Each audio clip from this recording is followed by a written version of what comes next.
welcome to the colourful and vibrant city of Bangkok.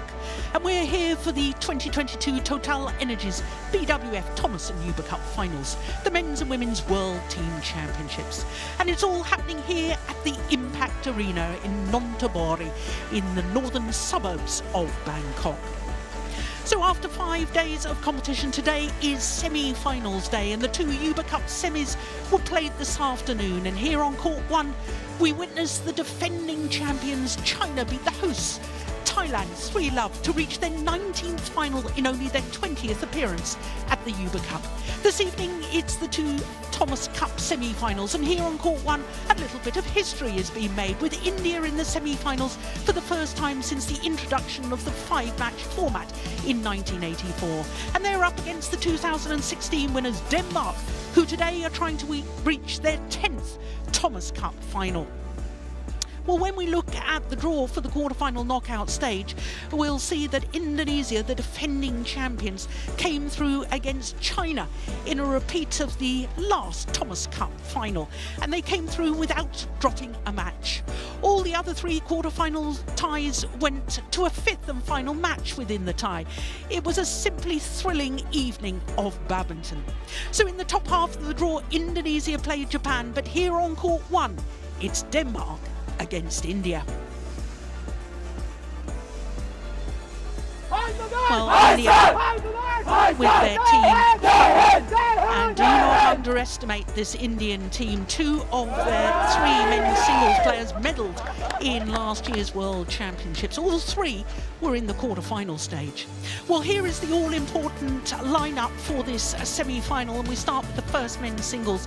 It's a repeat of this year's All-England final. The World Championship bronze medalist Lakshya Sen up against the Olympic gold medalist Victor Axelson. Then the first men's doubles on the Ranki Reddy and Shetty Commonwealth Games silver medalists up against the scratch pair of Kim Astrup and Matthias Christiansen.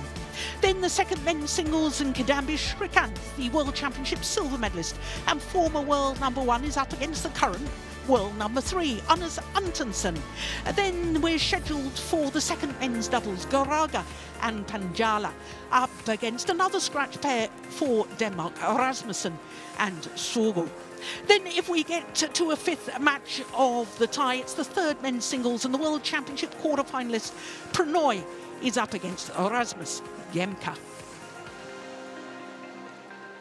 So the first of our matches in this semi-final tie, the repeat of the All-England final, it's Lakshya Sen for India up against the Olympic champion Victor Axelson.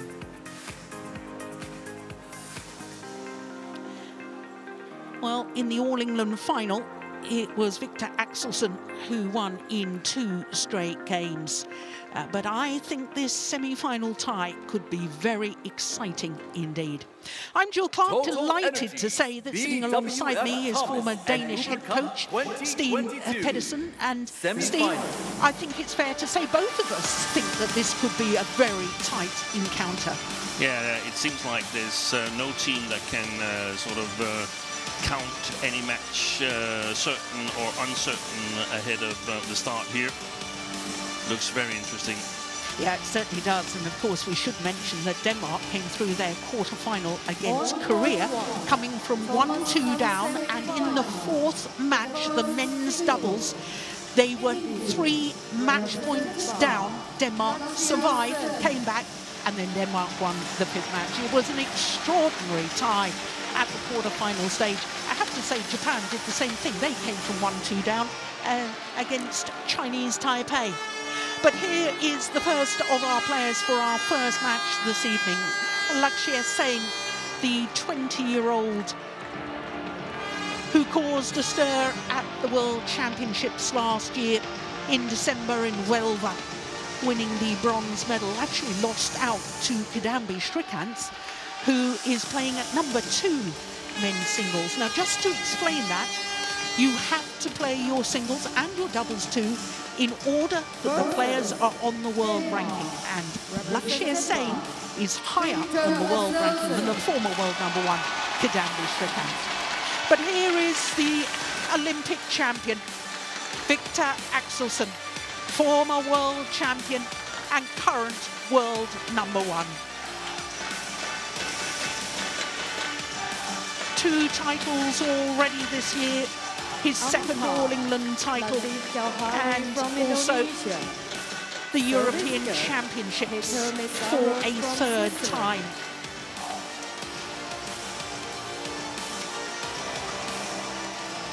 Well, he's making his 6th campaign for Denmark in the Thomas Cup. And here in the semi-final, it will be his 25th Thomas Cup match. And remarkably, of his previous 24, he's won 19 of them. That is an extraordinarily good record. Now, this will be a 7th meeting between these 2 players. Of the previous 6, Axelson has won 5 of them, including that All England final I was telling you about in Birmingham. Black. Red color for you. Red. What do you choose? That's on my right side. What do you choose? So, as Victor, always with Victor Axelson, when he wins the toss of the coin, choosing ends, and I think that's very wise, because Steen and I have been talking all week while we've been watching these matches about the drift in this arena. It's a magnificent facility, seats over 11,000 people, but of course with all big stadiums there is always inevitably a bit of a drift. Well, Matthias Sen is 20 years of age, born in Almora, which is in the southern ridge of the Himalayan foothills, so it's at high altitude, 5,000 feet above sea level. Currently playing off his career high. In fact, it's his 8th consecutive week in the top 10 in the world at #9. This, remarkably, is his first Thomas Cup campaign, because last year he didn't play well in the Thomas Cup trials in India, and therefore he wasn't selected. And here he is, a year on, leading the team. Well, you can see he played against Germany on Sunday, and then on Wednesday he wasn't selected against Canada. On Wednesday he lost to TotalEnergies from Chinese Taipei. That was an hour and 20 minutes. And yesterday in the quarterfinal he lost to Li Sijia in 2 straight games. But Matthias Sen has had a great start to the year as well. I'll tell you a little bit more about that in a minute as we look at the very tall man, Victor Axelson, 28 years of age now, born in Odense, enjoying his 75th week in total as world #1. 194, that's about 6'4", and as I was telling you, this is his 6th Thomas Cup campaign. And he has played every match so far for Denmark, and he's won every match so far for Denmark. But it has to be said, against China on Wednesday, went the full distance against Lu Guangzhou, and then in the quarterfinal yesterday, went the full distance again against Ho Kwang-hee.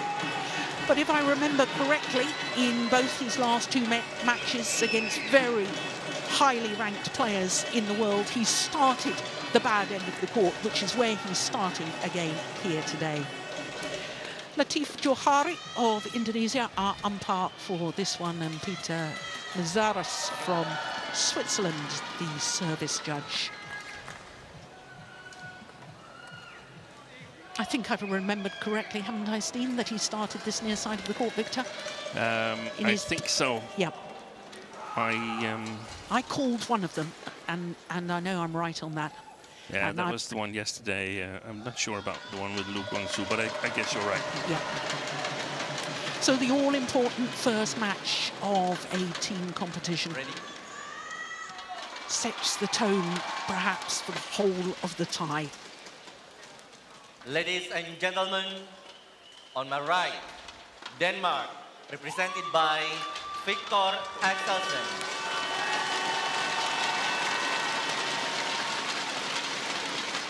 And on my left, India, represented by Laksa Sen.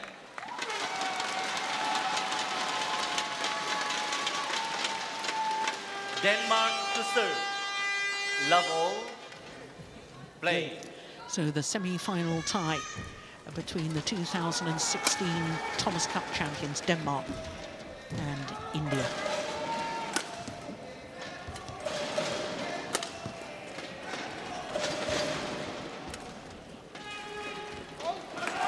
Just wrong.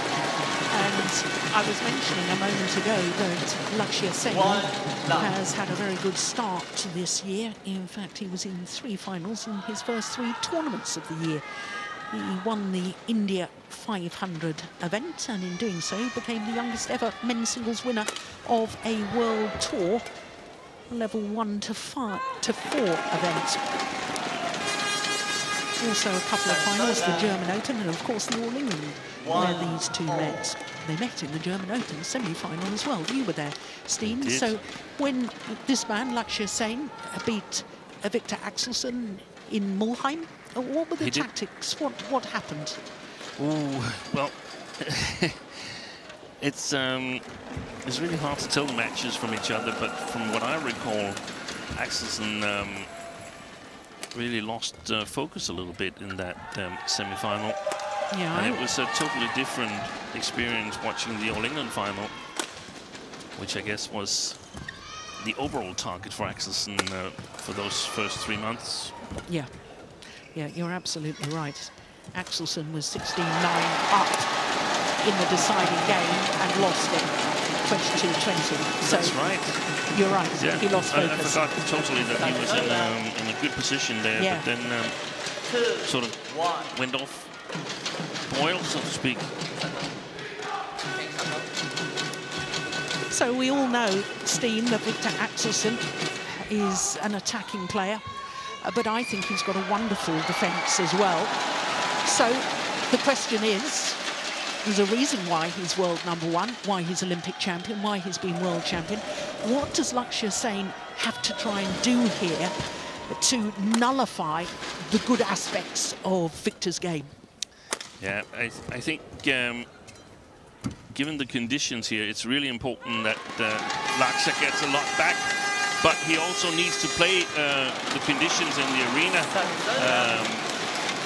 Perhaps not just as much as his opponent, but he has to consider that he's playing on the slow side now, where he can push his shots to the backcourt, and he needs to take advantage of that and get Axelson to move. Then when he plays the other side of the court, he needs to be much more attacking, because it's difficult to control the shots. Yeah, that's where Axelson is playing right now, and I don't know if we'll see him attack just as much. But he's a really good counter-attacking player, Lakshya Sen. It's not like he has the biggest smash, and I think we'll see Axelson lift rather high if he can, if he's forced to lift to Lakshya.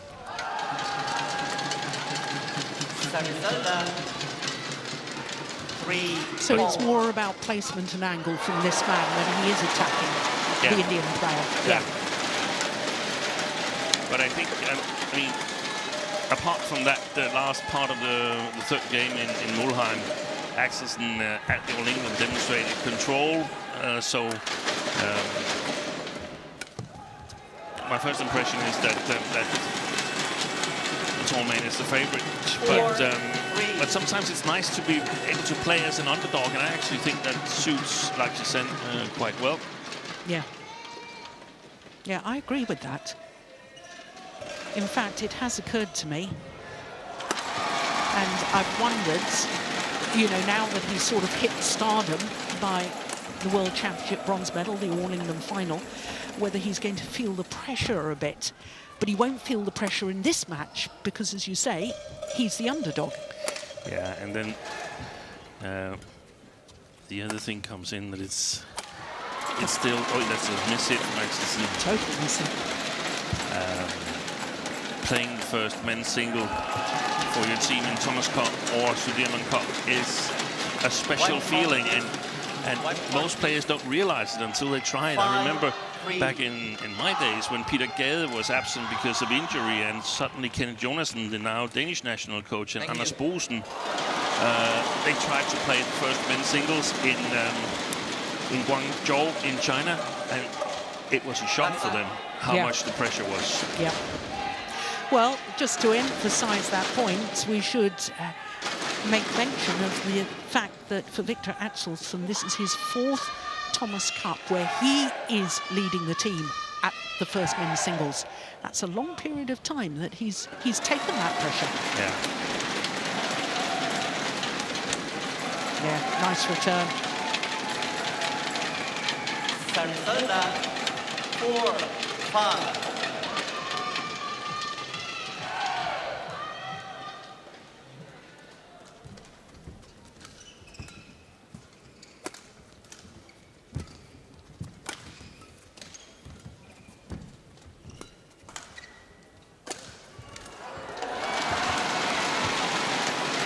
There's the high lifts. Yep, good spot.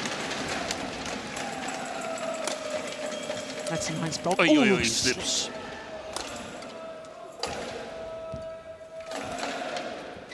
Good rally. Look at the amount of court that's been explored. Yeah, there's the placement on the smash, on the attacking play that you were talking about. Not the hardest smash, no, but directed towards the right hip.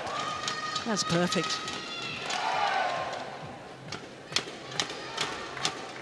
He normally plays with good variation, especially from his backhand side, like Shetty.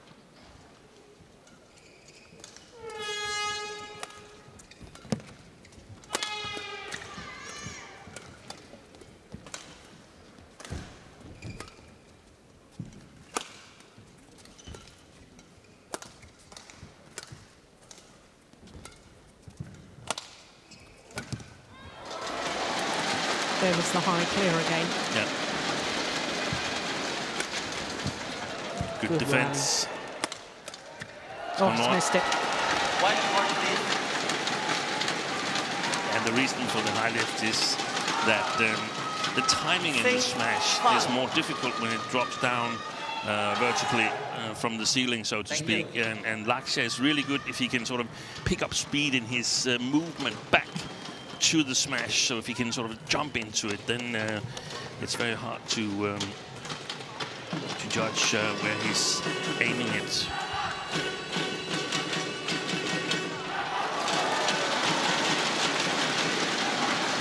Danish teammates. Look at the Vetinghoos with his hat on there. And of course, Vetinghoos was the hero of the last of the group matches against China. That's landed in. I think it's a good start for Lakshya Sen, not only point-wise, but also in terms of the rallies that has been played.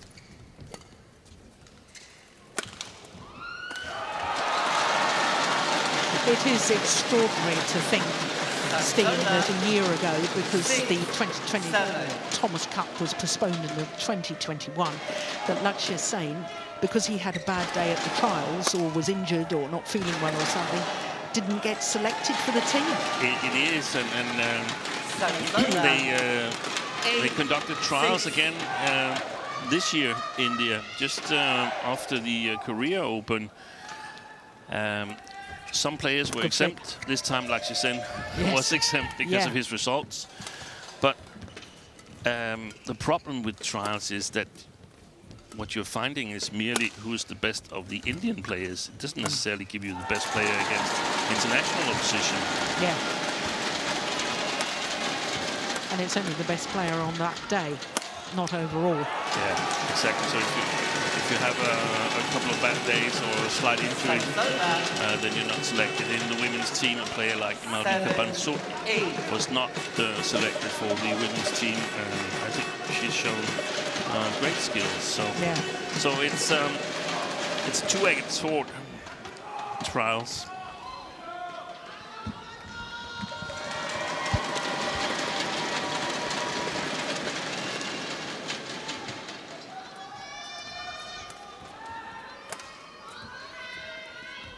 Nice. Shot.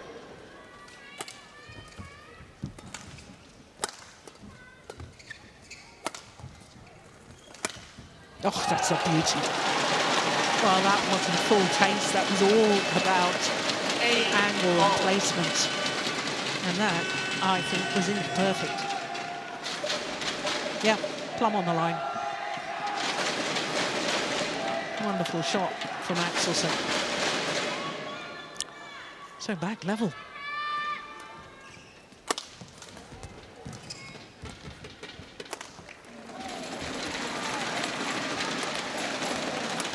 Oh, that's one of his favorites, isn't it? It is, and because he sort of twists his legs, you can't really see whether he's going to hit straight or cross. Look at this. The legs are changing here now. He lands with his right leg in front. And he's got all court to hit at, because he can really make a move after that when he lands.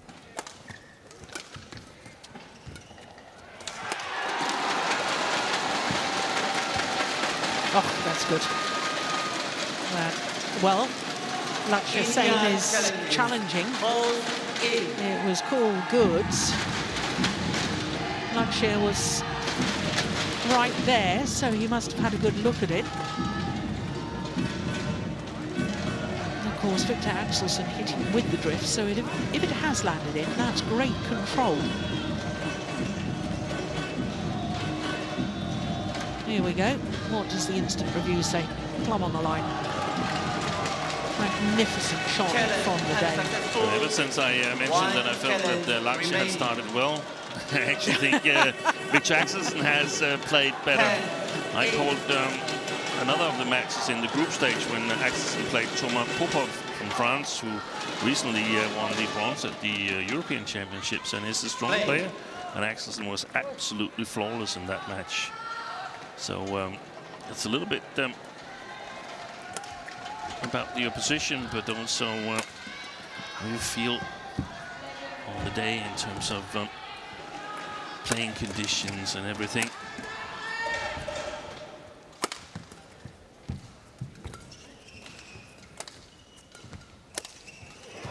Yeah, well, he did well to control that, because he broke the strings of his racket as he played that final shot. Lakshya Sen.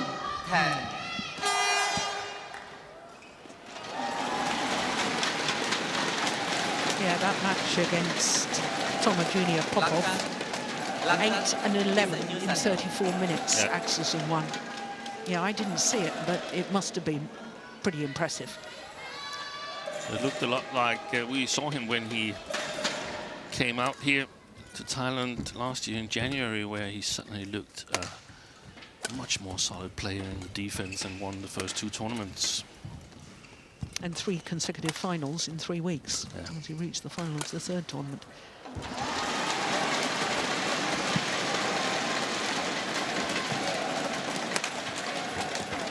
I think that's a good defense from Axelson. Yeah. And he goes the mid-game interval with a 2-point advantage.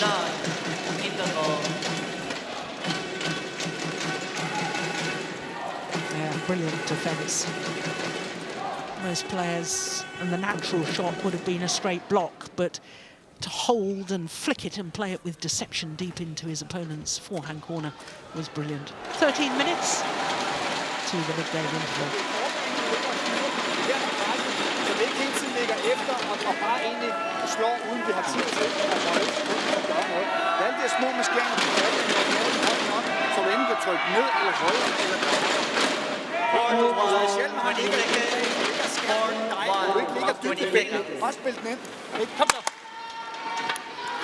So Thomas Stangård,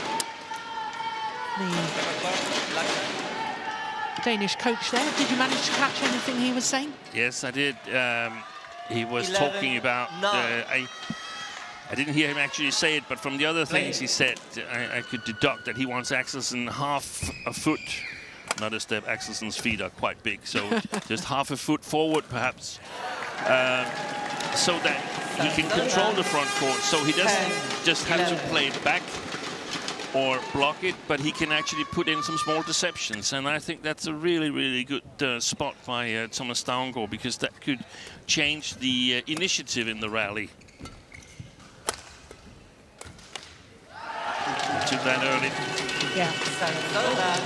And I guess it's also a sign again that they're not too afraid of Axelson's attack, as long as Axelson's got a reasonable length and height on his lift, so he doesn't have to go too much down in his legs for the defense. That's a perfect quick serve.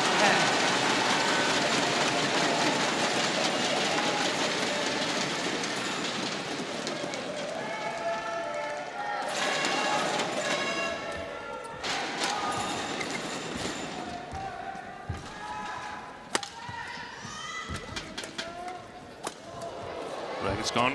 Oh, he should have hit that. My goodness me. Or maybe it isn't. Axelson's racket. Yeah, it sounded like. Yeah.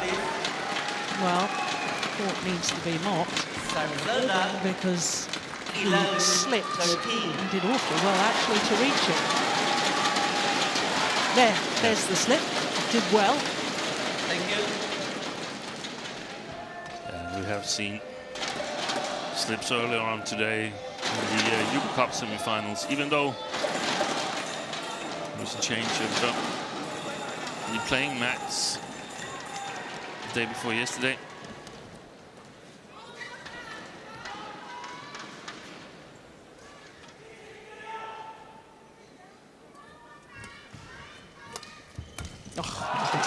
That's where he stayed his base half a foot further forward. He did, and he got an even better result than I think they contemplated. Wow. And that puts a lot of pressure on Axelson the next time he's down there. Got to try and get it a little bit away or play it with more pace. Yeah. Well, one senses that Axelson is beginning to take charge of this opening game.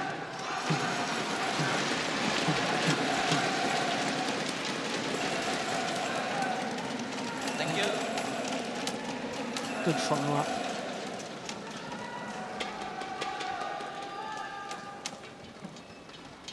Perhaps the Indian player guilty of not managing to get the shuttle over the head of the tall man, playing too flat into Axelson's forehand corner.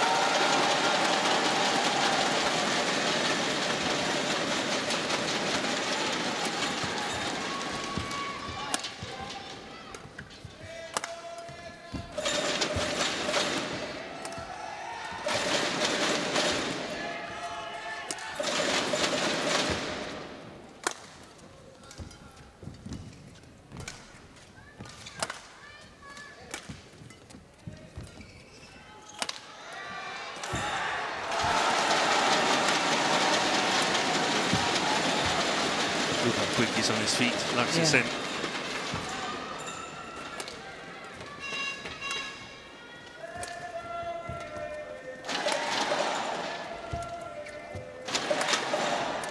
Good rally. Probably the longest of the match so far. Just going wide. Brilliant. Threaded it down the line. Challenge from Sen. Well, I do like that umpiring, Steen. As soon as the rally was over, the umpire was signalling to the court attendants, and we have dedicated court attendants to come and mop the court. Yeah. Plumb on the line. Well done, line judge. Well, like you're saying, he's got no challenges left now. No challenges remaining.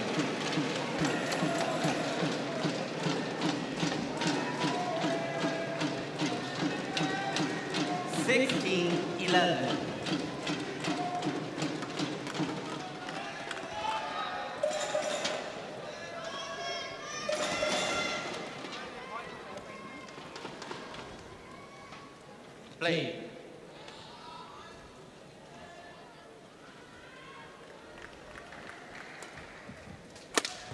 Missed it. Well, he can't challenge even if he wanted to. But I saw that as clearly out. Yeah, I think so too. But I was thinking, oh, why is he not challenging? But that's because he's got no more left. I forgot it immediately after.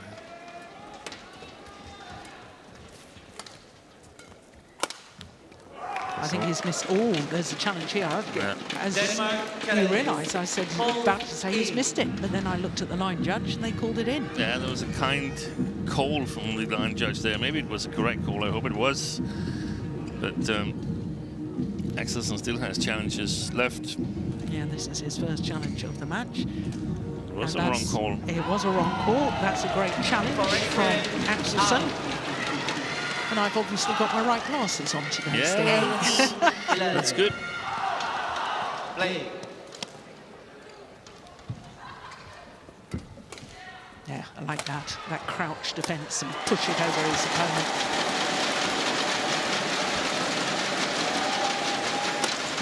Shot. And there was an example of Matthias Christiansen picking up speed backwards in the court and getting good rhythm on his attack. Excellent play. Well, that had been a run of 5 straight points for Axelson. So not a moment too soon for Matthias Christiansen to break that run.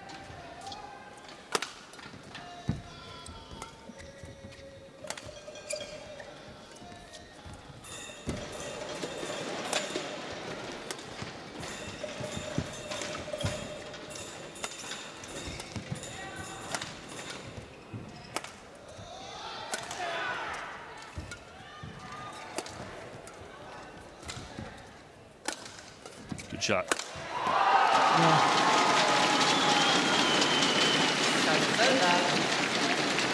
The punch clear. Yeah, even if it was a bit short, it was well placed, close to the line. And Sen could not really do anything with the interception except set it up for Axelson. There's a little sideways drift from left to right, and that means that you can go really sharp to the left line. So it's game point opportunities for the tall Dane. 20, game point, 12. Thank you.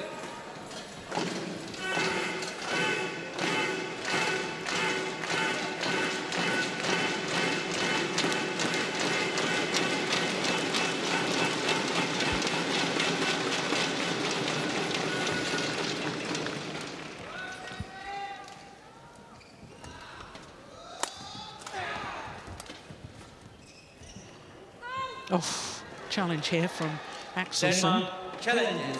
Hold out. Well, he's still got the 2 challenges because his first challenge he was correct. So he doesn't lose a challenge. He might as well challenge that. If he's right, it's game over. No, yeah, here it comes.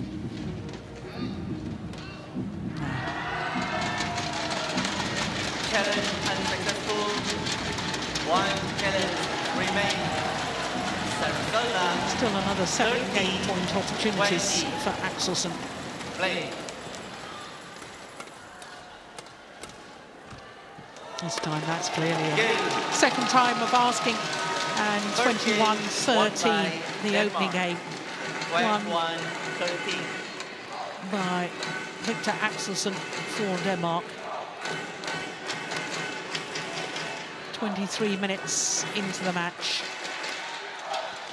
And he did look very, very much in control and full of confidence in that opening game, Axelson.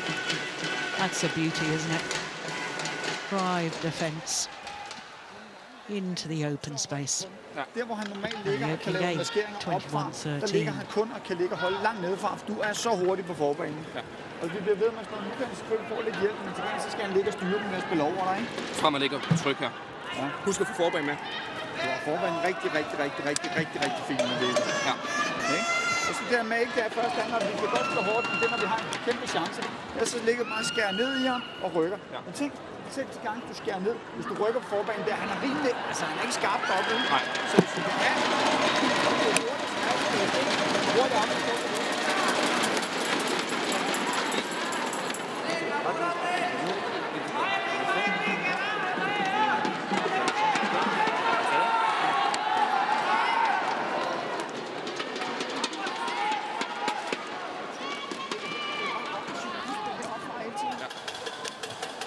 Kom så her.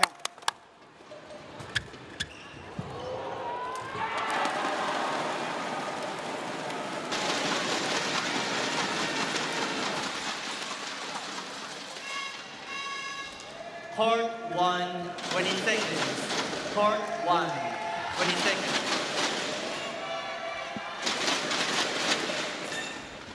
Well,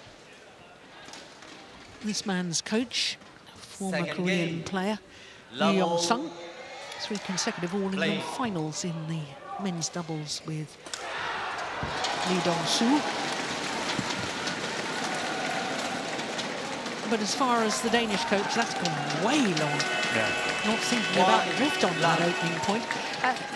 Did you catch anything that Thomas... It was the front court they were discussing again. So important for Axelson to stand forward and win the initiative on the front court. And now he had the option of playing the back court, but could not become too defensive. It's one of the problems sometimes when you have the possibility of lifting and you use it too much.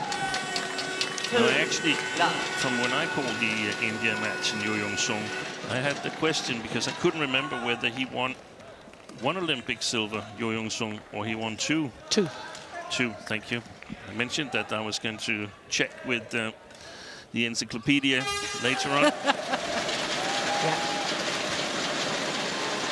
2000 and 2004, if I remember correctly. Yeah, I think so. I just wasn't sure. It's gone long again. We had a peculiar situation here because when the challenge was in the later stage of the first game, there was a challenge at exactly the same spot on court 2. And Anthony Ginting thought he'd won that challenge on court 2, but it was the court 1 decision he saw. So very confusing. Sarsola, 1-3. Thank you.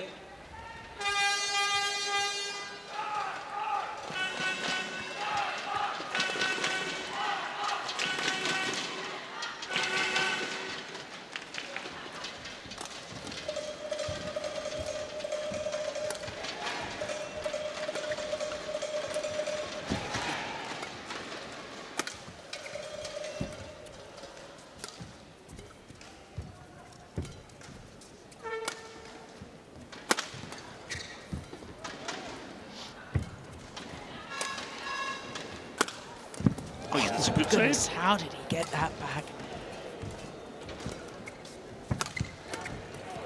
And again.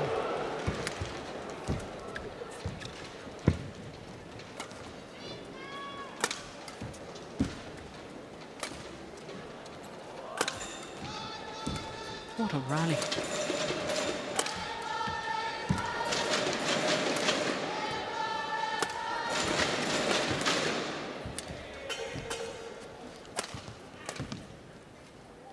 That's gone long. Extraordinary defence early on in the rally from Lakshya Sen. Quite unbelievable. Here it comes. Look at that full stretch and controlled it so well. Thank you.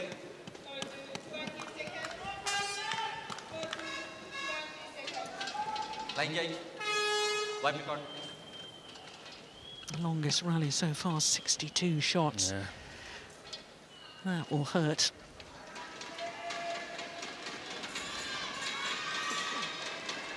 Quite interesting dynamics here, though, Steen, the fact that Victor Axelson, when he first moved to Dubai to live and train, Lakshya Sen was one of the players he invited to go and train with him. Yeah, and one of the others was Lo Kin Yu, and Yes.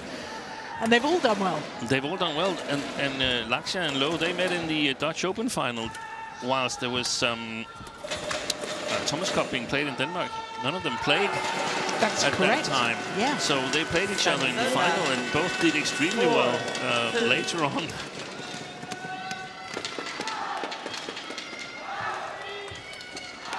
And I don't know exactly how long they practiced there, but probably picked up some self-confidence.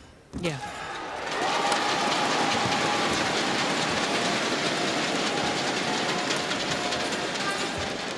Let's go wide. Sarsola, 3-4.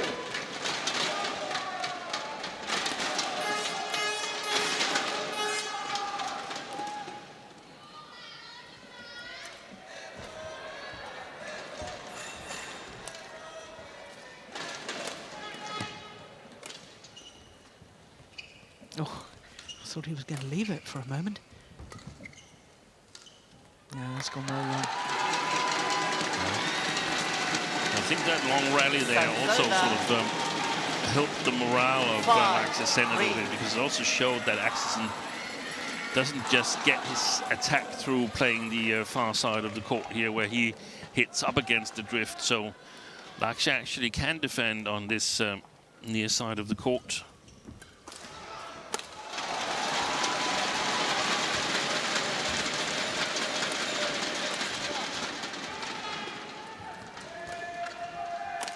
Missed it.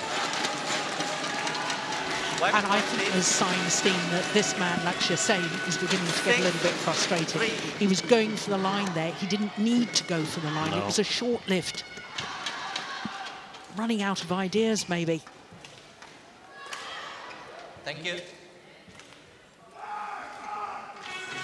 Yeah, in badminton terms, missed by some considerable distance.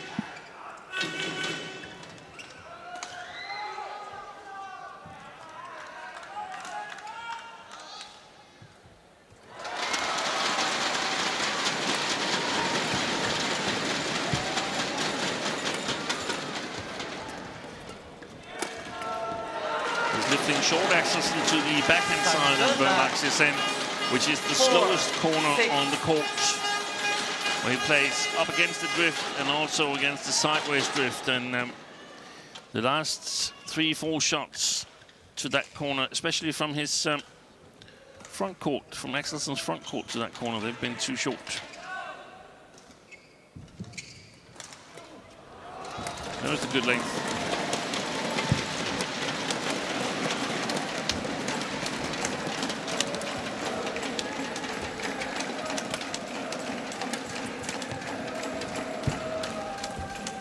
Oh. What a missed opportunity by Lakshya Sen, and he knows it. And it happens more time than you should think.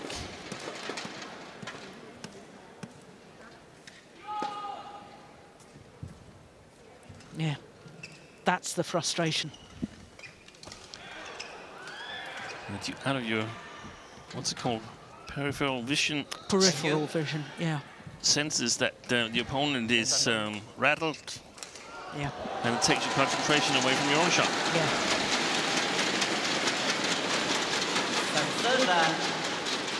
And we can see that Sen is wearing a strapping on his right thigh, and I can tell you the match where he played Zhou Qianqian of Chinese Taipei in the group stage, both players, they were slipping and sliding around the court, and Sen was very frustrated because he's a very quick player on court. So yeah, he's very reliant on his speed, isn't he? Yeah, and if you take that away because it's slippery, then he can't sort of pick up speed, move fast enough. It's another good rally. Oh, good defense. And again.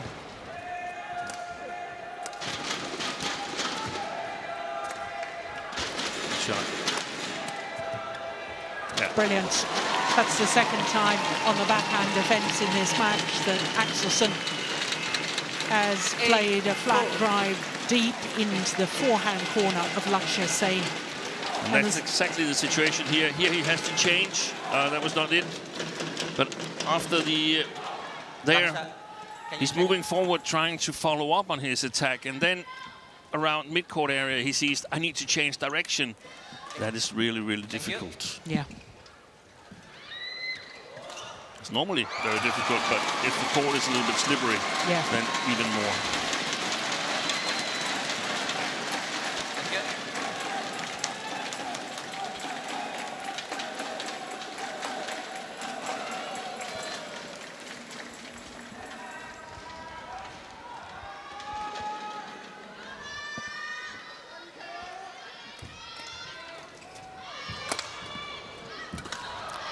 This is a very important point for India.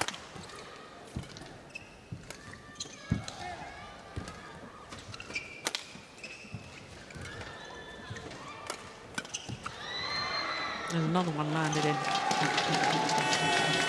9-4. Another good defence from Axelson. And the reason I said I thought it was a very important point for Lakshya Sen is because I think there's a sign that he's getting really dispirited now. And So- I think he's running out of ideas. And the cushion gets large. 8-5 would still be within striking distance. So for every time he doesn't win a rally, the next one gets increasingly more important. 10-4.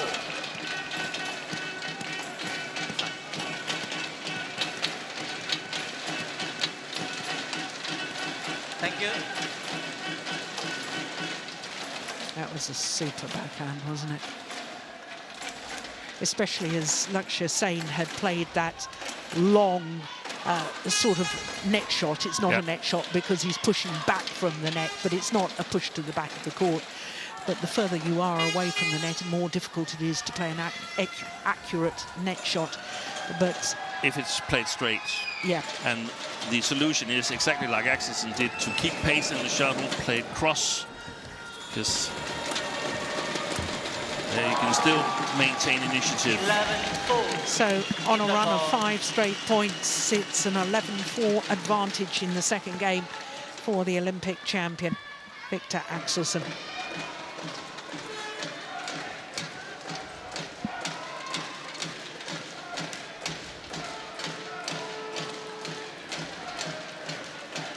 Yeah, it's looking impressive.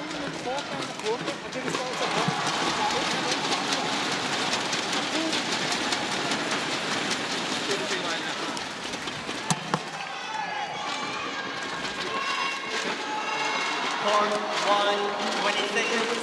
Court 1, 20 seconds. There's Yu Young-sung. Well, desperate times calls for desperate measures. I wonder if Yu Young-sung 11-4. has Play. given advice to change tactics. Did you hear anything from the Danes? I couldn't hear it. There was simply too much noise. Yeah. But probably just positive reinforcements. Yeah. You wouldn't want to change anything, would you? No.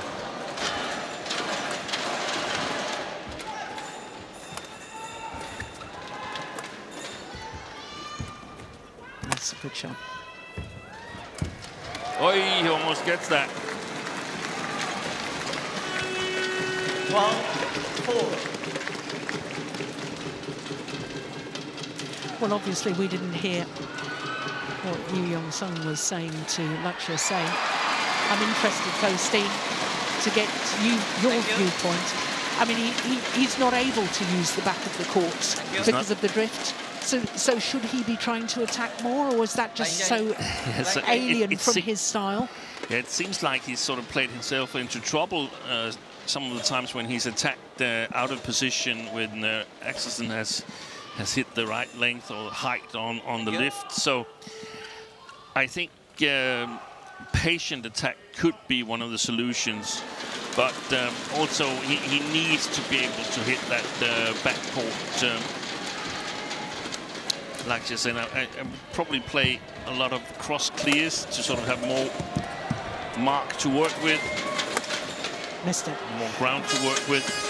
Well, Lakshya Sen's defensive shot there, he was on his knees and he somehow got up again from his knees without... 12. How does he do that? I don't know, but I've seen these small dolls there where you can't really get them down. They keep Yes. bouncing back. Look! Thank you. That's amazing.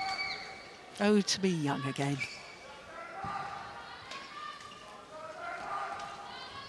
Well, the run comes to an end after 6 straight points. I don't want to see an X-ray of his knees 10 years from now.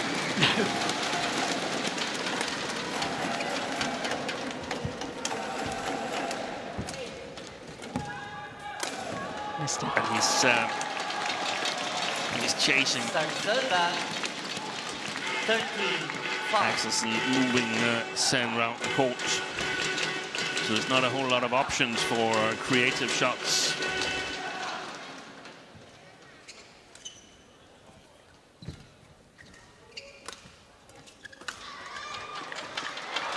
Well, not happy with himself for that relatively simple error on the block shot, Axelson.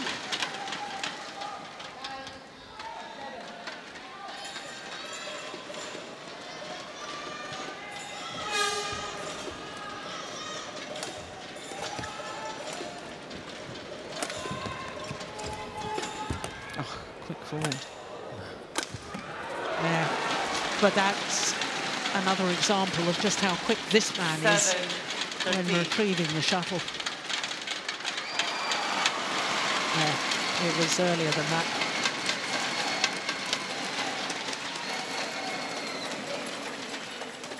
Well, every point for Axelson is a potential sort of solution, something that he might be able to do again. Here it was sort of letting Axelson hit the first blow, survive it, and then look for the counter opportunity.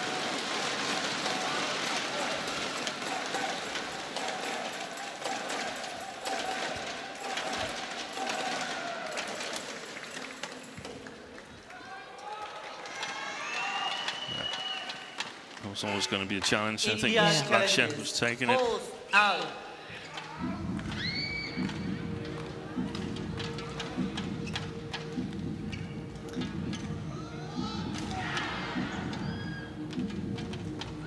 Okay, I think it may have clipped the line.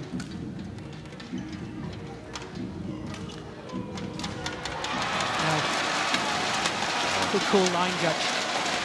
Challenge unsuccessful. Hasn't had a successful challenge all day, Laksha Sen. That's 3. 14-7. Play. Yeah, but yeah, he needed this one. Yeah. That's gone wide as well. 15-7.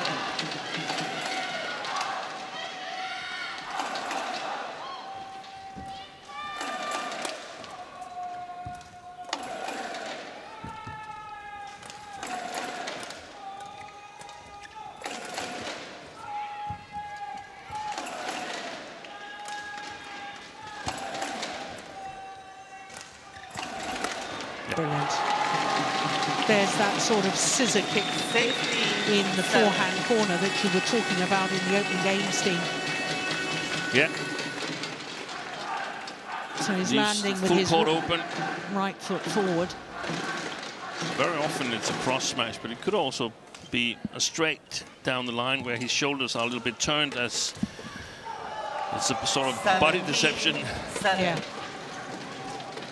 So a 10-point advantage now, and quite frankly, right, can't see a way back for Laksha Sen.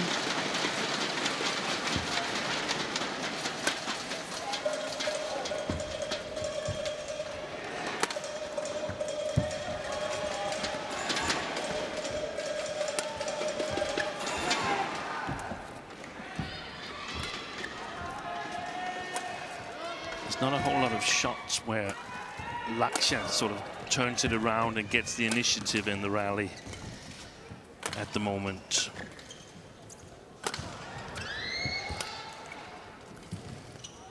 Just wide, that's the sideways drift coming into play that we were talking about, from left to right. 17.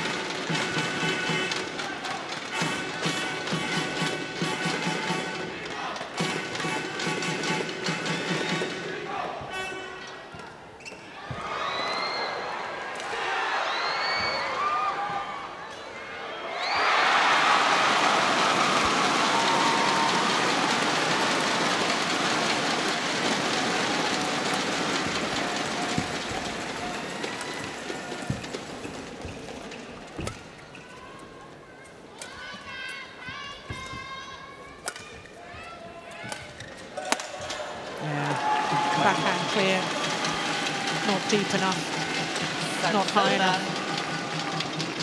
18-8.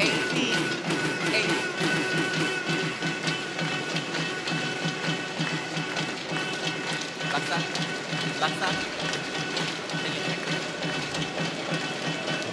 there's a carnival in the Danish bleachers.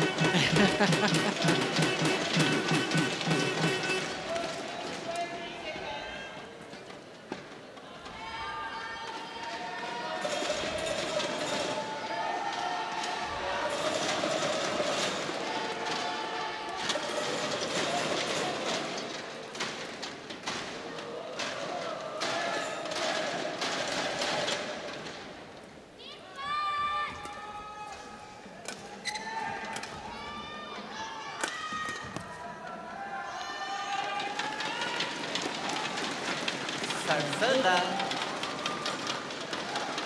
9-18.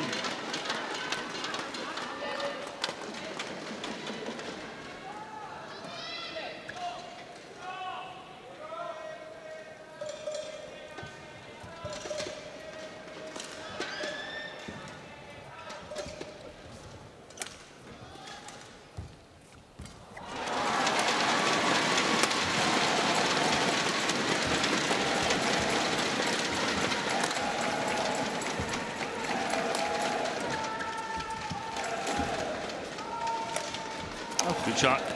Yeah. Overcommitted coming forward there. Axelson. And that's the thing, when you're playing with the drift, then there's a lot of shots you can't do, but you can play yourself out of trouble. That would not have been possible on the other end of the court here. He wouldn't have been able to get the correct length on that one, but here it helps him when he's a little bit off balance.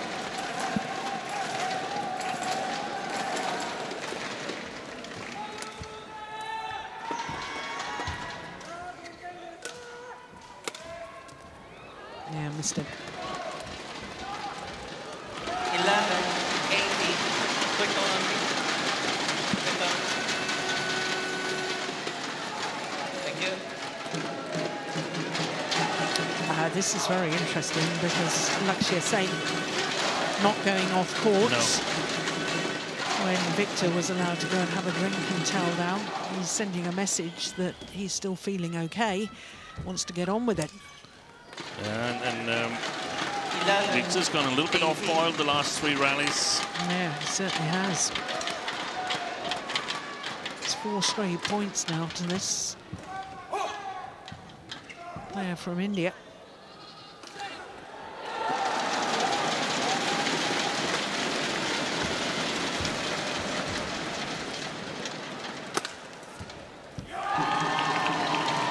Sarzana 19-12. Uber Cup squads in support. That's good to see. And They lost in the quarterfinal. unusual situation because a lot of them are staying on to play the Thailand Open after this tournament here. Normally they would be on a flight back home. So match point opportunities. That goes wide. Sarzana 13-20.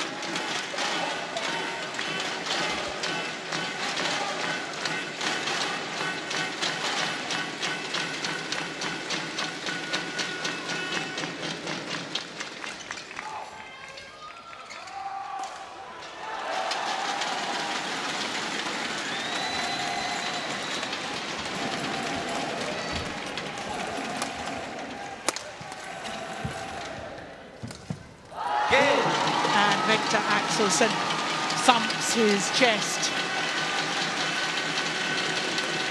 Their teammates on their feet. Victor Axelson has delivered yet again. 21-13, 21-13. And he's going to throw his racket to a lucky fan. Victor Axelson leading from the front. Symmetry in the scoreline. 21-13, 21-13 in a match lasting 49 minutes. Well, the all-important opening match of these team competitions. Well, we saw it in the afternoon in the Uber Cup when Eun-si Young from Korea beat Takane Yamaguchi, the world champion, and that set the tone for the rest of the match. And Axelson, he knows that was important. So confirmation of the scoreline, 21-13, 21-13 in 49 minutes. So a little wave to the fans from the Olympic champion, and we look forward to the first men's doubles. And it's Ranki Reddy and Shetty up against Astrup and Christiansen.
So welcome back to the Impact Arena here in Nonthaburi, northern suburbs of Bangkok.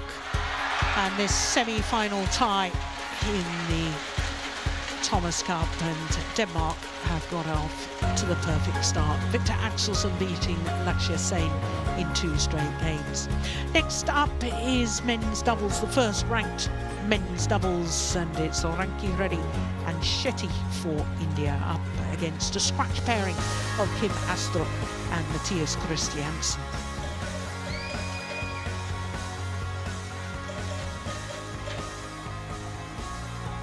Well, Satvik Sairaj Ranki Reddy and Shivaraj Shetty are a well-established pair, and in my opinion, hugely talented. Kim Astrup and Matthias Christiansen have played the last 2 matches in this Thomas Cup campaign. There's the 2 trophies, the Uber Cup on the left, the Thomas Cup on the right. 2 magnificent trophies. And Shivaraj Shetty. So here come the Indian pair. Satvik Sairaj Ranki Reddy and Shivaraj Shetty in a 3rd Thomas Cup campaign as a pair. For Ranki Reddy, it's his 4th Thomas Cup campaign. They are the Commonwealth Games silver medalists from 4 years ago on the Gold Coast, and they will obviously be hoping to go one better in Birmingham Denmark, later this year. represented by So Kim to their Astrup opponents, and Kim Matthias Astrup, Christiansen. the left-hander, who won a bronze medal at the World Championships last year with his regular partner Anders Rasmussen.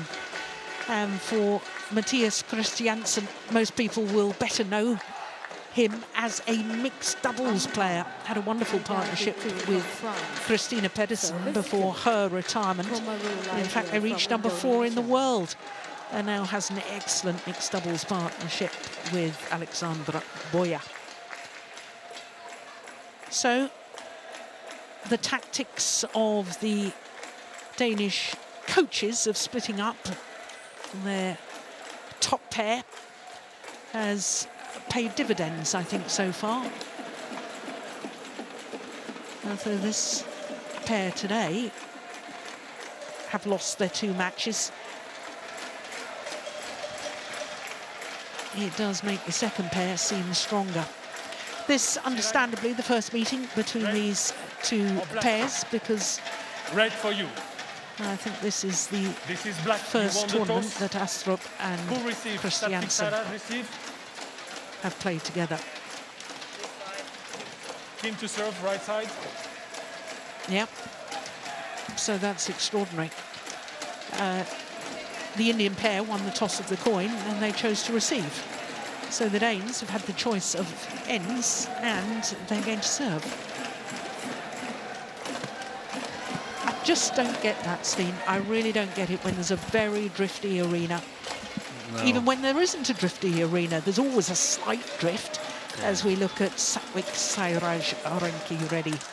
Only 21 years of age, born in Ulaanbaatar in Andhra Pradesh state. Lives in Hyderabad, and they're 1 place down from their career high. So they did go up this week on the world ranking, went up 1 place. Shivaraj Shetty is 24, born in Mumbai, formerly known as Bombay. He's the slightly taller of the 2, 6'1", that translates to. And in the group at the Olympics, they caused a sensation by beating Li Yang and Wang Qilin in the group stage. And of course, that pair from Chinese Taipei went on to take the gold medal. Now, here are their matches so far. No problems until Wednesday against Chinese Taipei, when indeed they played the Olympic champions once more. But unlike the group stage in Tokyo, they were beaten in 2 straight games. Quarter-final against Go Si-fei and Nur Izzuddin. That was a really important match, and I think that's what really turned the tide in favour of India in their quarter-final against Malaysia. Kim Astrup, the left-hander, is 30 years of age from Herning, and they also have gone up 1 place in the world ranking with his regular partner this week, and I'm going to explain more about that in a moment. Matthias Christiansen, the 28-year-old from the island of Bornholm, and a chest/heart condition is named after the island Bornholm. So better known as a mixed doubles player, and as I was telling you, they weren't selected as a pair for the first 2 ties of this campaign, but Matthias Christiansen has played all 4 previous matches. Kim Astrup was rested in the first match. That was against Algeria, and Christiansen played with Rasmussen. As we look at our court officials, Ada Dito from France and Komoro Lailia from Indonesia, the service judge. So just quickly, before they get underway, to explain the world rankings, the former All England champions of Hiroyuki Endo and Yuta Watanabe have been removed from the world ranking list after the retirement of Endo. But strangely, Komura and Sonoda, who have also retired from international competition, have not been removed from the world ranking, which means that everybody below Watanabe and Endo have gone up 1 place, even though they weren't playing a tournament last week.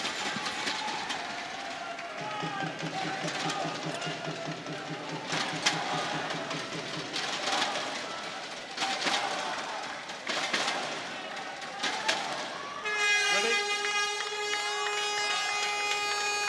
Ladies and gentlemen, on my right, Denmark. represented by Kim Astrup and Matthias Christiansen. And on my left, India, represented by Satvik Sairaj Rankireddy and Shivaraj Shetty. Denmark to serve, Kim Astrup to Satvik Sairaj Rankireddy. Love all, play. So Denmark get this second match of the tie underway, the top-ranked men's doubles.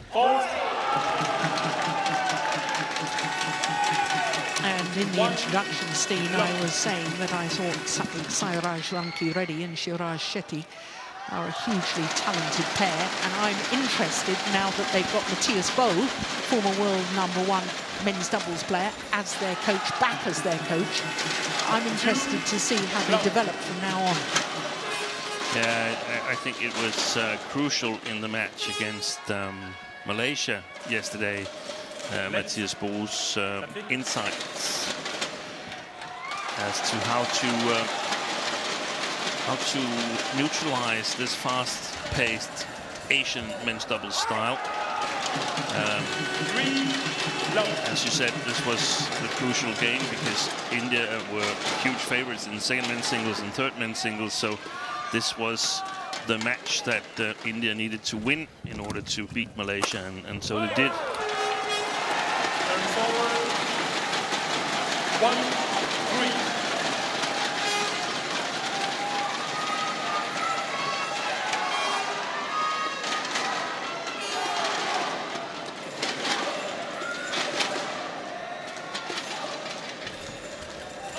Service over. 4-1.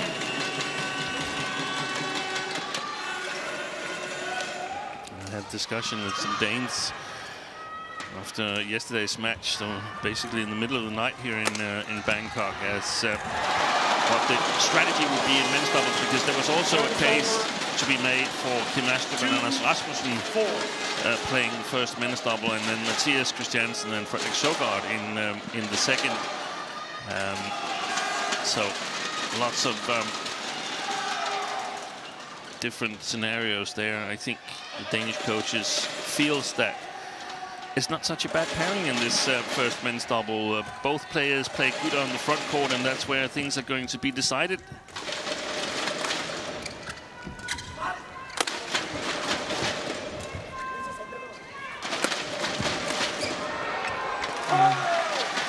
Good attack from Shetty. It also, in my opinion, strengthens the second men's doubles. I think that, especially as they're on a roll, Rasmussen and Søgaard, yes, that they've won the last two matches, crucial matches too, yeah. when their team was 1-2 down in both the last of the group matches and the quarter-final yesterday, and they've delivered, and I think they're full of confidence. They are, but again, the goal is to win 3 matches. So if they win one match and Denmark lose 3-2 when we lose this first men's doubles, then there's going to be speculations. Of course. If we've sort of like used a sledgehammer to hit nails. Yeah, to crack a nut. To crack a nut, okay, yeah. That's our English expression. That's good. Something's lost in translation there, Steve, but we all knew what you meant. Yeah. Service over. And that's exactly what I think happened to Malaysia yesterday. But it also depends how you perceive the rest of the matches. Now there's a lot of pressure on Shetty and Rankireddy since Victor Axelson was able to get the win against Lakshya Sen, because they know that the second men's double, probably Denmark is the favorite in that match. So they must be feeling the pressure here. Yeah, the two Indians. Yeah, I have to say, Shivaraj Shetty played absolutely magnificent against the Malaysians. Rankireddy, he was good, but Shetty, he was outstanding. Yeah, he's the one that really is creative and looking to intercept at the front of the court, isn't it? Yes. Shivaraj Shetty. Rankireddy, he can do it, but he's just his movements are a little bit slower than Shetty. Shetty is fast in his movements, I don't think it's fair to compare him to Kevin Sudirman, but the way that Sudirman moves fast and sees things slightly slower, but it's the same skill that that Shetty has, and the guts to go for the creative play. Well, that was a wonderful rally from Kim Astrup. Look how he follows forward and decisive with his pill. Astrup withdrew from the European Championships due to a slight injury, so I guess that's also been part of the Danes' considerations. Yeah, that, I think that's why he wasn't selected in against Algeria. I'm certain it was. Yeah, it was a hamstring injury. Yeah.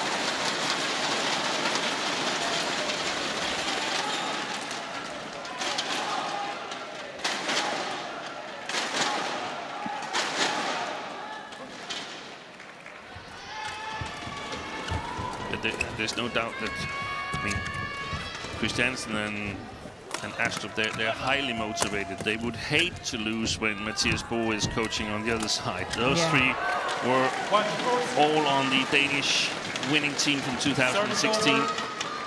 And I mean, Bo would not miss a chance to mention if the Indians were to beat them here today. That's a nice way of putting it.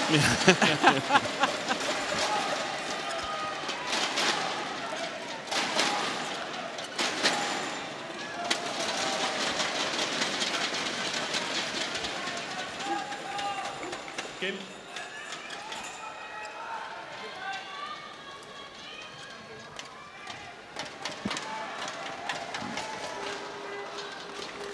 Six, 8.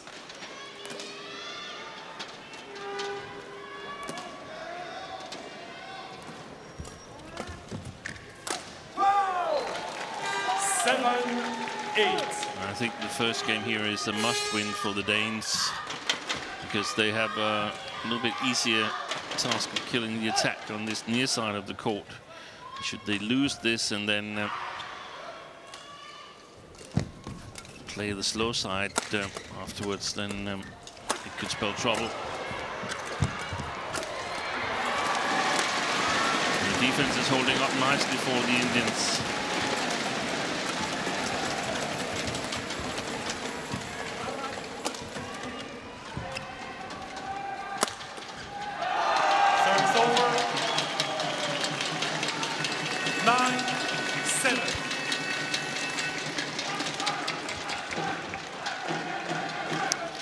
We know that the Indian pair like playing here in Thailand because it was their big breakthrough tournament back in 2019 when they won the Thailand Open Super 500 event.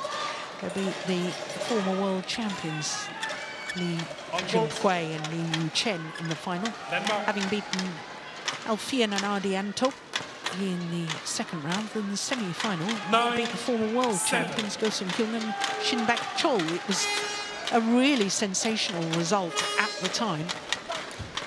Now we've come to expect great things from the Indian pair. 8-9.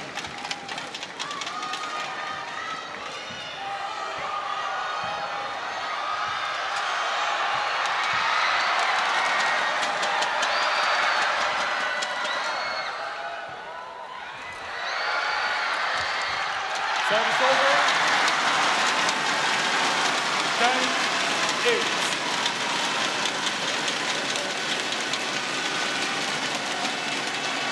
Yeah, lucky net cord on the return of serve from Christiansen.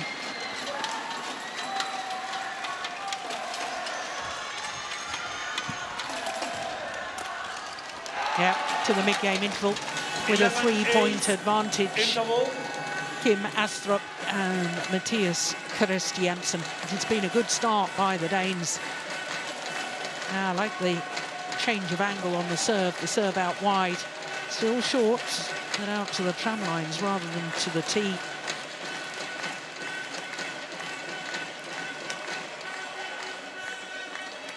So 11-8 after 9 minutes. Når du server, det er med, at du lige dækker. Hvis de kommer ind med en foran, så må du bare ind og trykke det. Total 1, 20 seconds. Total 1, 20 seconds. Go, return to your chair.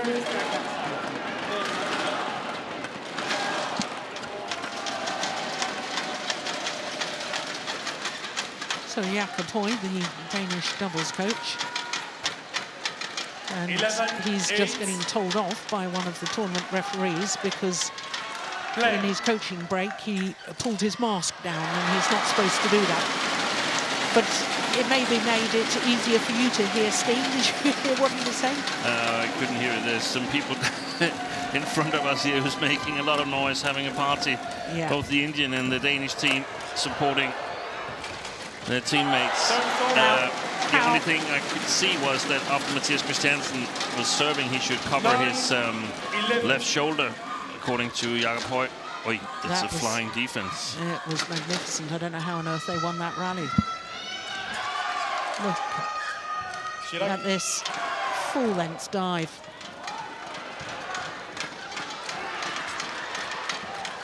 Okay.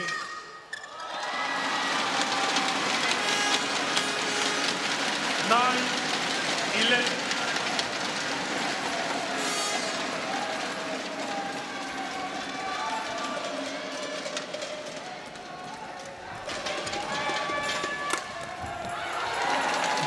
Service over. 12-9. I'm certain that the Danes are going to try and direct the bigger part of the attack and front court play towards Shivaraj Shetty.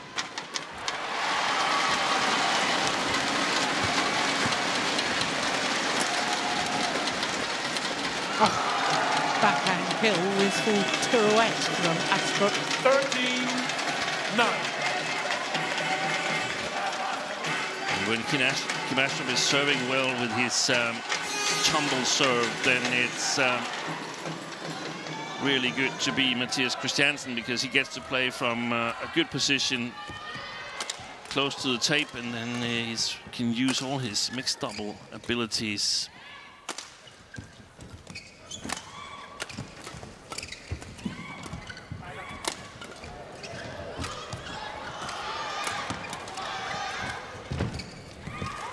Good running.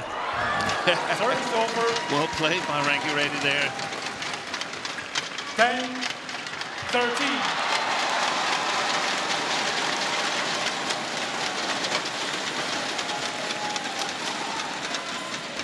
Wipe the court, please.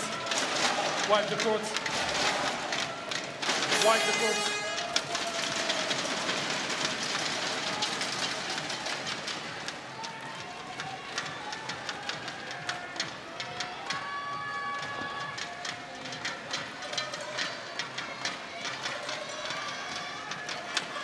Thank you.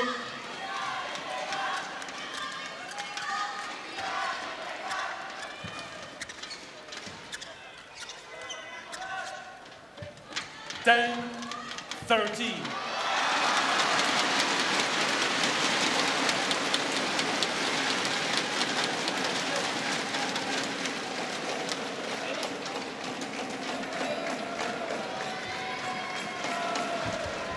Good flicker. 11, 13.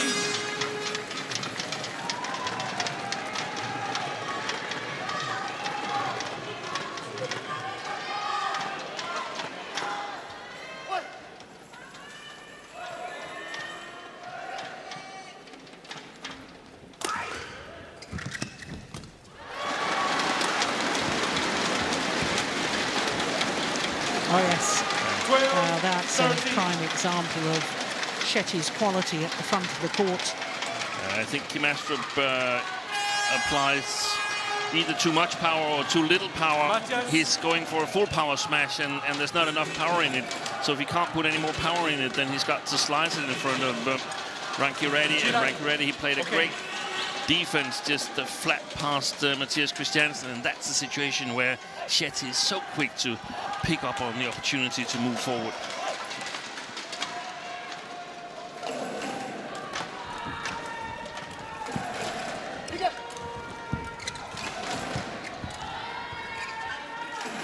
Oh, that's well judged, my goodness. Because the shuttle holds up this nice side of the court. Well, they're going to ask for the instant review. Wide the court. Ranki-Reddy and Shetty.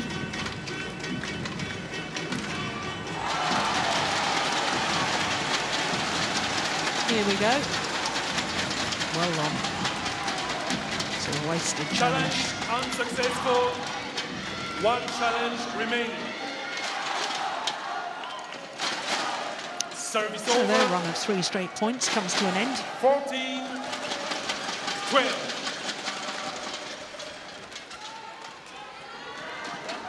I think Hoy just signaled that once in a while in the flat game they need to play it over the 2 Indians, even though they're playing with the drift, the Danes. It's a good serve. Yeah, and a good return as well. Oh, my goodness. Service over. That came off the frame. Yeah. 13-14.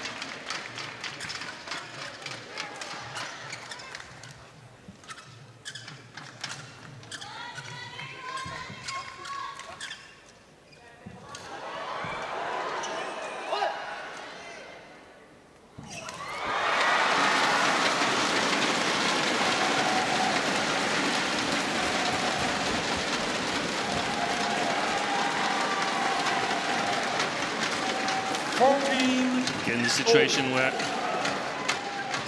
Aston went for Ranki-Reddy, but not with the right quality. And then it's immediately turned around.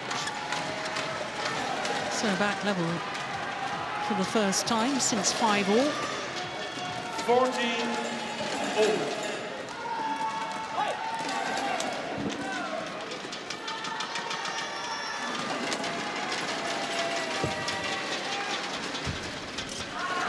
Such a good serve.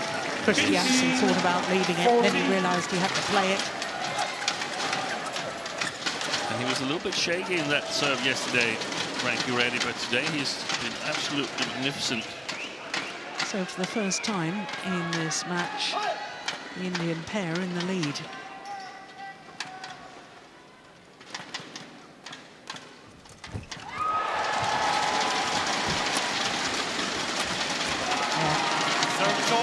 I like the reverse slice from Christiansen, keeping the shuttle straight. This one coming up here, that one.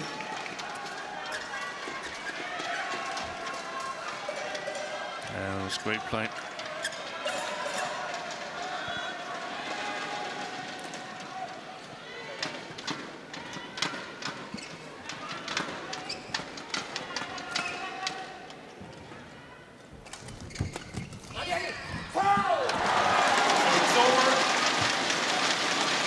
I feel that the Indian pair are just beginning to really get the measure of the Danes. Yeah. It's not high enough on it, Kim Astrup. The moment he sees that his serve is really good and the return goes upwards, he knows that Matthias Christiansen is going to push. He's got to get ready to intercept.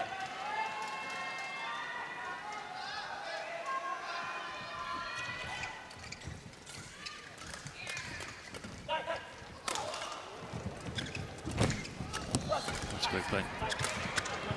Little confusion between the Danes, and that cost them dear. Wide the court, please. 17-15. The Danes will feel they should have made more of that situation. Look, they both went for the same one. India.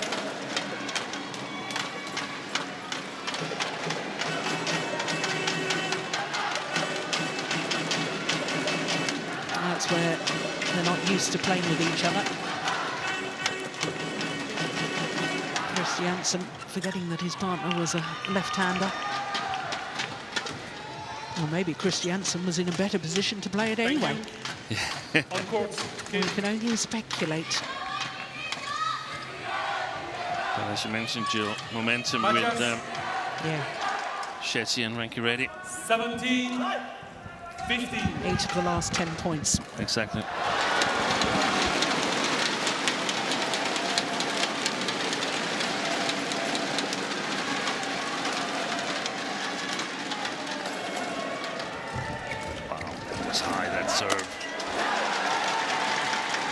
terms of where I thought he hit it. Ready. No, that beg your pardon, Shetty. Yeah, in World Tour events, we've seen him get called for service too high on a number of occasions.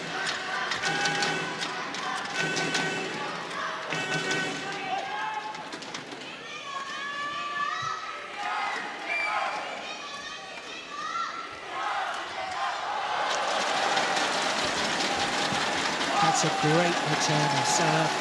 Service over. 16-18. Shivaraj, ready.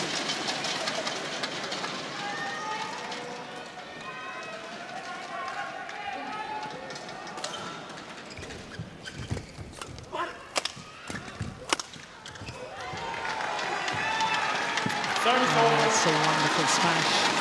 19-16.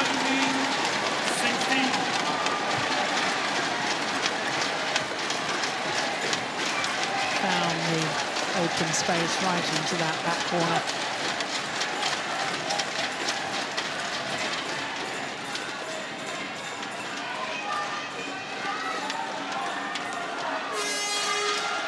Two points away from the opening game.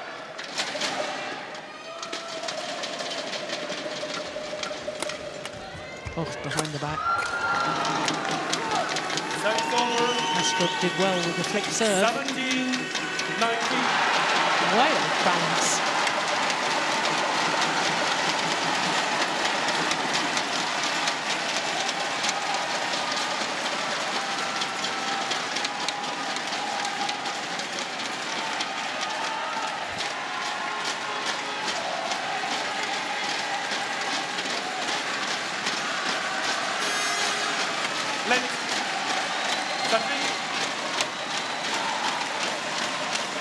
Ready to receive. Ready to receive. Well, that's the second time I think that Ranky Reddy has been warned for not being ready. 10 points, 17.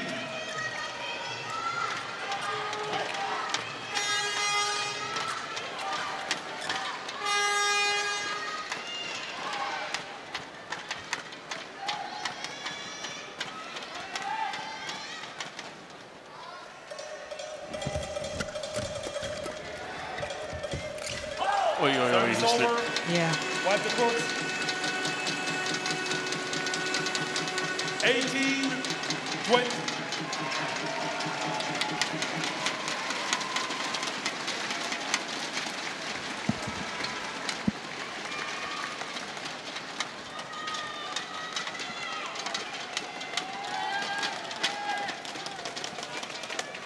Yeah, he was reading the situation so well, so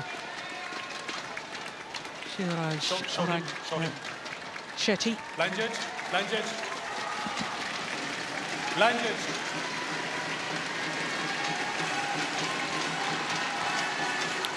The umpire is calling for the line judge, but he's not the line judge anymore. Thank you. It isn't, but I don't think they have the terminology to say court attendance. No. And you've got to stick to the correct terminology, I guess. So, second game point opportunity now for India.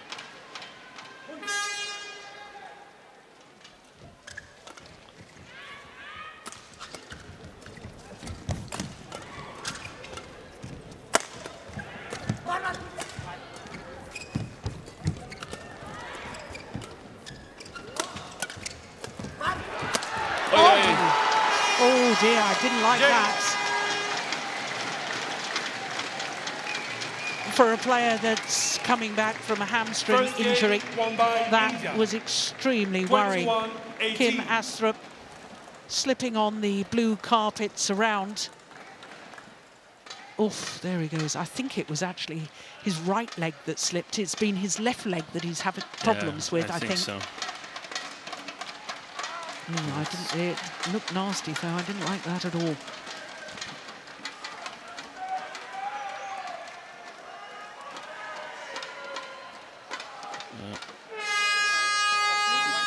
But it is the opening game, and the opening game to India, 21-18 in 24 And then we're minutes. standing and stretching a little bit forward. We need to be a little bit quicker. And if we don't feel like we want to lift the first one, but we want to go with these half-court ones, they are running in like that and blocking in front of us. Then stay in and see if we can catch it. For you, you can sit down and just be aware in front of you. Because they're doing this all the time in front of us. Okay? When Matthias is serving, we need to find these because then still for Kim's service a little bit difficult, but then just keep them straight. But if Matthias is serving, we can do the half-court. And then just stay like this. Yeah? And remember, nothing happens when Kim is at the backcourt. So at least just relax it. Må vi bare gøre sektionerne lavet i hånden. Nogle gange heroverfra kan vi i hvert fald strikke til den, når vi får chancen. Så er vi bare med til. Og det er også sikkert. Vi har en mindst 5, hvor vi kan... Court 1, 20 seconds. Court 1, 20 seconds. Det er svært, når vi kommer på mig. Thomas Cup semifinals includes the first double. Indonesia. As the players return to court, has to be said that Matthias Bow, during the coaching break there, he pulled down his mask as well. The opposing coach, Jakapoi, was told off for doing so. Now, as we get this second game underway, the Indian pair having already won the first. Did you catch anything that Matthias Bow was telling the There was Indian something pair? about when Matthias was serving, I think they were going to go for the mid-court area. They were aware that Kim Astrup's serves, they were a little bit difficult. I don't know if he'll be using the tumble serve a lot from the far side of the court here. He needs to give it more power because of the drift, and it's sometimes disrupted.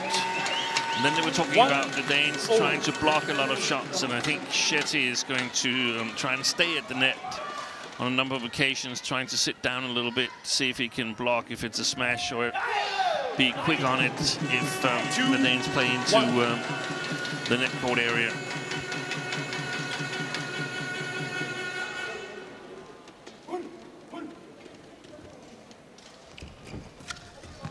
Good. Missed it. 3-1.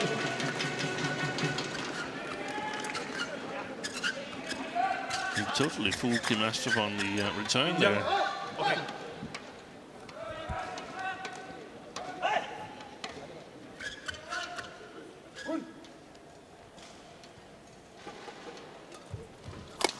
Gosh, she was quick back to that flick serve. Shivaraj Shetty. It's over. 2-3.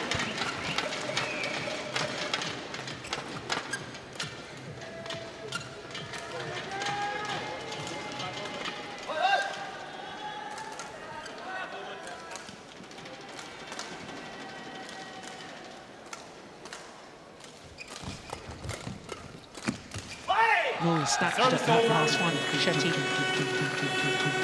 4-2.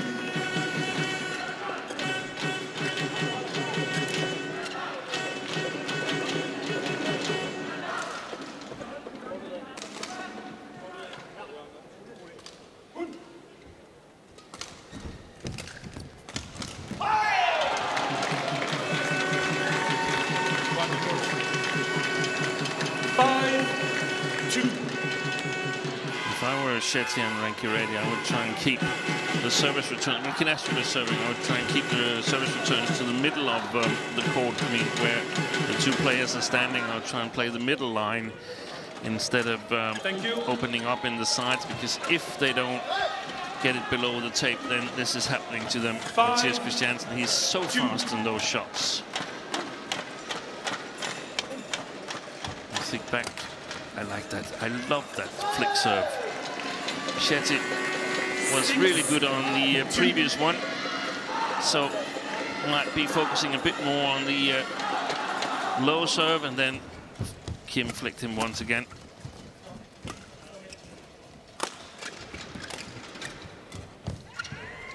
It's gone well then. 7-2. Wow, this is a very good start to this second game by the Danes. 7-2 advantage.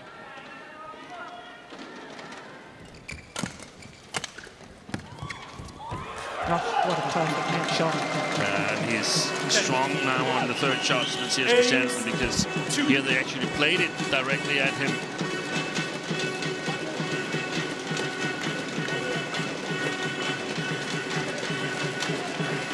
Well, if that doesn't work either, then it's the right shoulder of Kim Astrup.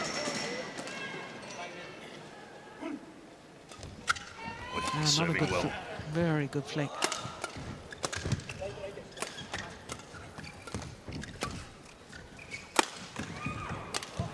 Yeah, well taken. Service over. 3-8. Not the best block. They've been forced to play the forehand defence.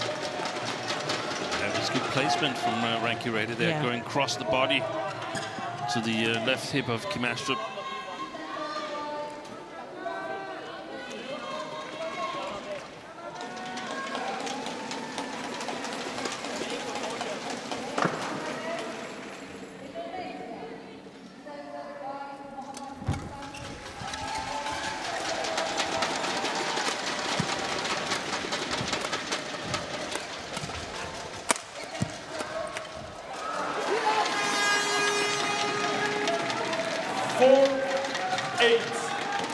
Matthias.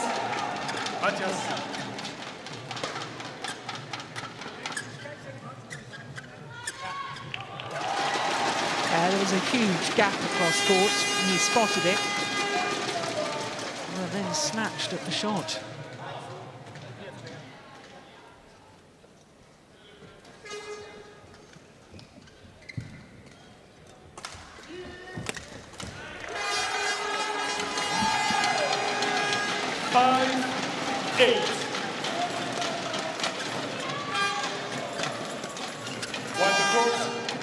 Well, there's lots of flick serving going on now. I think that's partly psychological, don't you? I think it is. Great flick serve from Shetty. You can see Kim Astrup, he was so focused on the return of the low serve, because he knows that Shetty is serving with the drift, and thus there's a bigger risk that he will put it long. Basically only have to start it long, and then it will fly the rest of the way itself. Now that's a clever return of serve. 9-5.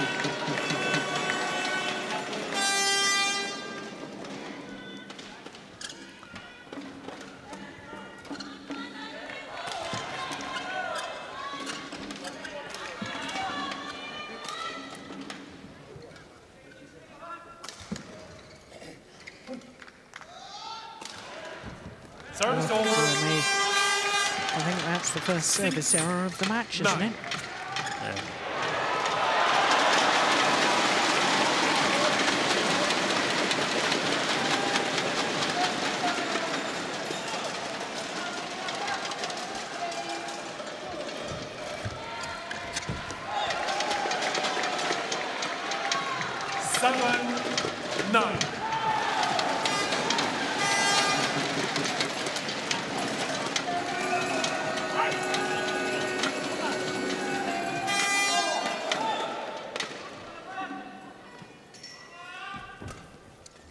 Great serves again from Ranky Reddy. 8-9. It is a great serve. I totally agree with you, Steen, but it's a soft point from the Danes. It is. I think they've discussed that. I mean, I would have definitely focused on Ranky Reddy's serve, that was something that was to be attacked, but it's not really possible. 9-4. Brilliant serve. 7 of the last 8 points to Ranky Reddy and Shetty.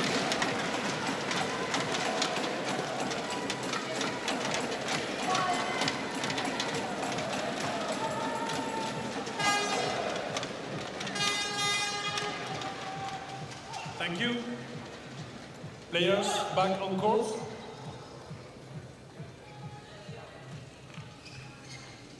India.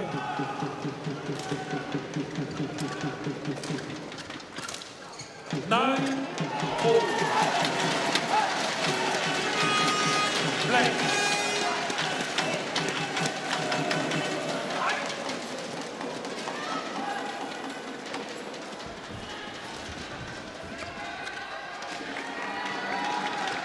Well, it was called in. The Danes want the instant review to have a look at that. It looked from the body language of Kim Astrup as if it was indeed in.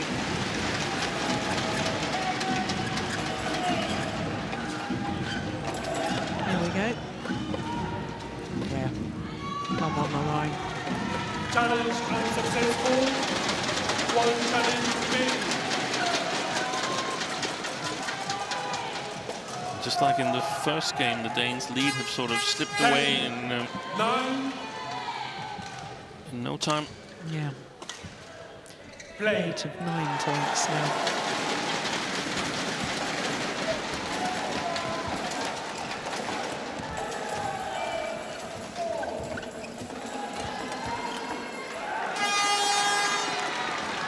Nine of 10 points. And to the mid-game interval with a 2-point advantage, having been 2-8 down. What a remarkable comeback by Ranki Reddy and Shetty.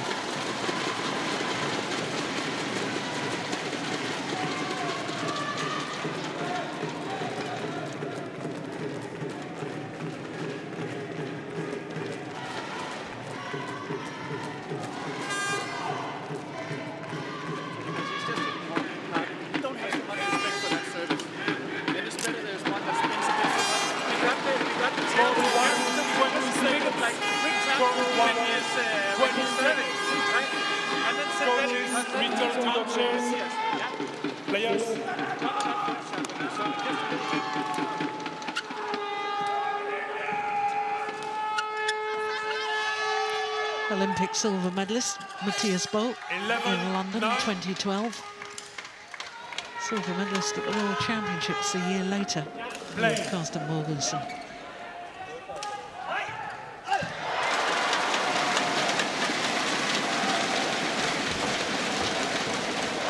Service over. 10-11.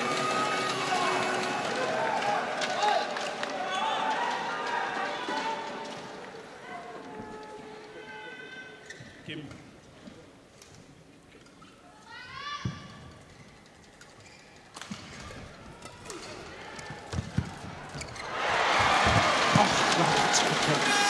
My goodness, he's alert at the front of the court.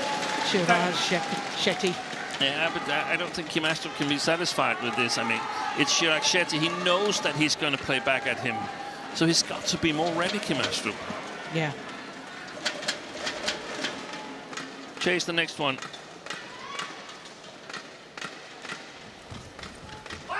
Service over. 11-12.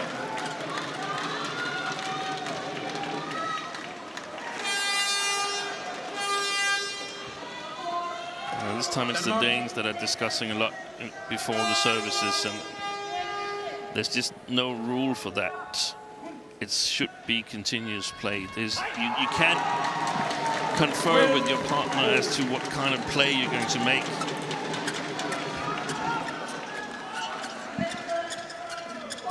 Before it was now it's the Indian pair.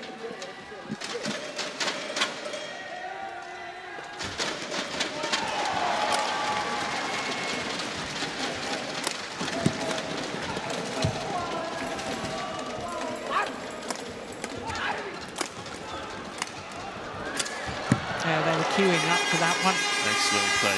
Yeah. Ranki Reddy has been really, really good today, in my opinion.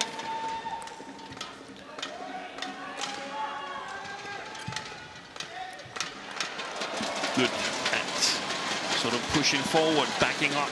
Shivaraj Shetty closing down the mid-court area when they have the initiative.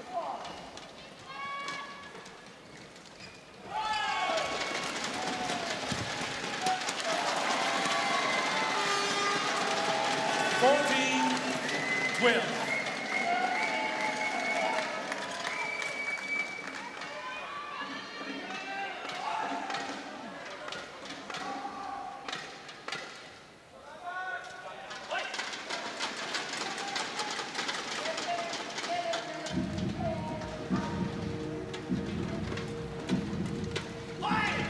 Service over. 13. It's gone a bit bitty. Sorry? The rallies have gone a bit bitty. We're not really seeing any rallies. No.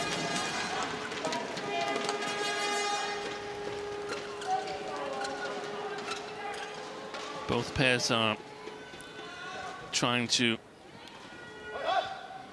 get to play on their premises, and they go all out. This is more of a rally.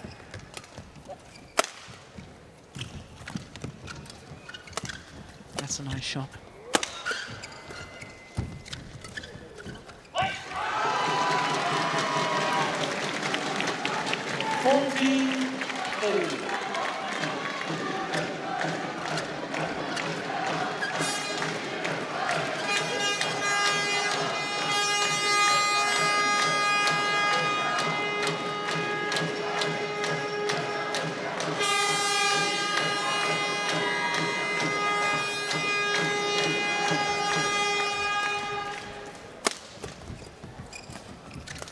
Yes. Well taken this time by Ranky Reddy. 14.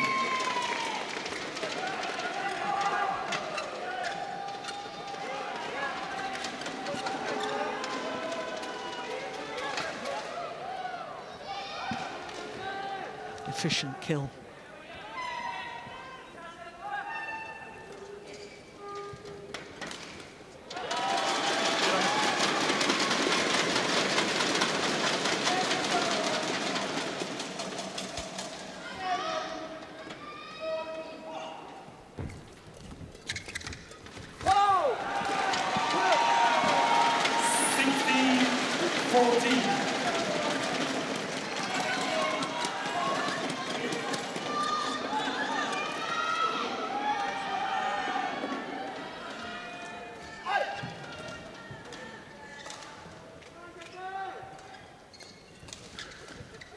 This time the flick is long. India challenges. Cold out. Well, I think that's maybe a bit of a rash challenge.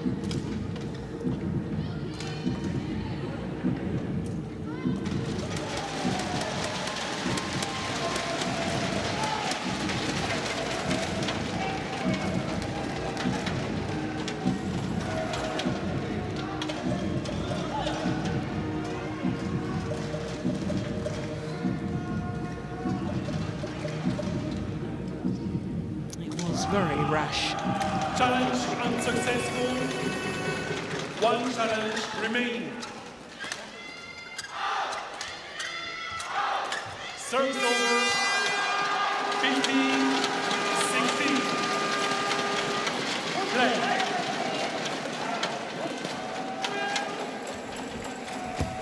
Oh, what a wonderful return of serve.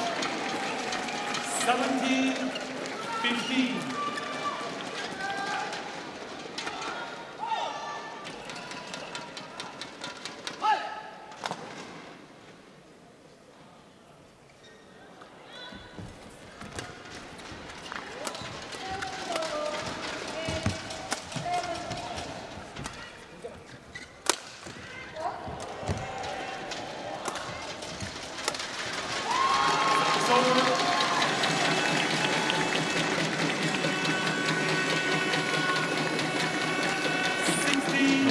Staying in this second game here. I feel Shetty and Ranky Reddy are playing way better.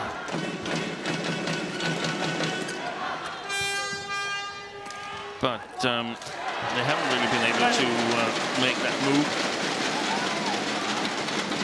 No, and I also feel that the Indian pair have another level they can probably go to. Here we are.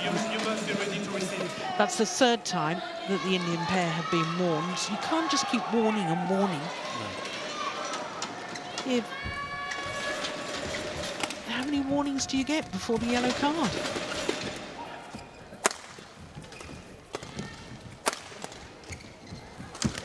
Yeah, that's beautiful. Lovely, lovely change of pace, taking all the pace out of the shuttle. Ranki Reddy.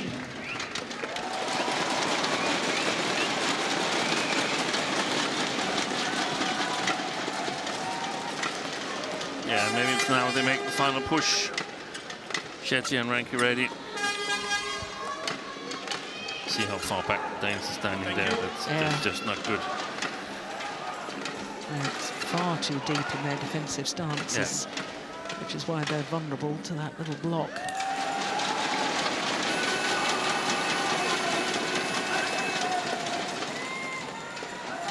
$18, 16.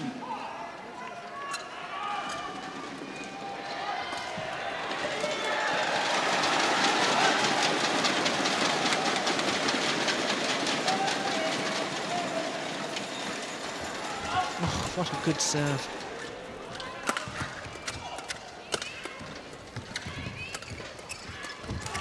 Yeah, well taken.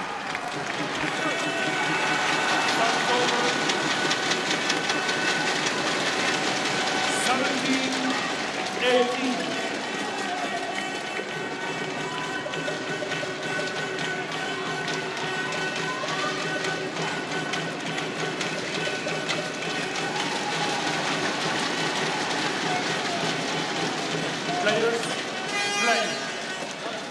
Yeah, the umpire's getting a little irritated by the time wasting.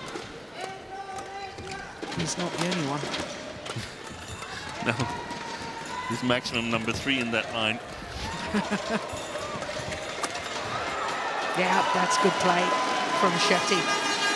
Across the body of Matthias Christiansen, past his right shoulder.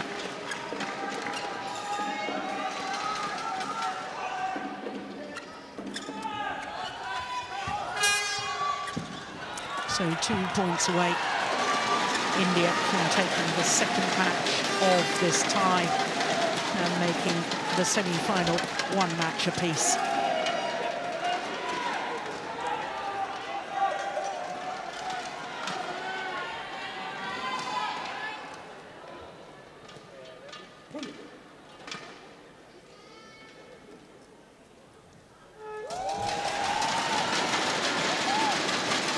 That's gone wrong. Lifeline for the Danes. 18-19.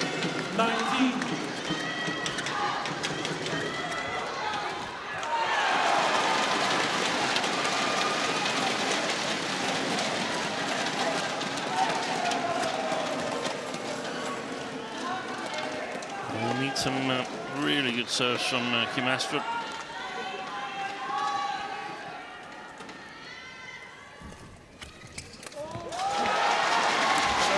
That's 2 goods from Shivaraj Shetty, and it's match point opportunities in this first men's doubles for India. Points, 18.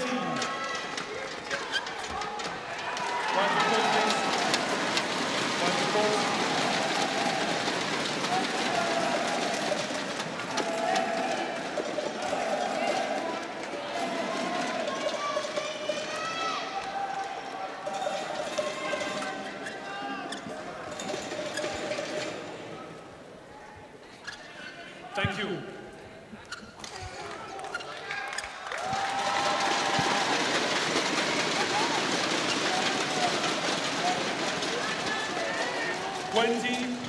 Match points, 80. So match point India.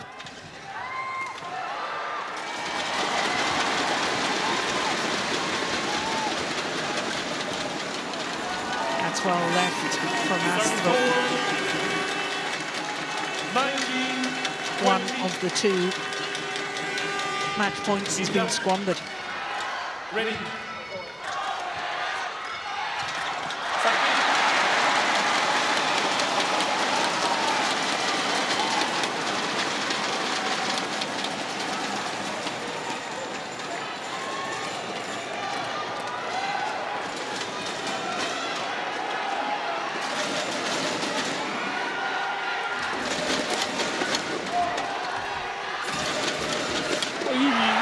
It's 20 all.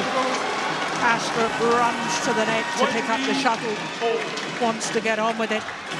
He was falling backwards when saving that one, Matthias Christiansen.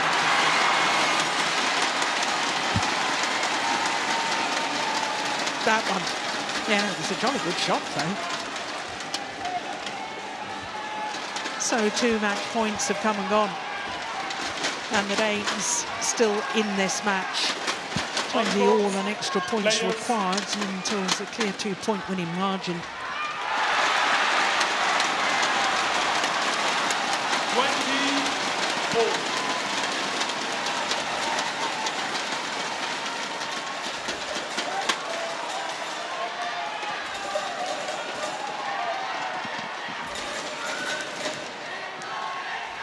Needs a good serve.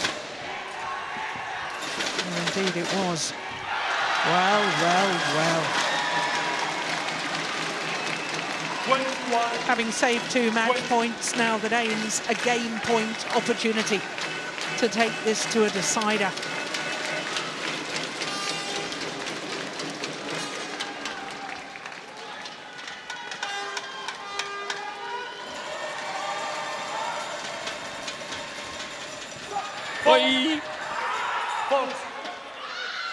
Well, double hit called by the umpire. Wow. I thought it probably was, Steen. Yeah, does he? Yes, he does touch it. Yeah, you can see the deflection. So 21 all. My goodness me, it's all happening. 21 all.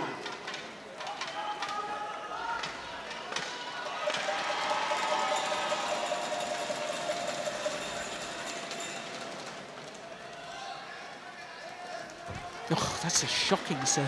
Should have done more with that, but that's a great smash from him, Astrup. And he's been serving so well throughout the match, Rankireddy, but it's now he needs to serve well.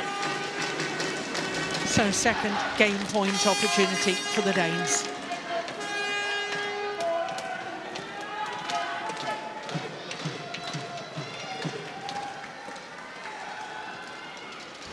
Good serve. It's 1 game all. They've survived 2 match points. Have Kim Astrup and Matthias Christiansen. And we will be treated to a 3rd and deciding game. 23-21, the second game. 53 minutes into the match. And 1 game all. Who would have thought? What an extraordinary second game. 8-2 up at one stage. And then 9-11 down at the mid-game interval. Saved 2 match points. And here we are in a decider.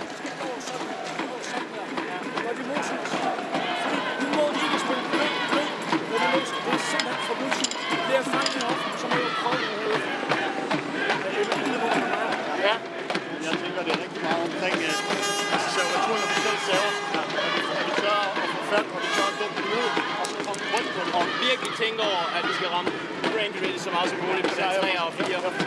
Vi fik masser af muligheder. De muligheder er brugt. Så kommer vi ned. Vi skal bare huske, hvor vi rammer ham. Then the one who's playing the half ball, he's chasing the short one because they're doing this all the time. Okay? Let them already. Don't let them dictate when we are ready. Okay? Yeah?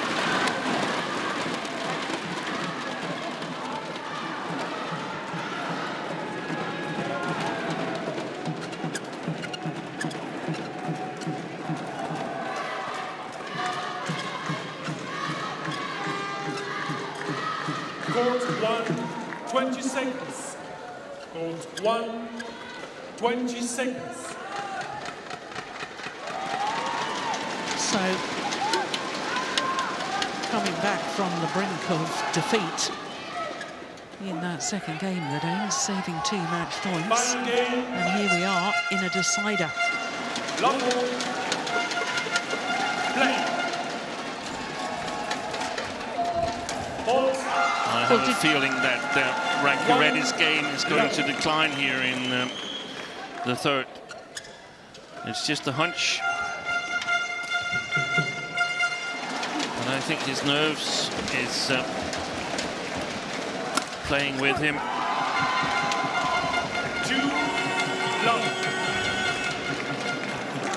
Did you hear any of the coaching? Not at all. No.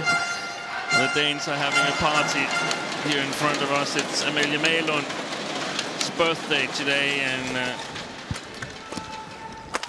don't know if they've been celebrating that as well, but they're definitely supportive.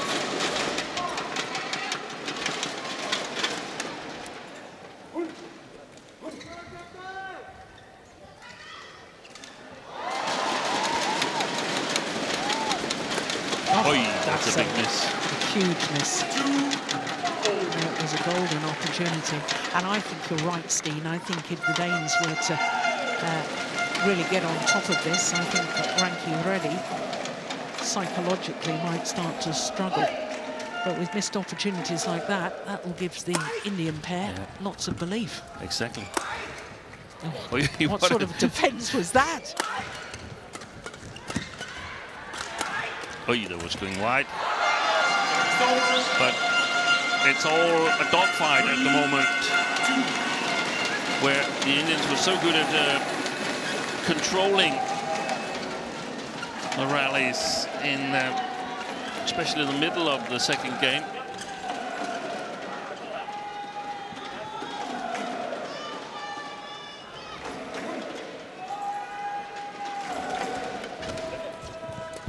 Oh, that's good work from Christiansen.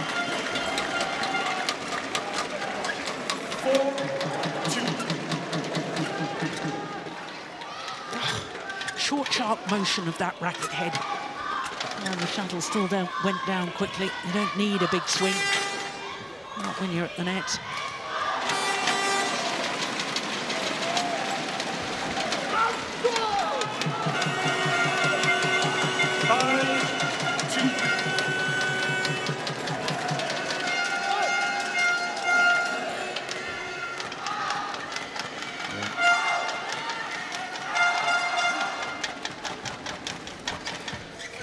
Service over. 3-5.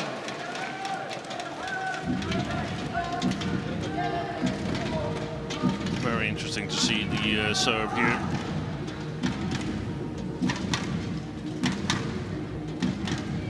It's a good one. It was a good one. But it was a very good return as well from Christiansen.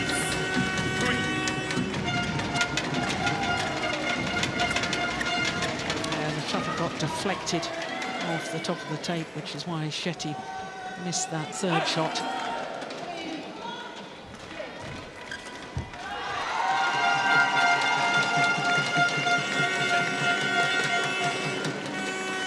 That was really well played. Was it Matthias? Yeah, it was Matthias Christiansen. That was excellent. Instead of just pushing it.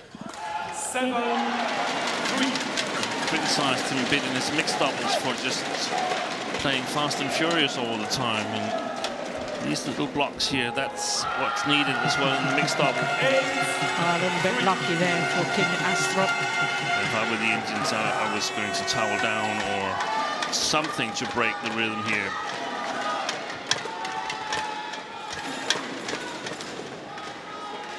Well, why is he holding it? They're going to be warned again. This is ridiculous. Fourth warning. I mean, if there's no punishment for doing something wrong, why would you stop doing it? You don't. No. And as a coach, I would be annoyed if my players stopped doing it because the umpire just said, please don't do that anymore. He's the one who has the tools to regulate the game, and he's not using them.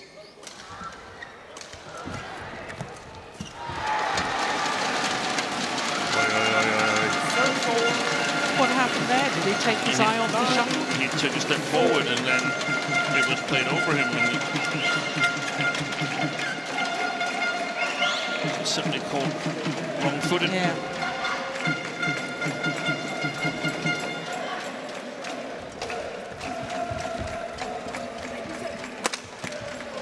Good shot. Service over. 5-9.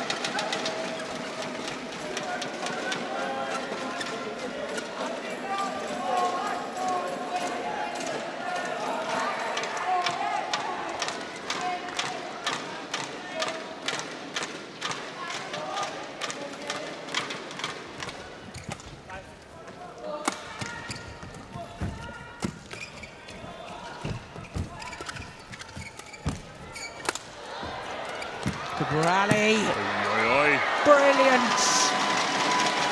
A fantastic rally there. Good defense by Christiansen, but also well done by Shivaraj and Shetty, who kept their composure. You sense that they're sort of slowly working their way back.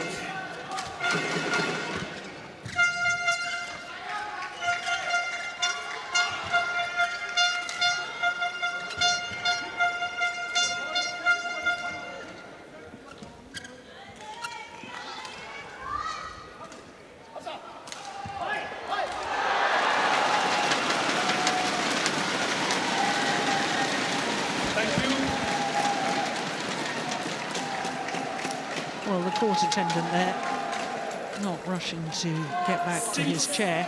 I saw some court attendants earlier in the week, Steen, that were running onto court and running back again from court. It was excellent. That's the one that has been coached by Victoria Kao from Chinese Taipei. Yes.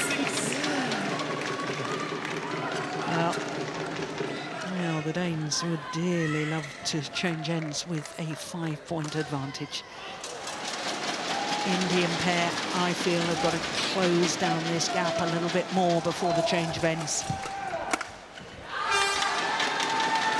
Service over.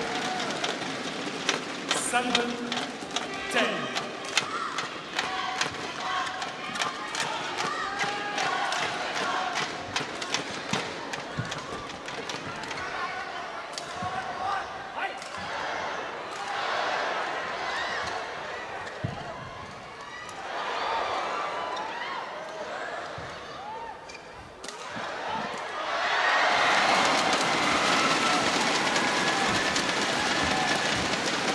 Work from Shetty. This is important for the Indian combination.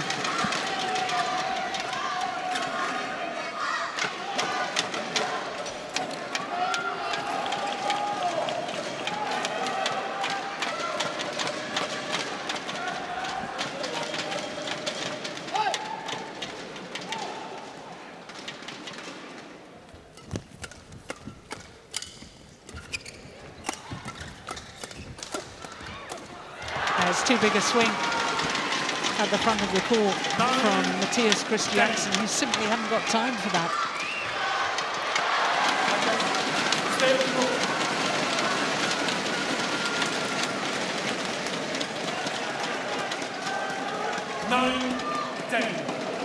Yeah, the previous one had been a big swing, then he was slow with his racket up ready, trying to use a big swing again. Virtually impossible unless you're Subcomolio.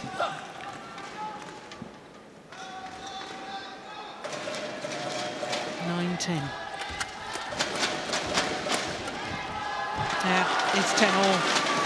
And this is excellent work by Shivaraj and Shetty.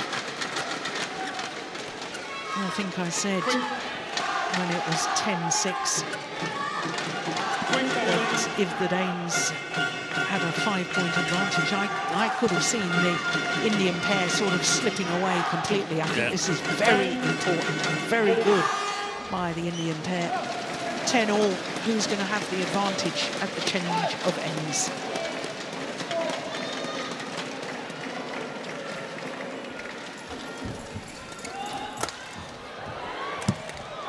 The answer is the Danes.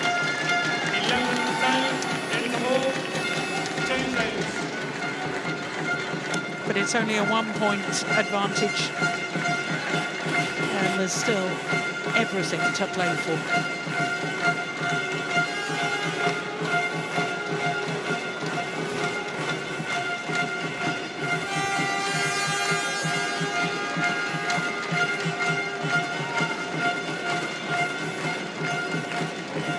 Goes Denmark.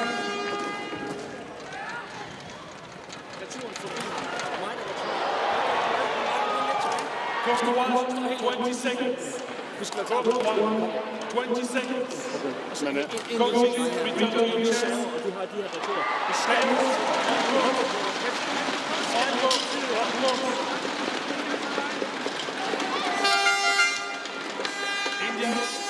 Oh, there's an awful lot of noise in this stadium. Did you catch anything? didn't. I think I turned up the wrong key here on my keyboard, so I cut the sound of the umpire and instead. Got a shock when he started talking. Play. Couldn't understand, I couldn't hear anything.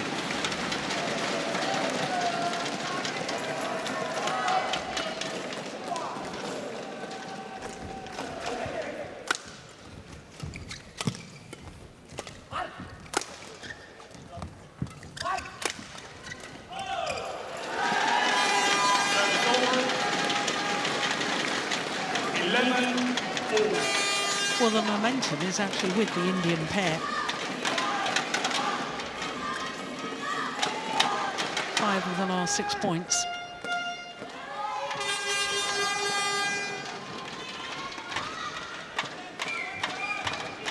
Yeah, and they were down 8-3, so they've taken it back. Excellent play. 12-11.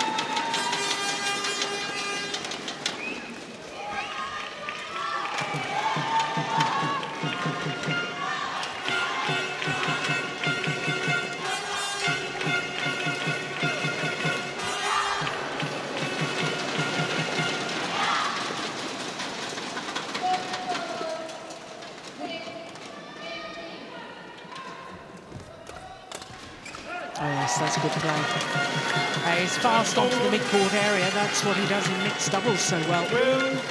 Yeah, exactly.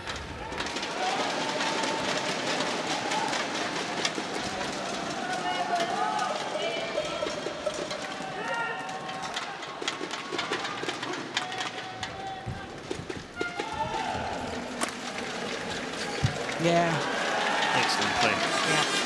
And again, I think Kim Astrup is not alert enough at the net. I mean, it's no big secret what Shetty and Rankireddy is trying to do.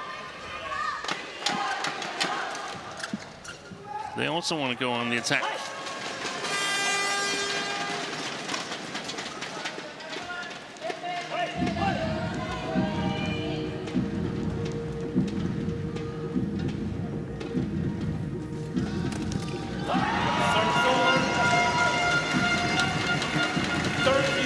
He seemed to take an age on his serve there, Shivaraj. I was just thinking about it. Yeah. I think we need a rule change because he's wiggling it from side to side. So the racket is not, in fact, moving forward towards the shuttle, but he's starting his serve movement. He's just sort of disguising when he's actually about to serve. Yeah. Which is clever done because he's not breaking any rules. I just think it needs to be considered whether that is something that we want, given the rule about continuous play.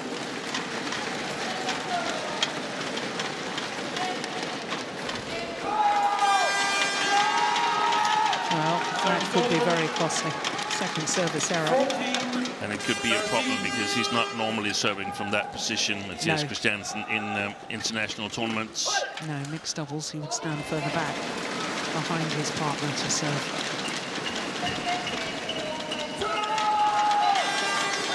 That looked a nervous shot to me. I think so. 13.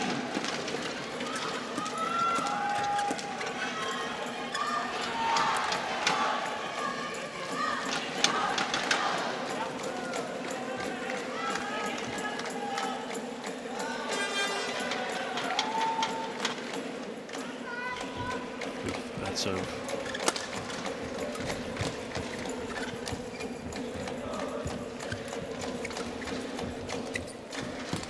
Good pace. Yeah, that's well played by Matthias Christiansen here. He really had the right touch. 14, 15. If Kim Astrup gets the right feeling and is able to step up his actions on the front court, then I think the Danes have a chance. That service from Rankireddy that looked a bit shaky again.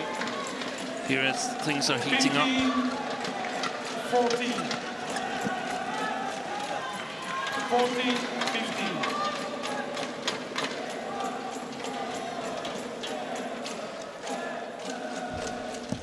Serve's over.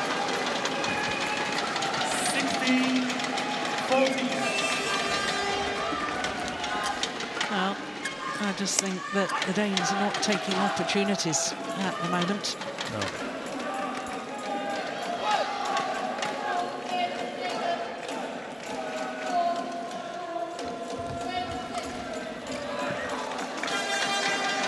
Challenge here from Christiansen.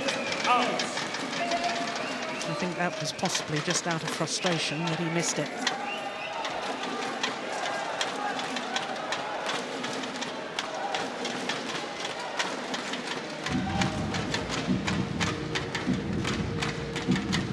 There is a bit of sideways drift. It may have helped it just come back in to clip the line, but no, way out.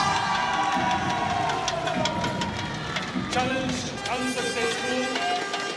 One challenge remaining.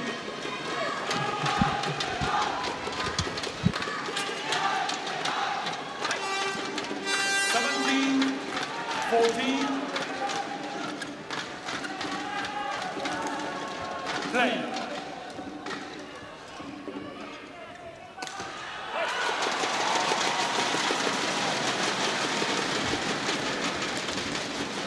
This, I sense, is a must-win point for the Danes, but that's landed in. That's a terrific shot from Shetty. 14.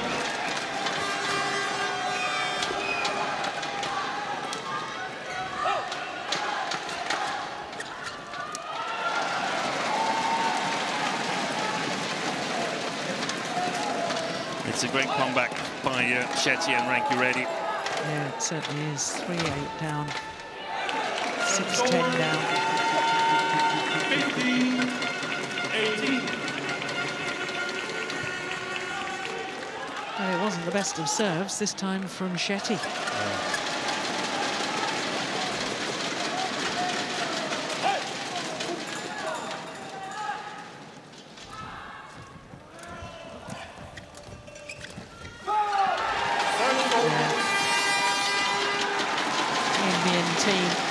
Their players on 2 points away from levelling this semi-final at 1 match apiece. Mind you, they had 2 match points in the second game, didn't they? Yeah, they had. So you just never know. But it is a handsome lead. 4-point advantage, 19-15.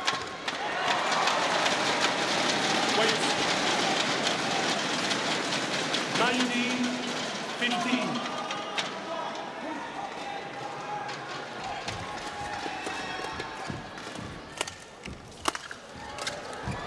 Points. Set over. 16-19.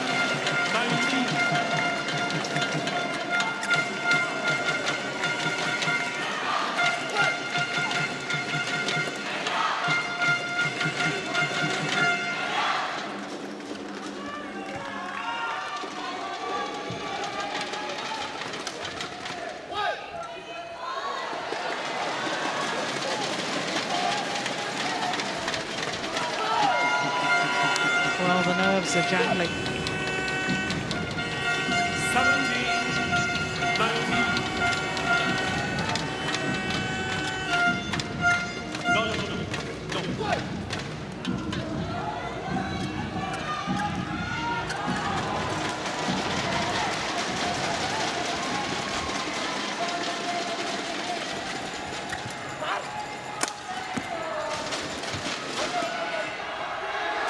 Well, along of the back line, and it is 3 more match point opportunities for India. 20, match points, 17. 3rd match point in total. 2 came and went in the second game. Here's the 3rd for Ranky Reddy and Shetty. Oh. That was a good return of serve. 18-20, stay on course.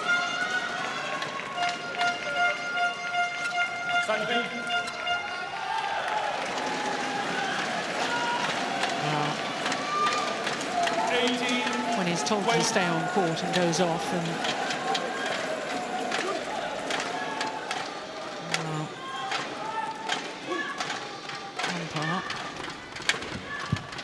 authority not really being followed.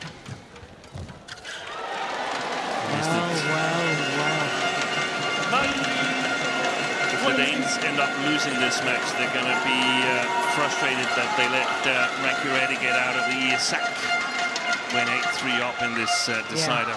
Yeah. It's a 5th match point opportunity now for Rankireddy and Shetty.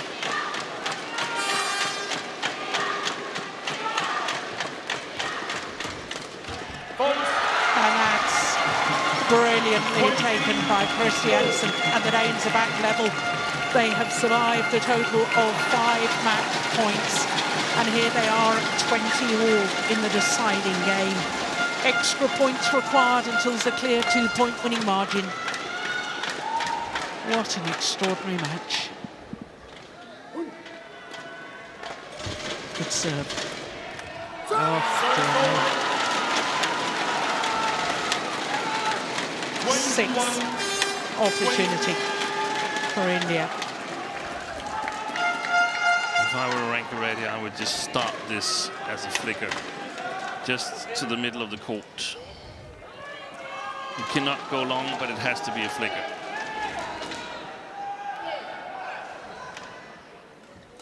Yeah.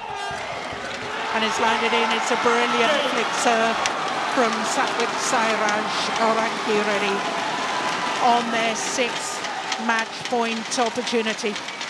They have taken this first men's doubles and leveled the semi-final tie at 1 match apiece. Well, an hour and 17 minutes for the victory. Match won by India. Well, 21-18. fluctuating fortunes in the deciding game. Coming from 3-8 down, 6-10 down, and look at the roar of delight from Shivaraj Shetty. Took the opening game 21-18. This, the flick serve once again. It was a perfect flick serve. 21-18, then squandered 2 match point opportunities in the second before losing it 21-23. But coming through the tight deciding game, 22-20 in an hour and 17 minutes. And it's 1 match all in the semi-final tie. Obvious disappointment for the Danes. They certainly had their opportunities. Sport is about taking opportunities. We look forward to the next match, and it is 2 World Championship silver medalists. It's Kidambi Shrikant, who was a silver medalist at the last World Championships, against Anders Antonsen.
So welcome back to the Impact Arena.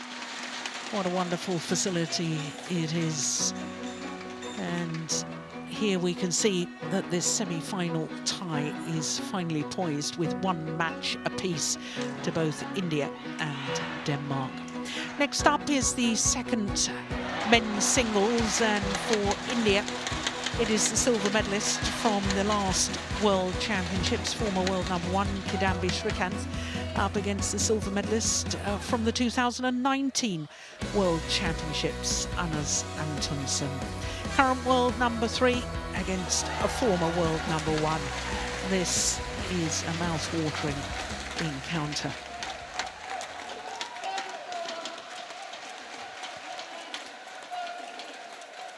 Well, the prizes that await the Uber Cup final tomorrow, the Thomas Cup final on Sunday. Thomas Cup semi-final, the second single. The 32nd staging of the Thomas Cup, the 29th of the Uber Cup. So the former world #1 Kidambi Shrikant makes his way onto centre stage. He's been in great form this week. Won all 4 matches in India's campaign at second men's singles. Silver medal at the World Championships in Welver last December, losing out in the final to Lo Ken Yu of Singapore.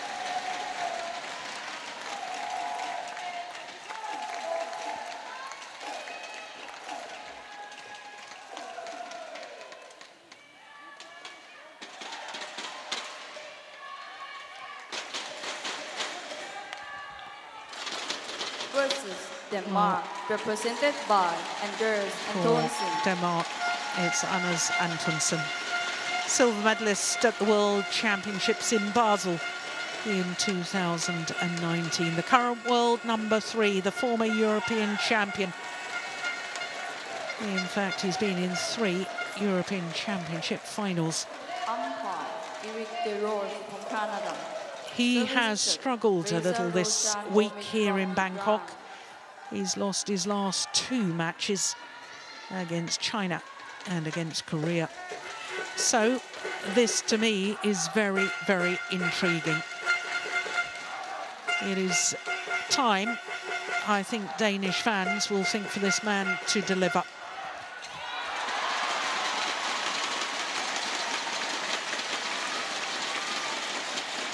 Won the World Tour finals of 2020, which were played in January 2021 in this very arena. So he knows the conditions, he likes the conditions here. And this will be a 6th meeting between these 2 players. Of the previous 5, Antonsen has won 3 of them. But the last time they played, it was Kidambi Shrikant that won 3 games in the quarterfinal of the Swiss 300. Yes. So Kidambi won the toss of the coin, and he's chosen to serve, which means that Anders Antonsen has chosen ends, and he's asked to start the more difficult end for singles players. Now, Anders Antonsen is he sporting a bit of a ponytail there? He is.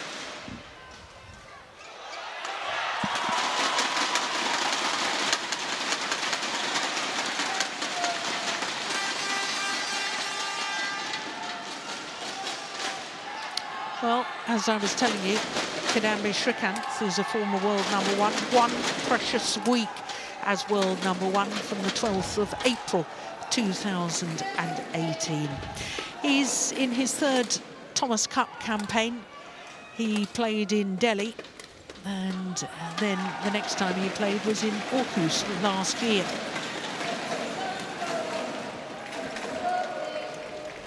His World Championship silver medal, and I think he must regard as his best achievement so far in his career, the 29-year-old from Ravulapalam. And you can see all of his matches won his first 2 matches against Germany, against Kai Schaefer, and then on Monday against Canada, against Brian Yang, going the full distance. And so he's got better and better as the week has gone on. Beat Wang Su-wei in Wednesday's match, the group decider, and then in the quarterfinal yesterday beat NC Yong of Malaysia. Hannes Axelson is 25. He turned 25 last month, born in the city of Aarhus, which is where we had the last Thomas Cup. 183. I have him down a bit taller than that, at 6'1".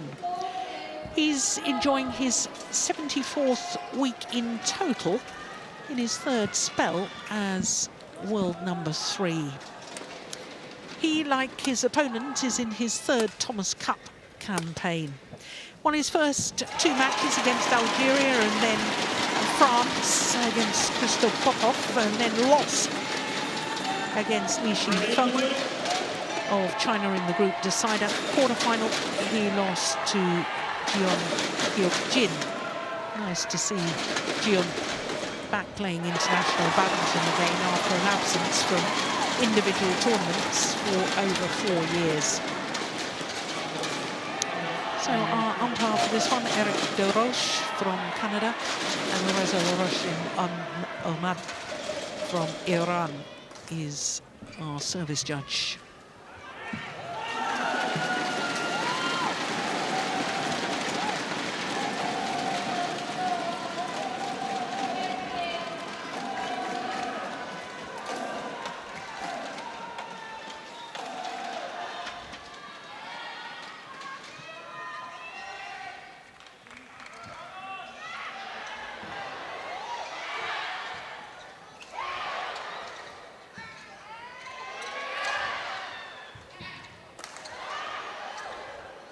Ladies and gentlemen, on my right, Denmark represented by Anders Antonsen. And on my left, India, represented by Kidambi Srikant.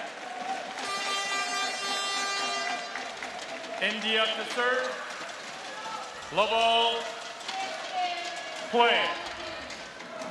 So the battle of the World Championship silver medalists. Kidambi Srikant, former world number 1, against the former European champion, Hannes Axelson.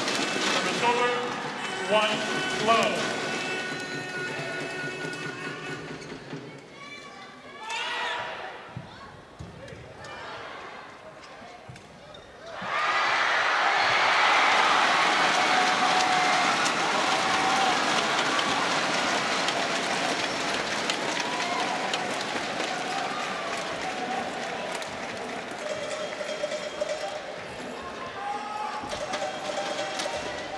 Yeah, nice.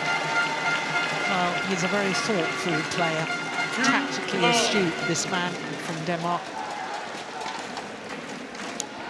And he often plays winners, overhead attacking shots that are way below full power, but they're so accurate and they're so well thought out. Hits an enormous number of winners just by playing it in the right place.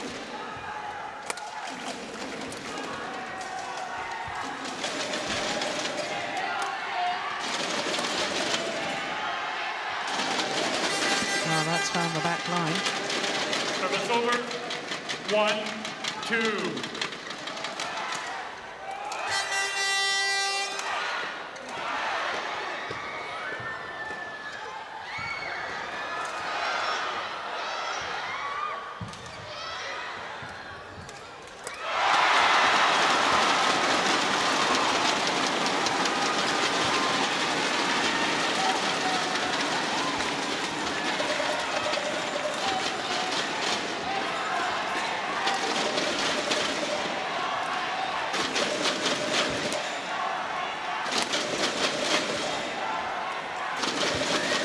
That's a clever backhand from Kidambi. 2-0.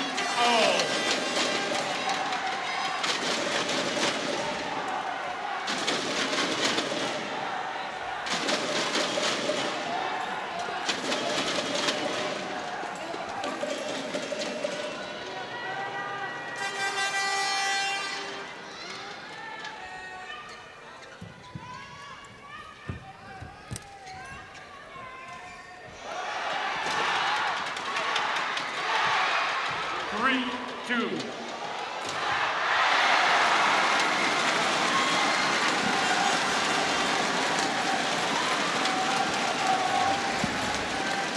It's turned out to be a very key match, in my opinion, here.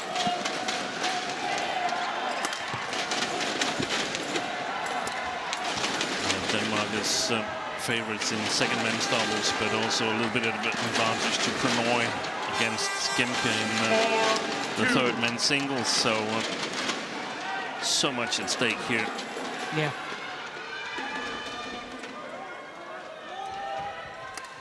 Oh, that's delightful. What a super shot from Kidambi. 5-2. 5 straight points.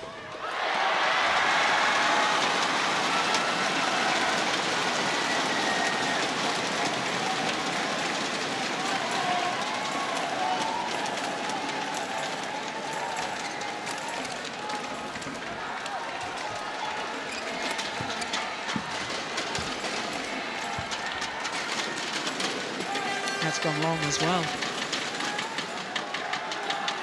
6-2.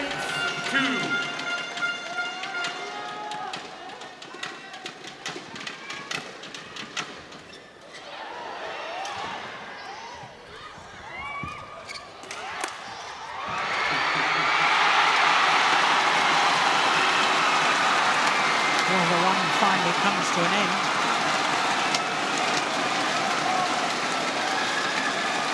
Clever placement towards the right hip. 6.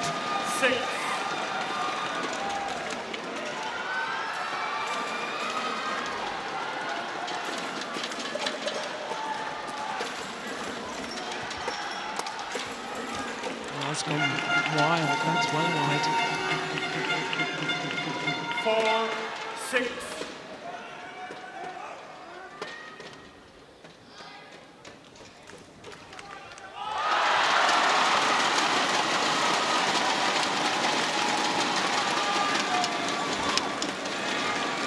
Yeah, that's clever. That is clever. That's the tactical awareness I was alluding to. 5-6.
Yeah, nice angle.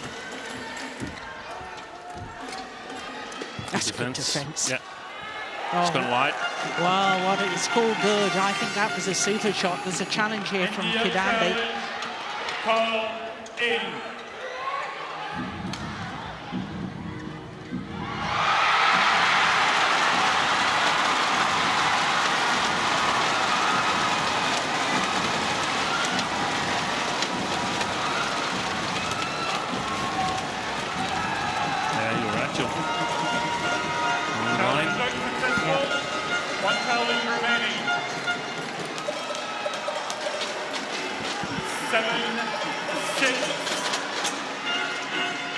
Well, he's not happy with the court attendance work, needs the court mocked again.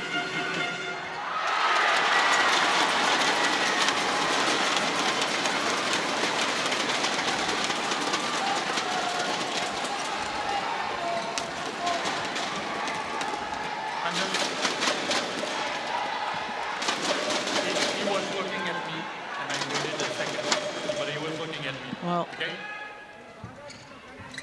Matthias Christiansen needs to be a little bit careful there. I don't think players should be touching the umpire, either with rackets or tapping them on the shoulder, or as he did there.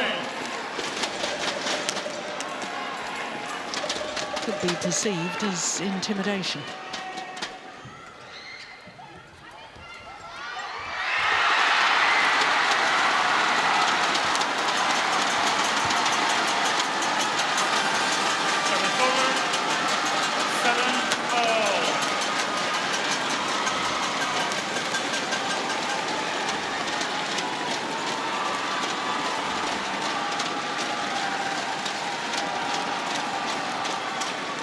Both players enjoying a little run of points in these early stages. What's your theory, Steen, on why Matthias Christiansen appears to have been struggling this week? How much time do we have? It's like that, is it? Basically, I don't know. I don't know Anders well enough to have a good theory on what's wrong. But I have a small one, and it's like he once said in an interview that he could not live the way Victor Axelson lives. Axelson very meticulous with what he eats and when he goes to sleep, and very, very professional, very detail-oriented, where Anders is a bit more flexible. Likes good food. Yeah, that's a nice way of putting it. And we've seen him turn up at breakfast here with his little kitchen weight, weighing all the food he eats and sort of. And I really appreciate the fact that he's trying to do things better, trying to get in good shape. He's often been criticized for not really having the stamina required. And when you start working on things like this, I think it takes some time to get used to it. And in the beginning, where you're a little bit in doubt whether it will, in fact, help, you're perhaps not really happy as a person. That's interesting. So, could someone buy him a chocolate bar and give him here between the first and the second game? Or whatever, a gourmet chocolate bar. It's purely a theory, but he hasn't been playing well since the start of 2022. No. He's had high hopes. He always has high hopes at the All England, Swiss Open, European Championships, but it's been disappointments as to his high standards. So perhaps also cutting himself some slack and saying, okay, things might take time, and just because I start doing something, it might take time before it actually gets to work, and before I'm used to it, before it becomes a natural part of my my everyday life. 10-9. Yeah, it is very interesting, because I think any athlete, when they're past their prime, will look back and say, did I do everything possible to be the best athlete I possibly could be? And if they haven't tried everything, they'll regret it. Yeah. And so you've also got to decide what makes you happy. You know, you saying, you know, maybe he isn't happy because he's got this regime about his food now, and it's just watch that rally as we go to the mid-game interval. But to me, I'm reminded of Chris Evert, who heard one of her opponents say, thank goodness my happiness doesn't depend on the outcome of a tennis match. And Chris Evert said, thank goodness mine does. Yeah, that's correct. That's how people are different. Yeah, because she so badly wanted to win. Yeah.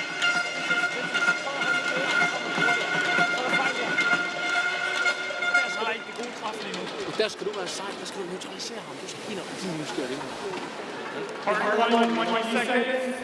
Rigtig godt. Part 1, 20 seconds.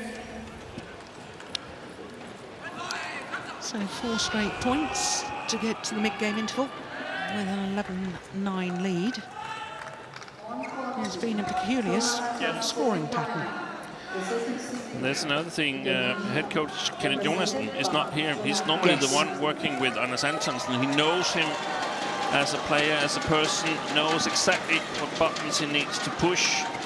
And even though Jakob Høj is a good coach, they're just not working that closely together. And 11-9. when push comes to shove, you need to sort of trust 100% each other as player and a coach. Yeah, very, very good point. And the reason Jonassen is not here because he's gone through his 3rd hip surgery.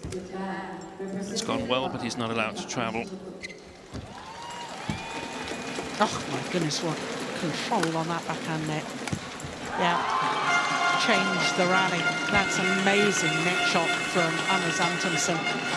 Took the shuttle late on his backhand side. Yeah, we've just seen the final kill. It was earlier than that.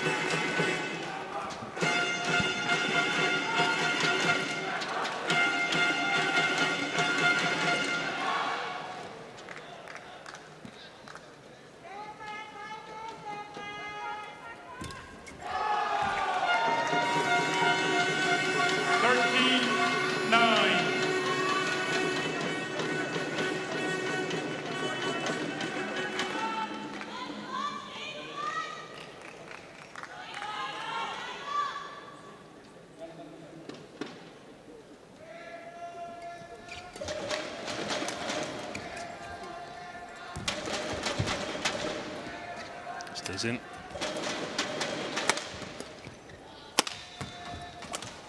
Yeah, shot. That's very nice from Kidambi.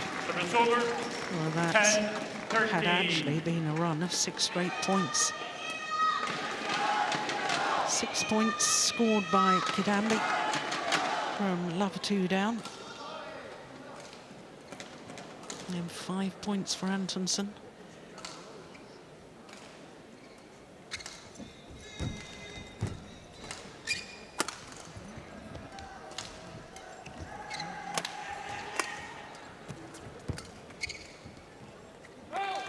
Just long. 11-13.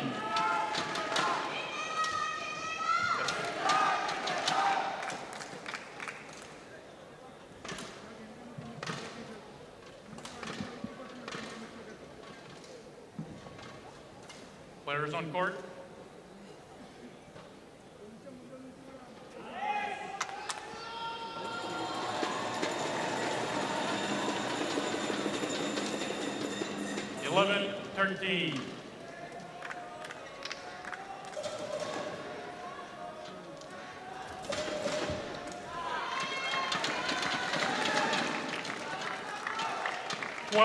Thirteen. And yeah, good umpiring. I was calling one of Antonsen's matches earlier on. It was the group decider against China. And he was regularly taking 45 seconds in between rallies. One rally I timed, it was 1 minute and 15 seconds.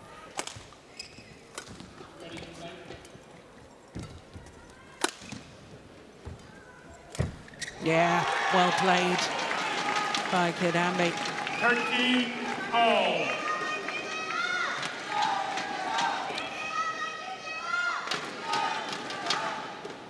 There's a lot on the body language as well with Antonsen, in my opinion. I mean, the last Thomas Cup in Aarhus on home soil, Denmark came in with high hopes. They felt they had the 3 best singles of all the teams. And they were supposed to win it, and Antonsen couldn't get it done against Jonathan Christie. And now they come here, and it's sort of like the revenge. Yeah. And he can't get it done.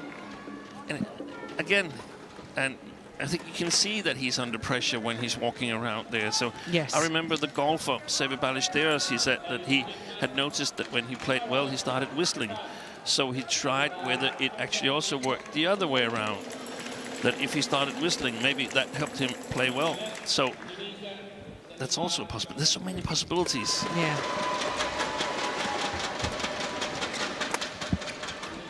Good shot. Oi, that's well played from that.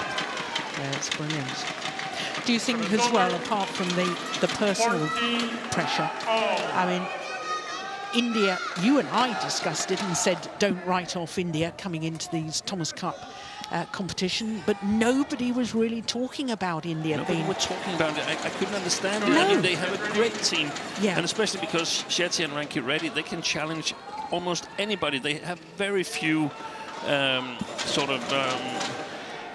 pairs they match up poorly against. There was one against Malaysia, but they didn't play them.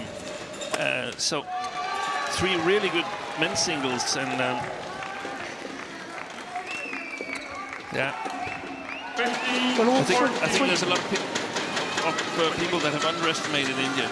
Exactly, and Denmark, I know because I overheard the coaches, and we were chatting actually on the way back after we'd finished at 2:45 in the morning, and I walked back with a couple of coaches, and they said what we need with the draw, we want to be the same end as, and one of the countries they mentioned was India. Yeah, for me, it would have been much better from a Danish perspective if Malaysia had gone through here. Yeah. Because second and third singles, Denmark would be the huge favorites. So they only need to find one more match. It's over. 50-all.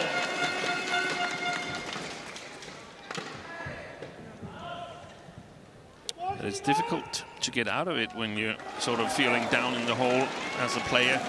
We've seen Anthony Ginting losing all his first 3 matches, but then finding some form yesterday, and today beating Kento Momota, so it can be done. You can drag yourself up. Absolutely. And I said on commentary when I was commentating on Ginting, you know, maybe he's saved his best to these big crucial matches. That was what we saw from Jonathan Christie last year. Yep. He hadn't really performed until he beat Anders Antonsen, and in the final secured Indonesia the Thomas Cup.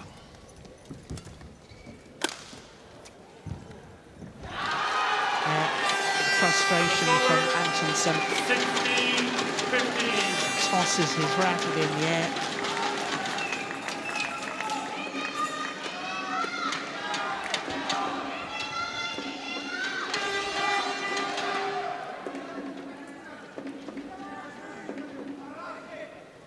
Yes.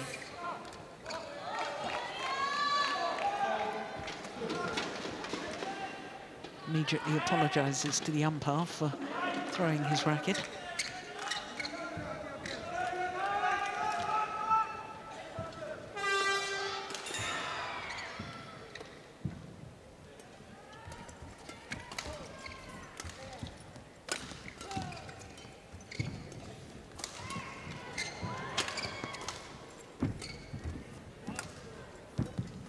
This is a big point.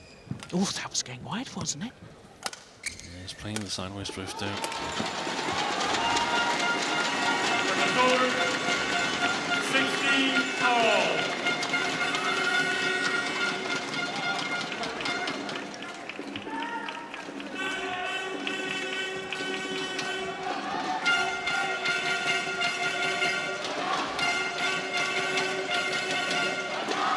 Yeah, this is the stage of a game where it's crunch time.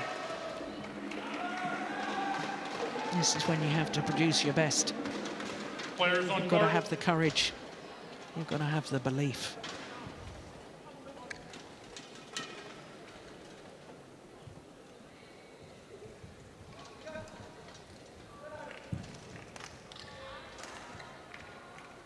Play.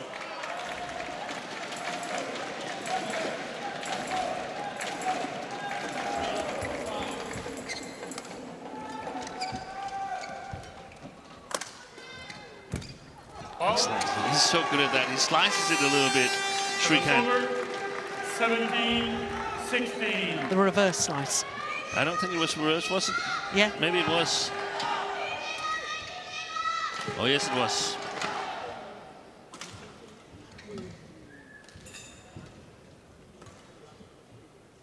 look at the anguish, the frustration.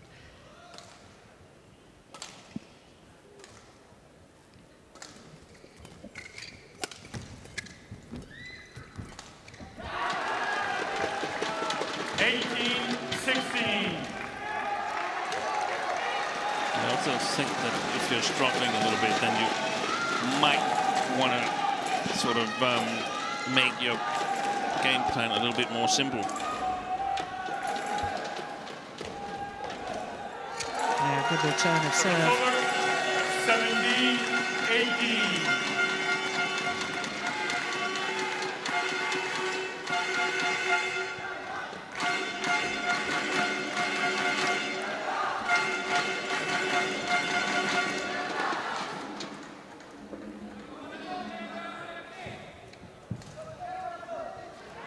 Thank you.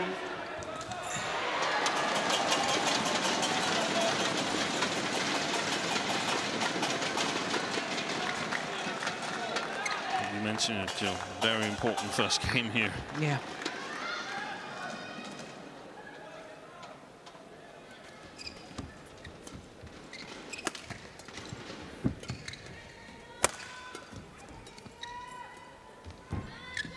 Good net shot. That's a great lift. My goodness, off that tight spinning net shot. What a wonderful lift from Kidambi. An awful choice of Antonsen. I mean, what is the chance that that is going to be a winner?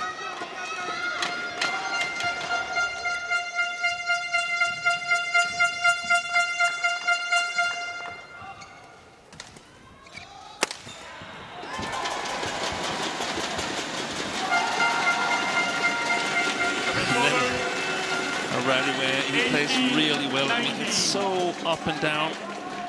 And then stay on court.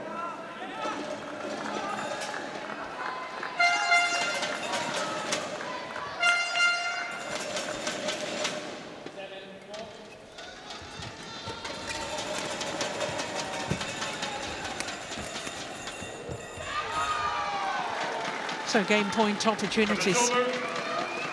20, game point 18.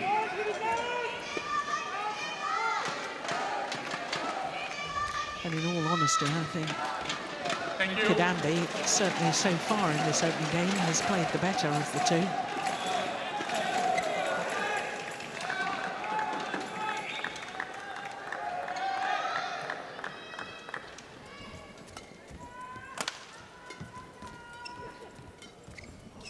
Oh, that was close to going out, I think.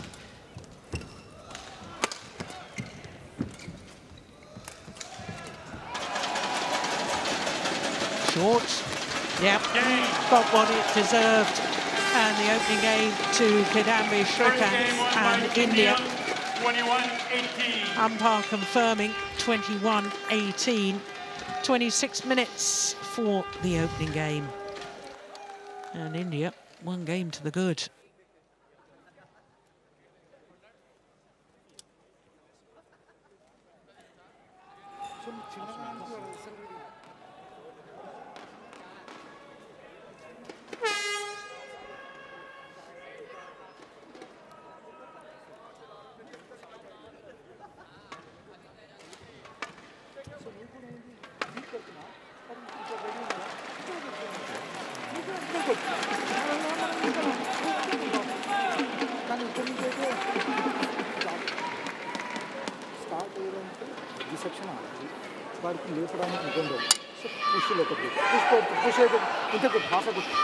ఎందుకంటే గట్టి కొట్టాను drive కొడుతున్నాను కదా నువ్వు దానికి ready ఉంటే నువ్వు కొట్టు ఎందుకంటే కొన్నిసార్లు ఇప్పుడు లాస్ట్లో రెడీ స్టార్టింగ్లో 2-3 పాయింట్లు రెడీ లేకుంటే డ్రైవ్ కొడితే పక్కన నువ్వు మొత్తం బాడీతో కొడుతుంది అది కాదు డ్రైవ్ పుష్ కొట్టి వాడు కొట్టే డ్రైవ్ వాడు కొడితే Pumpes langt modstand. Jeg skal ikke give ham den der retur på krydskort. Og herfra skal han heller ikke have den. Han skal langt udefra. Det vi har lært her, når skal vi pumper her. Det er, altså, som vi ikke ser så meget, nu pumper flere kasser. Flyver ned i det. Ja, det er præcis. Så lærer han hvor han giver halve, og så står han under. Han skal lige holde til mellemspillet. Du skal have det mellemspillet. Court 1, 20 seconds. Court 1, 20 seconds. hans forhånd. Altså hed derovre der. Coach, return to your chair. Hele tiden.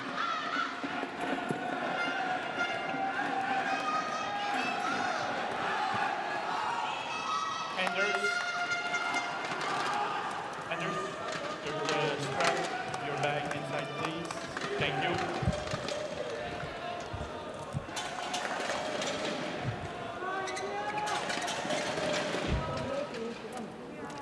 Second game. Level. Play. So 1 game to the goods. Kidambi Shrikant 21-18, the opening game in the battle of the World Championship silver medalists.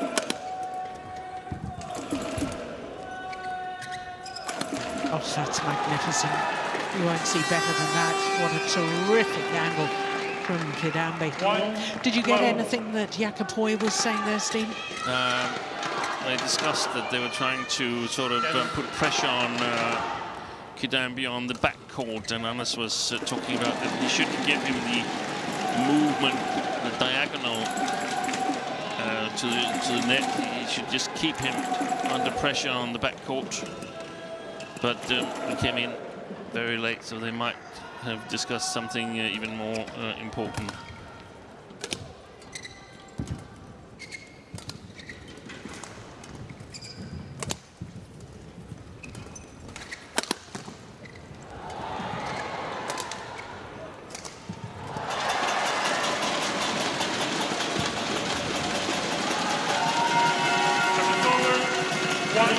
Well, that's naughty of Kidambi. He made the error at the nets and walked away. Didn't hand the shuttle back, and Antonsen walked away. They both walked away, which means that extra time is wasted.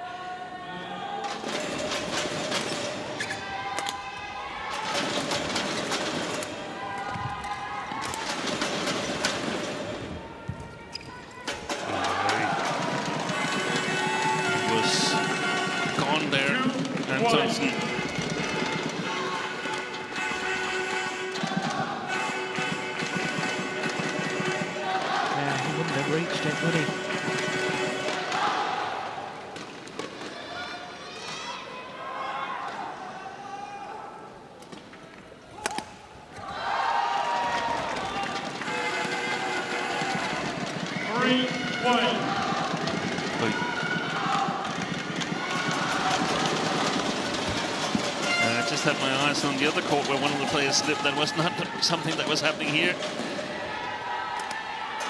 Luckily, it's just wide. Now this match is of course far from decided yet, but if I look at it from an Indian perspective, trying to sort of see it from Kidambi and the Indian coach's perspective, then where is it Anders Antonsen is really dangerous? Where is it that he's threatening? I just don't see him very dangerous at the moment. No, I would describe it as a lack of urgency about his style of play, Antonsen. Yeah, and sort of the low elbow in the upper head shots. I mean, yeah, this could have been a good shot. A little bit unlucky for Antonsen. It goes wide.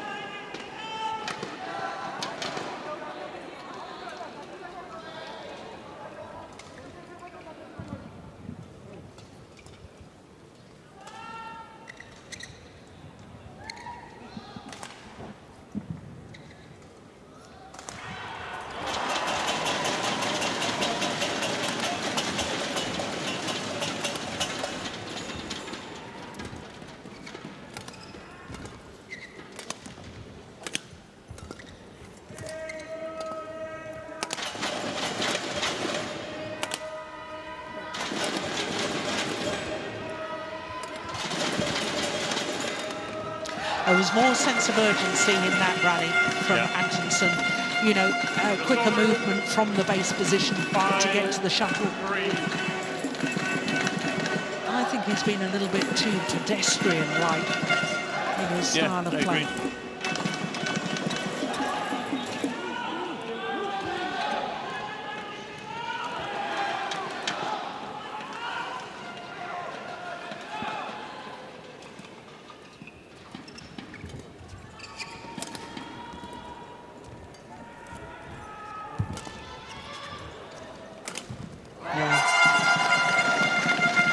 Well, his feet were, I think, on the double service line, which means that the lift wasn't that deep, but it was still a terrific angle. Yeah, he was inside the double service line, actually. Right, look at that finish. And one of the things he discussed with the Danish TV2 when interviewed after, I can't remember whether it was yesterday or the day before when he's lost to Li Shifeng, was that maybe he didn't really have the right tactical approach on the far side of the court there, because he felt like, okay, you can lift it, but maybe you shouldn't lift it after all. Maybe you shouldn't leave initiative to your opponent. And so far, his plan from the coaching break of pushing Shrikant Kidambi to the backcourt has seemed to work reasonably well.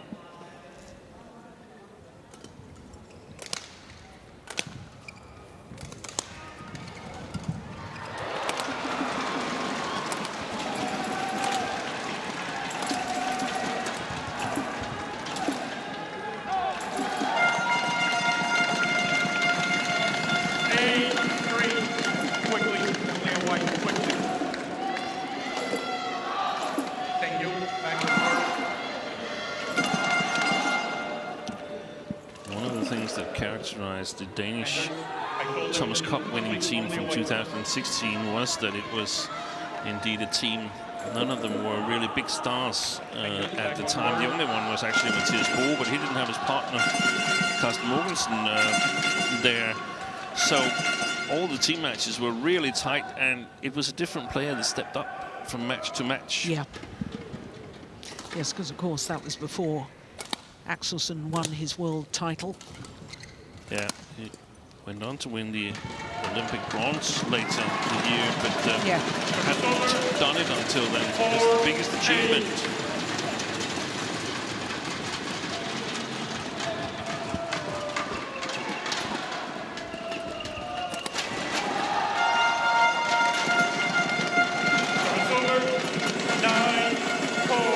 So, looking at it from Antonson's perspective, it's really nice to have lost 2 matches and still go in to play the next day. Normally in a tournament, he would be sitting on a plane back home. Yeah.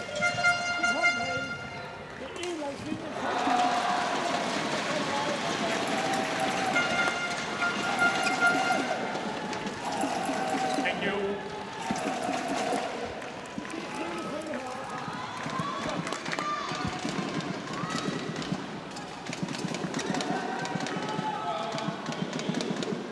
Play.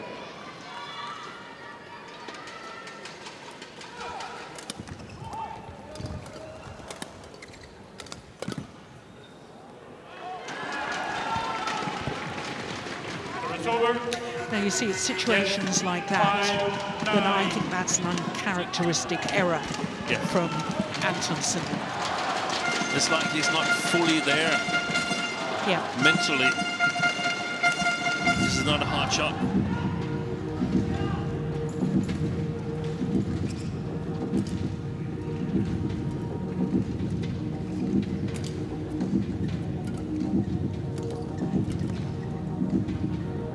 Just long. You know, the other thing seemed to be bothering him. His shorts seem to be bothering him. He keeps tucking. I agree. Tucking his shorts up. Get us a shorter pair of shorts. Yeah. You know. Cut the legs off. Yeah. That's sort of the shorts. The shorts.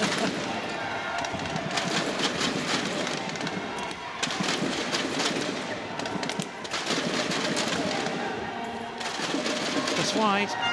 Well, I don't think he'll win that challenge. Call out.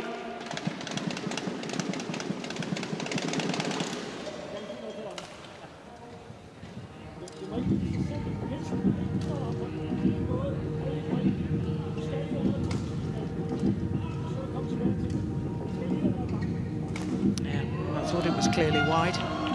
Challenge unsuccessful. 1 challenge remaining. Service over. 10-6.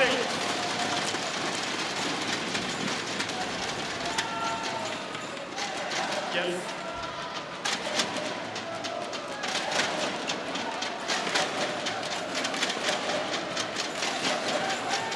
Play.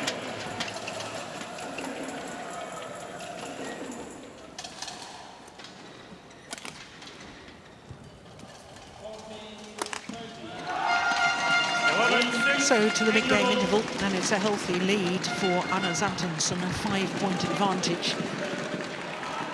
But he's again down.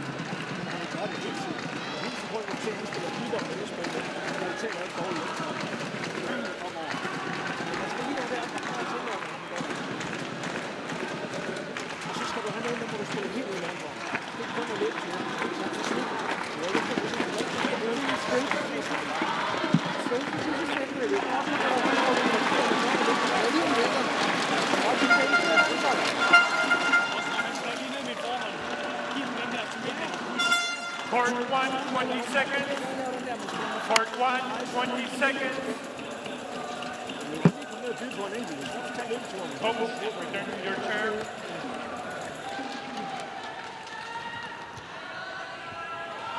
Could you hear anything that time? Yeah, it's something about once in a while playing these fast short crosses at the net, like we saw Axelson in the first game, when Shrikant is playing it into the court, so to speak, playing below the first double service line, making it difficult to play a straight drop shot and maintaining the pace in the rally. But now Shrikant seems to come out firing here. Yeah, that's a great smash. Service over. 7-11. Yes.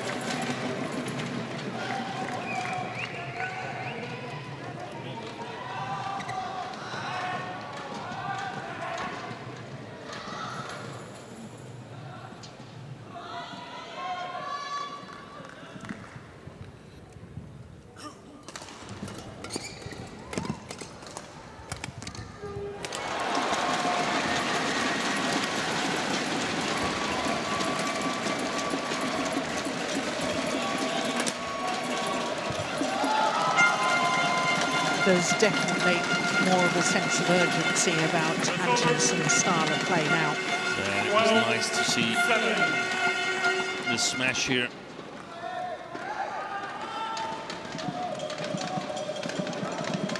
I'm not saying he should go all out in smashes. I'm just saying once in a while he needs to sort of remind the opponents that he is dangerous.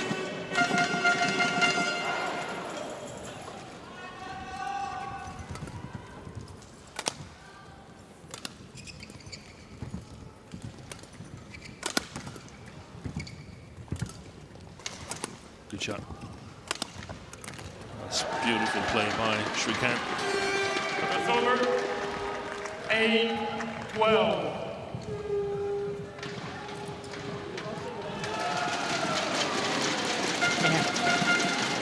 It moved from the forehand side back to the base position and then managed to get back to the round the head position to play the cross-court smash.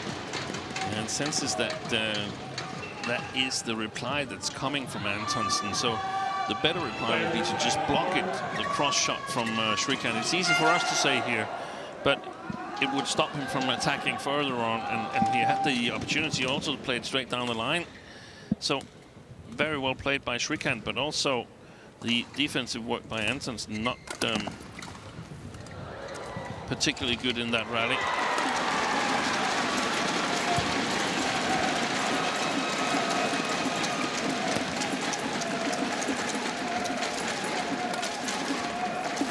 Left. Kadambi not taking into account the sideways drift. 13-8.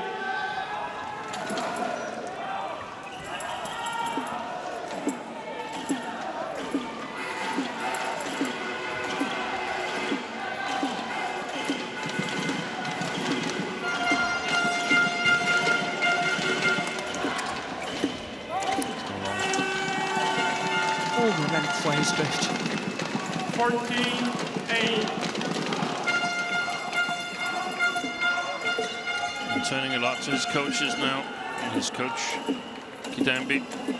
Does that bother you? It's a sign that he's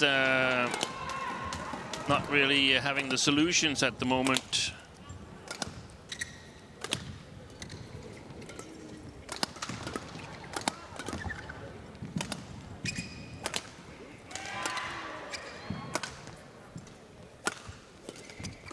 Yes. Yeah, well played. So if I was Shrikant or if I was coach, I'd tell him to attack, take control. Yes.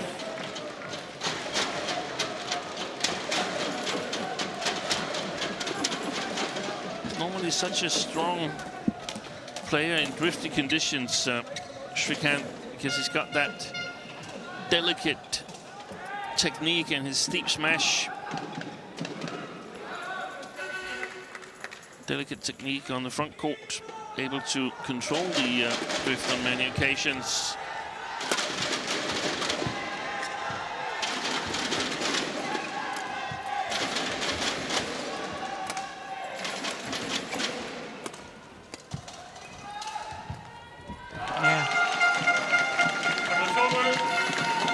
Perhaps not the wisest choice from Kidambi to lift this one cross court.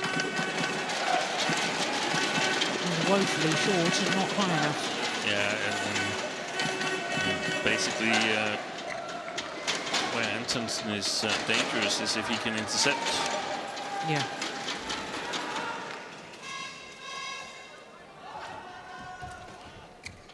Service over. Oh, he had 4 attempts before he got it over.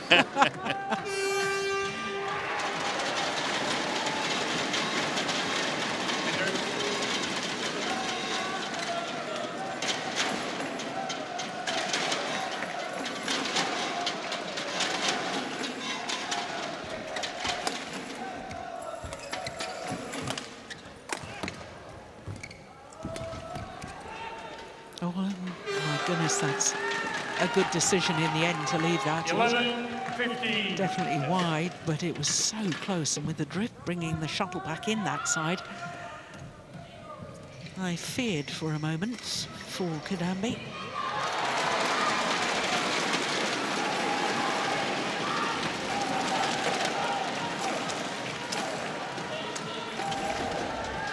Thank you. Player is back on court.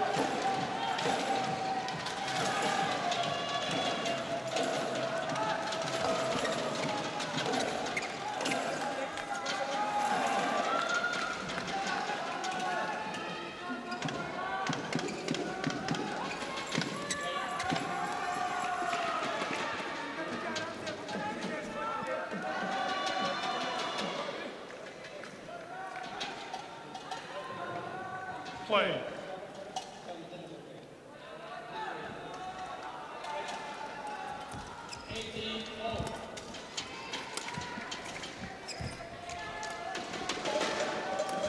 Good lift. Oh, that's a great clear. Punch clear, across court, attacking clear. And I thought Kidambi looked tired with his movement turning Gerstein.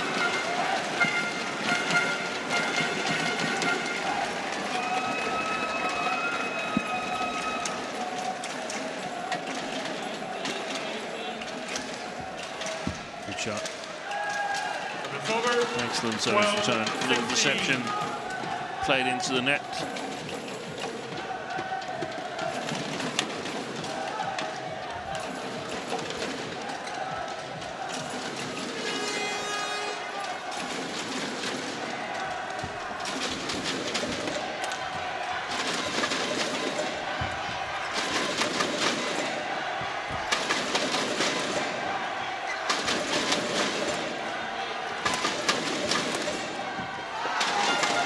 Interception. 17-12.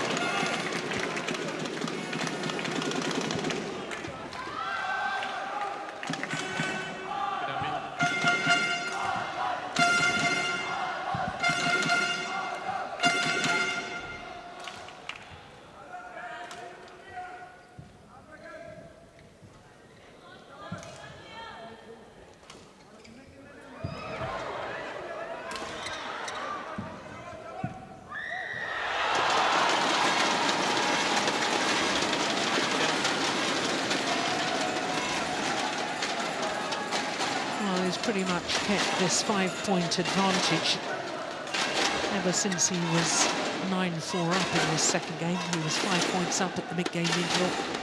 5 points up again now, Antonsen.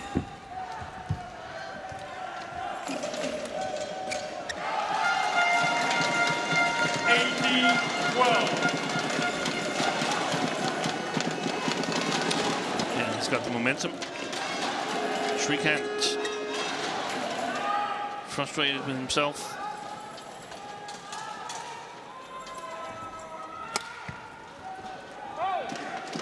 That's wide and long. 19-12. 2 points away from taking this second game and levelling this second men's singles at 1 game apiece. Yep, well left.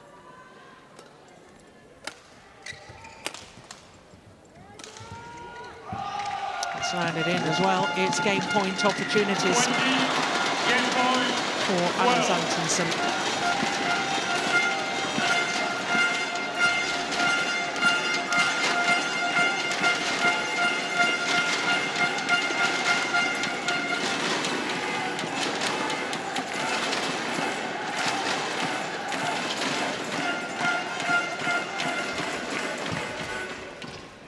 One game all.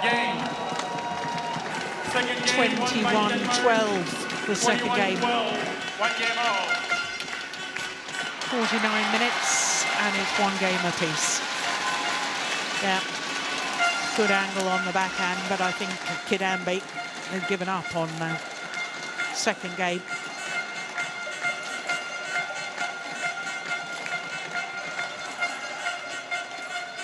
Yeah, inside the line, and it's 1 game all. Så kan vi stadigvæk godt få den dobbelt. Hvis du bare står og spiller langsomt, så går han og står og drejer. Det er en lille bud i sådan noget. Men du står ikke foran ham, eller angriber den første. Giv den den højde på clearen. Giv den den højde på løftet, så synes jeg, at han skal helt derned. Man skal huske at få det med. Det er ikke nemt at trænge derovre.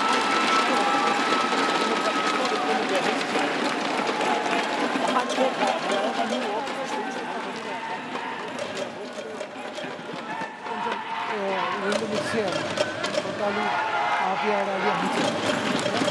ఎందుకంటే నువ్వు ఈజీగా వాడికి ఇటు side open ఉంది అని వాడికి కొట్టడానికి డిఫెన్సివ్లో అది more important.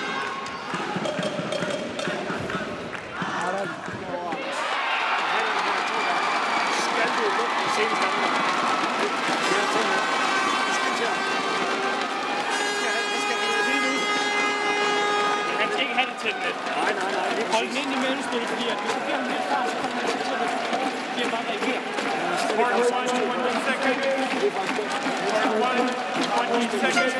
skal nok dumme sig med de løfter. Men det står du på blød dernede også.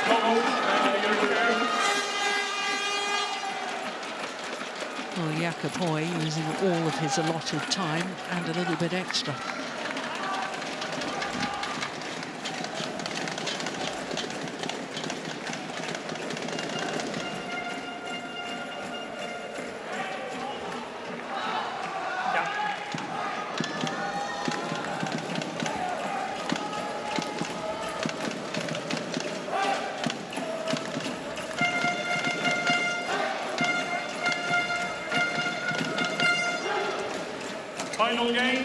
So this crucial third match of the tie, with the tie balanced at 1 match win apiece, this is absolutely vital. 1 love. Yes.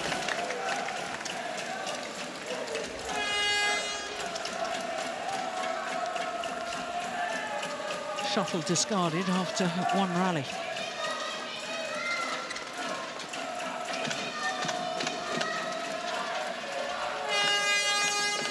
Anything that Jakob Høj said that we should be aware of? It was very difficult to hear, only bits and pieces. Some of the things was that he could not play too slow. Had to take it high on the front court like we saw Axelson do as well.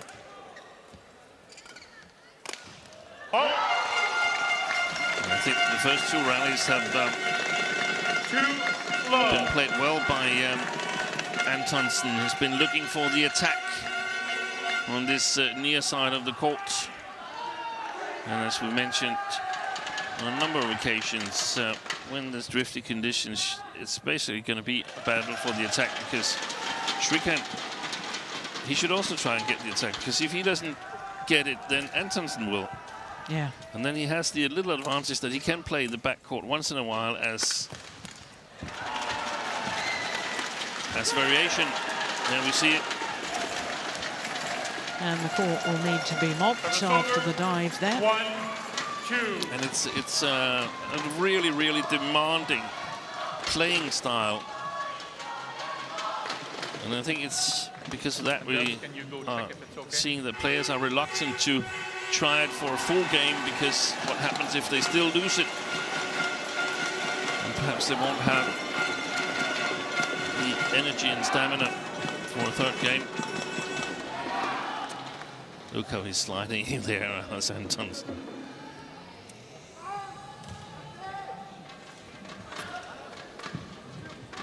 Thank you. Again, that's why I want to encore just so.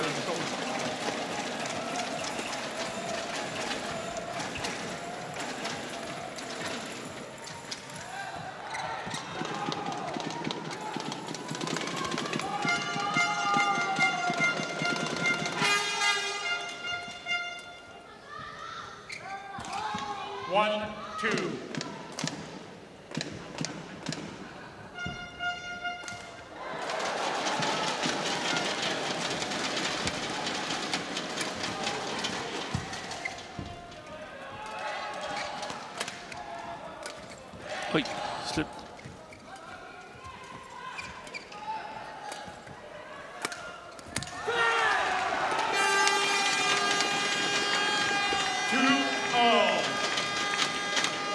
He does find some wonderful angles with his attacking play, Kidambi. I remember when he made his big breakthrough, winning the China Open, beating the great Lin Dan in the final in 2014, and I remember being really impressed, and I hadn't really taken on board prior to that what a good attacking player Kidambi Shrikant was. Yeah, he was a little bit an outlier in terms of other Indian men's singles players who were more like rallying style players.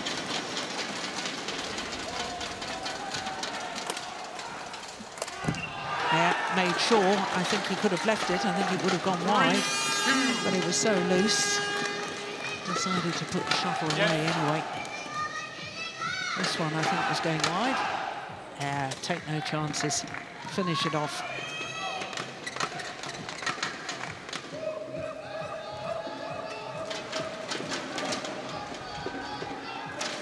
Oh, crikey, I'm more convinced it was going wide.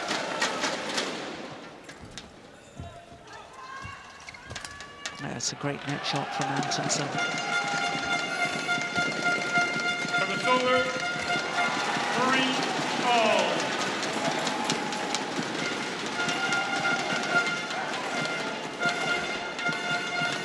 Look at that. Sat on the top of the tape before going over.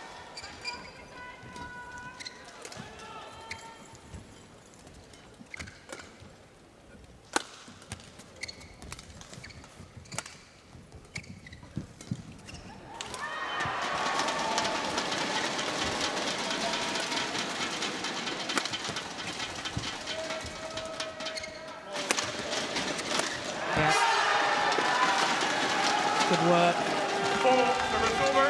4-3. Yes, that's changing. You can change it.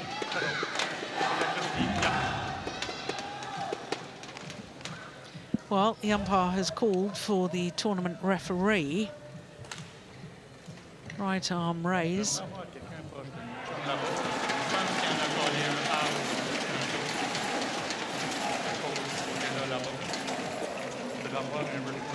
How's your French? Well, I can order a baguette, and that's just about it.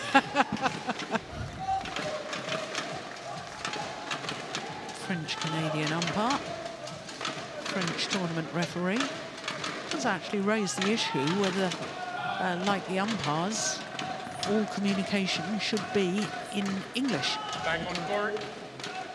Yeah.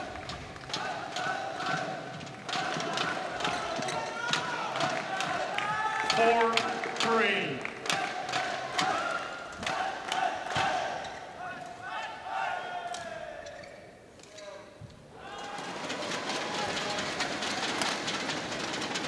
Oh, my goodness. India challenge, call out. Well, he didn't mean to leave that, I can tell you, Antonsen.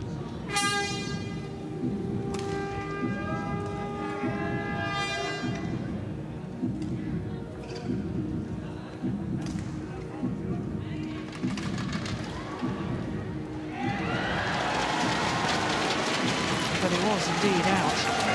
Challenge unsuccessful. I'd like to see that in slow One challenge again. remaining. Service over. Well, Kidambi has made a challenge in all 3 games now, and all 3 times he's been wrong. So 1 challenge remaining in this deciding game for the Indian player. Play.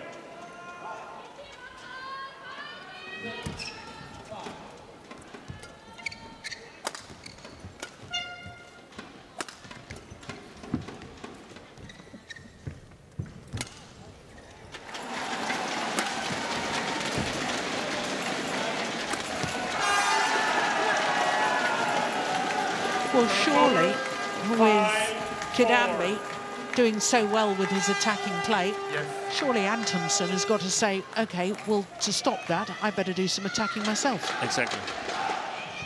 And then we have the battle. Yeah.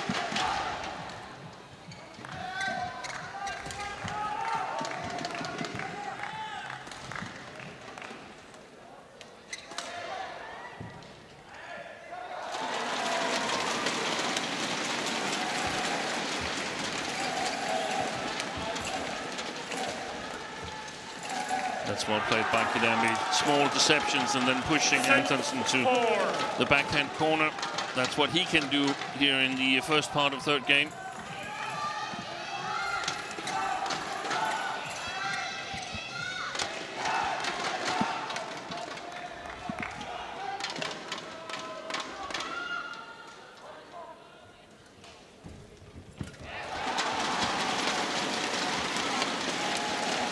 Good play by Antonsen. That's it. Missed it. He missed it. Strong retrieval by Kidambi to get to that short forehand. 7-4. That one here.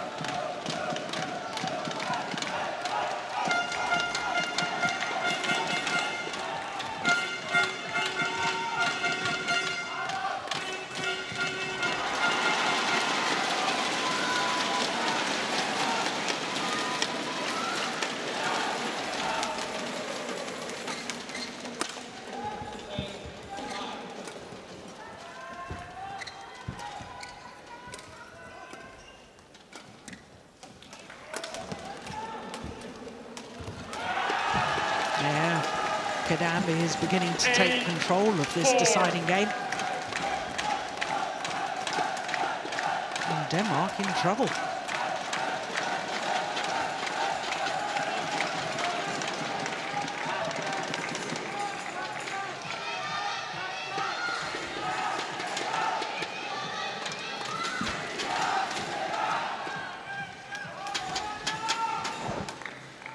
For assistant. Right on the line, on the line. Right where your foot is.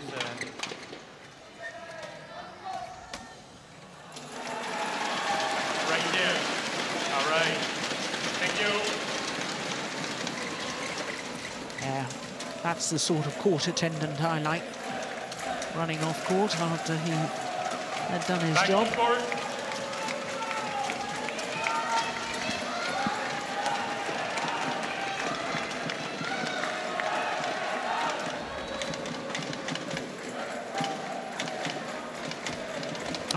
Goodness me, that is a shocker.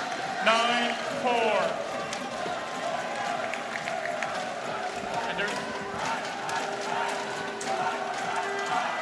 When you receive such a point, then you feel you have a chance.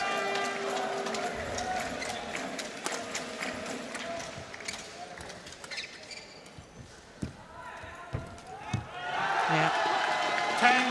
10-4. Very proactive, Shrikant Kidambi, and he gets rewarded. Yeah. Yes. And I like to see proactive players getting rewarded. Anders. Anders.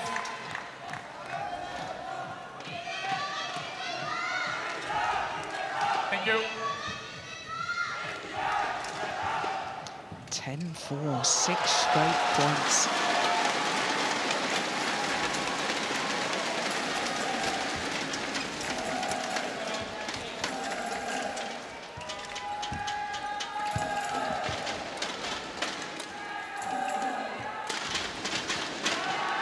That's a tame defensive attempt from Antonsson.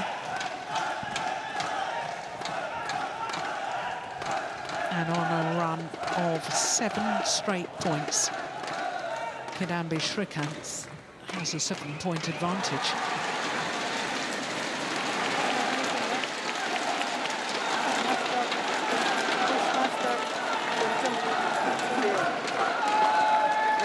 Minutes into the match.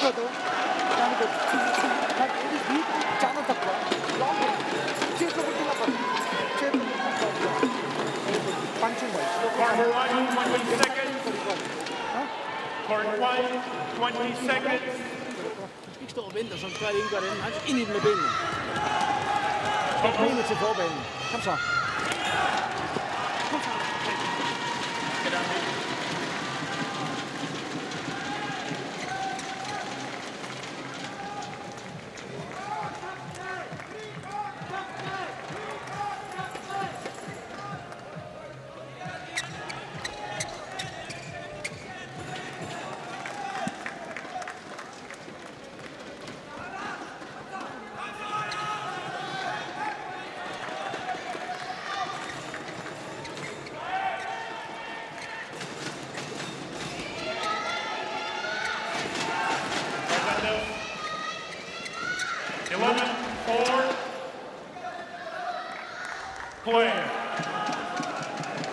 So the first job of Antonsson is to stop this run of points, which he duly does.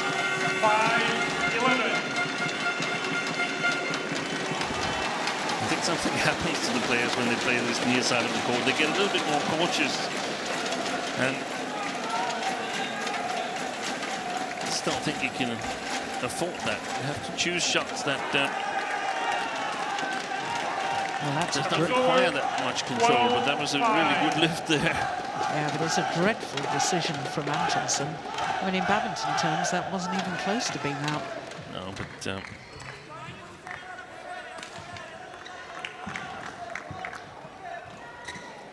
from a Danish perspective, we're close to the panic button, I think. Thank you.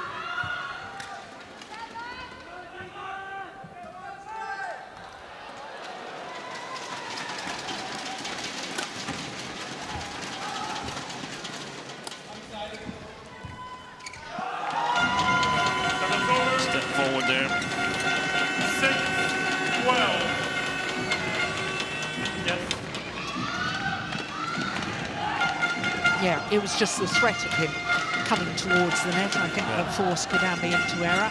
But Antonsson is looking for the net reply. Sheer presence forcing the error.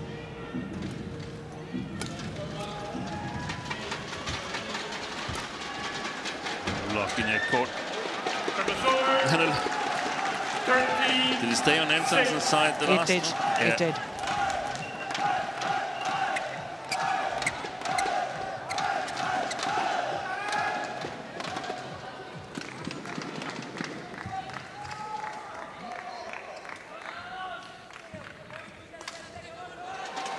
Wow, that's close.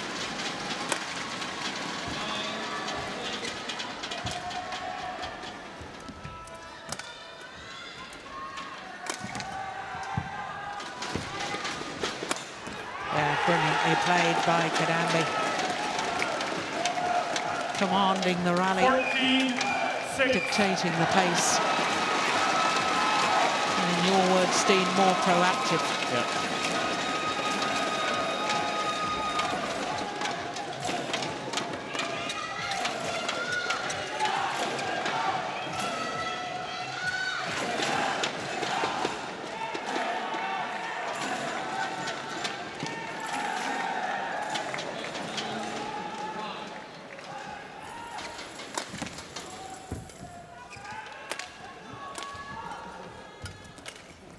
Oh, that's good play. Oh, good defence. You know, sometimes it's a rally like that that can change the momentum. 7-14. And Anders Antonsen had no right to get back one of those defensive shots, that one. I need you on board. He didn't just get it back, he got it back with interest. Yeah. Sometimes there's rallies like that that can start a momentum change.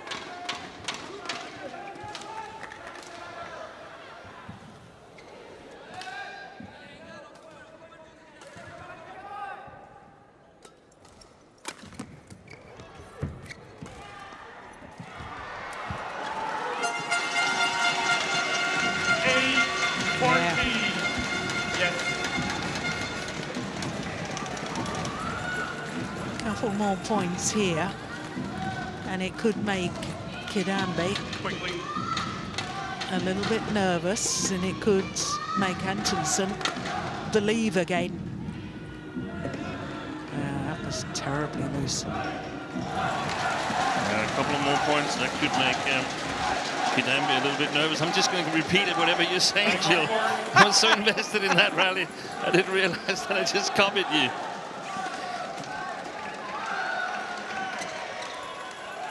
8-14.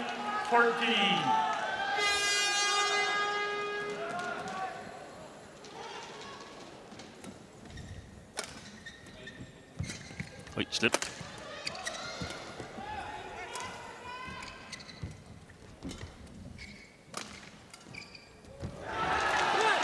Service over. 15-8.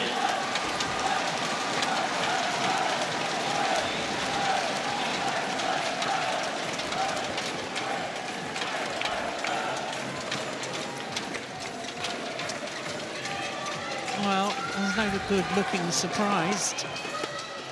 Didn't take the shot particularly early. And I think if you're going to play a cross-court block, you have to be taking it early.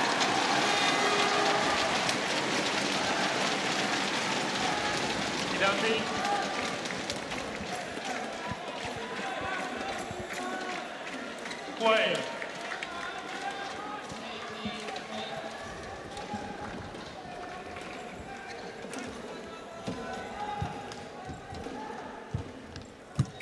That's well done by Antonsen. Finally, he stayed at the net instead of moving backwards. If he's played to the backcourt and he stays in, he's got to work like a maniac. But he's got to overcover the front court because he needs to get on the attack, or at least the control.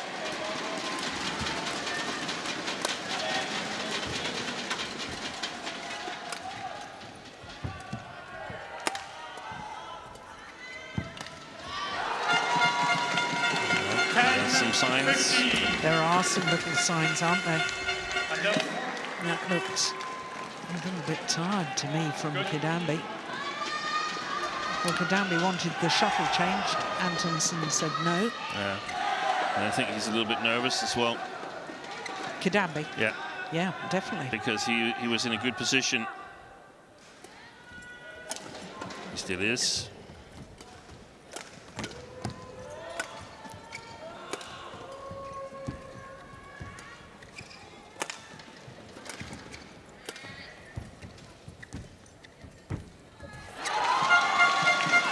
Well, this is becoming very, very interesting.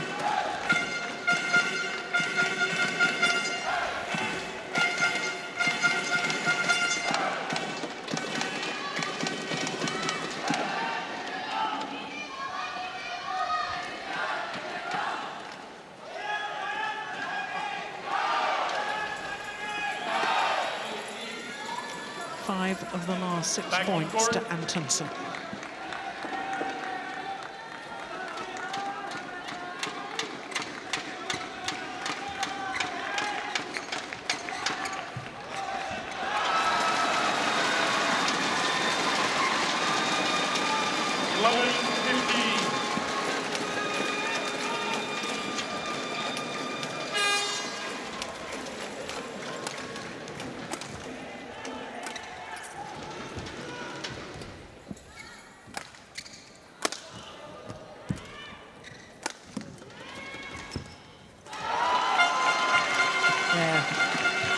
That surely was a bit of nerve and a bit of tension.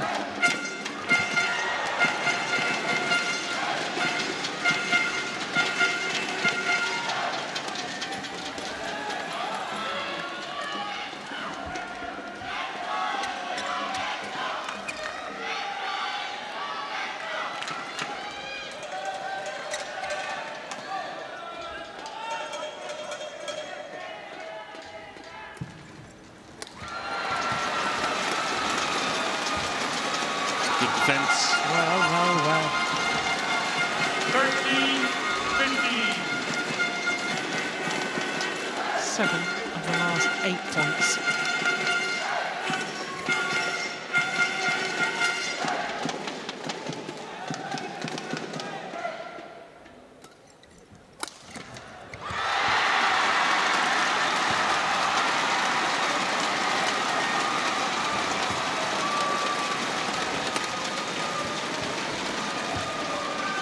Right, and that'll be a mighty relief to Kadambi. 16-13.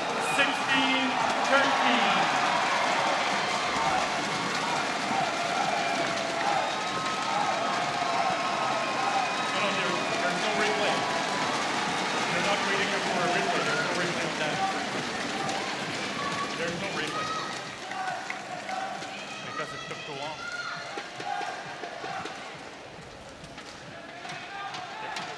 Way after the call. Way after the call. Well, Antonsen thought he had challenged, but the umpire said, no, you were too slow. Back on court. I saw that as clearly wide anyway. It would have been a wasted challenge. I think so too. And I think the umpire probably should have stated clearly that it was too late that he was challenging. 16-13. Well, I didn't see Antonsen making the challenge anyway, so... I saw it, it was quite late. Yeah. Wide. Another one gone wide. 17-13.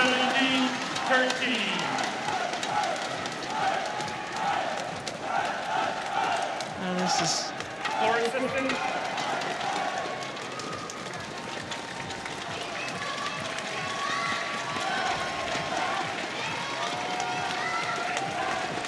Thank you.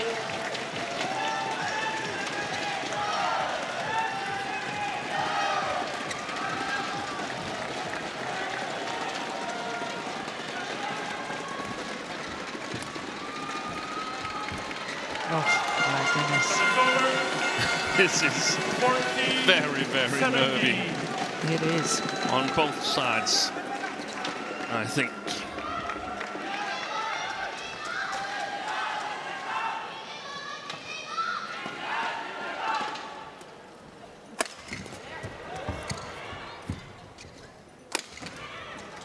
Good defense. Oh, my goodness me. Service over. 18-14. I suspect he's going to get a yellow card for racket abuse. You're quite right, it's the second time he's thrown his racket.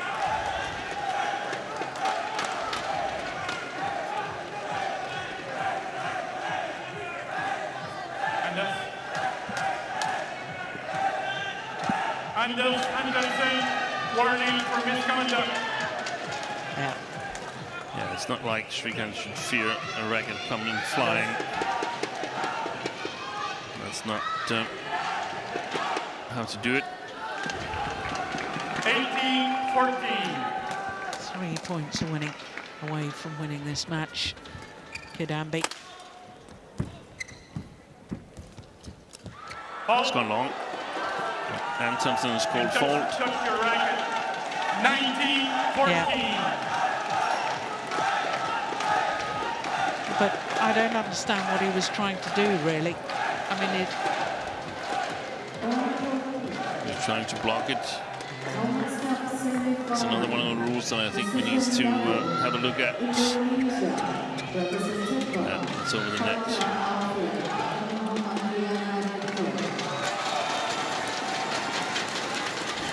So 2 points required to give India a 2-1 lead in this Thomas Cup semi-final.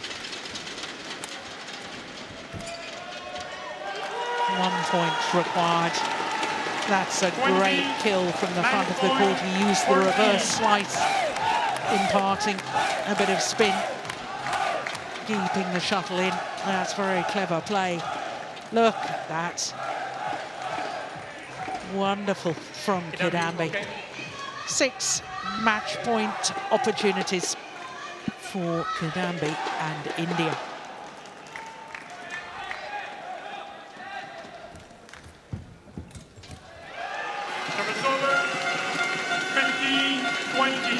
Well, that's the first time I can remember in this match that he's really looked for a net kill, Antonsen.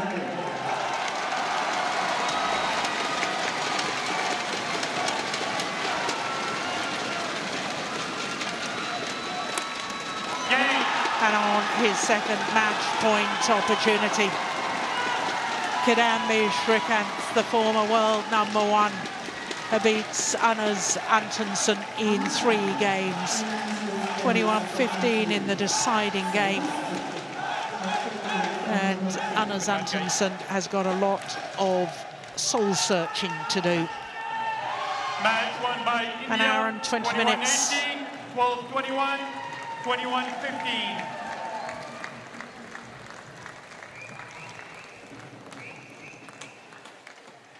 Well, you've got to give huge credit to Kidambi because he was proactive. He took this deciding game very much to his opponent. He had an 8-point advantage at one stage, but their confirmation of the scoreline, 21-18, 12-21, 21-15 in the deciding game in a match lasting an hour and 20 minutes. So that means that India are 2-1 up in the semi-final tie. When their last 2 ties, Denmark have come back from 1-2 down. Can they do it again? Second men's doubles is up next. Garaga and Panjala up against Rasmussen and Sogol.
So welcome back to the Impact Arena. What a semi-final tie we are witnessing. India, who under the 5 matches to a tie format have never been past the quarter-final stage previously, are now 2-1 up in the tie against the 2016 champions Denmark. Next up is the second men's doubles, and it's Garaga and Panjala for India up against Rasmussen and Sogo for Denmark. Danish pair a scratch pairing, but they've played the last 2 matches. The last of the group matches against China and then the quarterfinal against Korea. They were in exactly the same situation. Denmark were 1-2 down in both of those ties, and they came back to win. Well, they've been asked to do it a 3rd time, and they're up against a pair that's actually 3rd Indian pair of the pairs here on the world ranking, but Garaga and Panjala have had some very good results this year. They reached the final of the Saeed Modi Super 300 event in Lucknow in India. The second double, India, what a moment Krishna for these 2 Garaga youngsters from Vishnu India. A Vardhan chance Panjala. to make history, a chance to get India into the final of the Thomas Cup for the very first time. Krishna Garaga and Vishnu Panjala make their way onto court.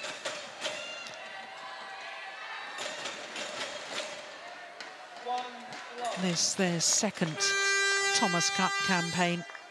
They played 1 group match last year in Aarhus. That was against Tahiti. It was really just to give them experience. And here they are, where they could become the heroes of Indian badminton.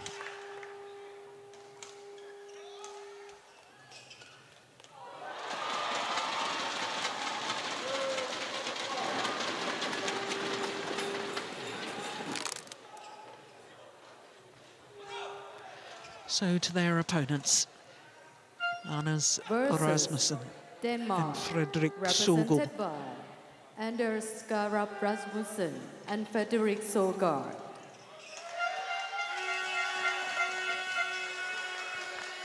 Well, they formed their partnership last year in Vantaa in Finland at the Sudirman Cup. They were hugely successful there.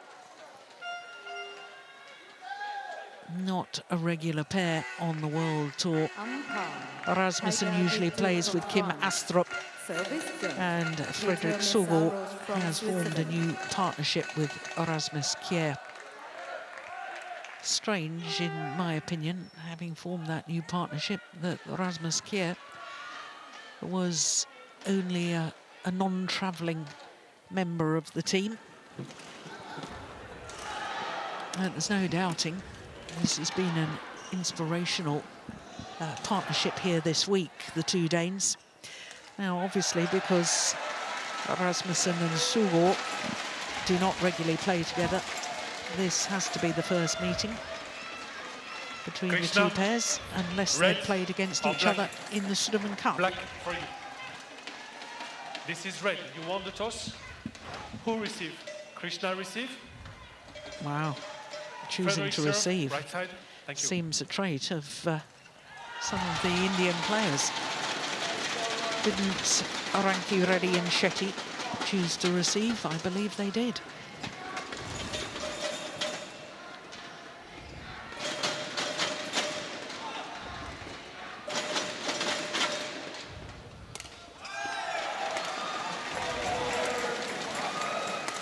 So still in the development stage, these 2 Indian players, just 22 years of age. Krishna Garaga, born in Andhra Pradesh, and they went up 1 place on the world ranking to equal their career high of 45. Won the gold medal at the South Asian Games. Did Garaga. Here his partner, Vishnu Panjala, 21 years of age, born in Hyderabad. Taller of the two, as you can see. That's about 6'1.5" an inch. And last year they won the Indian International Challenger events and they reached the final of the Orleans Masters, which is a Super 100 event. They've played 2 matches so far, one against Canada, and then in the quarter-final yesterday, lost to Aaron Cha and Tiu Yi. Won 1 in 2 games and lost 1 in 2 games. So to Anders Rasmussen, 33 years of age now, born in Aarhus, which is just south of Aarhus. As I say, with his regular partner, Kim Astrup, won a bronze medal at last year's World Championships in Huelva. Fredrik Sogo, he's 24, born in Nyborg. Got a wonderful medieval castle there, I believe. Steve, isn't that where they had the first Danish parliament? I don't know if that's where they had the first parliament, but they have a castle with yeah. Well, a theatre. As you can see, they played the last 2 matches, as I was telling you, against China. When they were 1-2 down, they beat He Ji-ting and Zhao Haodong. And then in a thrilling match yesterday against Korea, again when they were 1-2 down against Choi and Kim, they came from 14-18 down in the second game, having lost the first. They had to save 3 match points in that second game before they eventually won in 3 games and kept the whole tie alive. So our court officials from France and Switzerland, Heda Dito and Peter Mazzaros.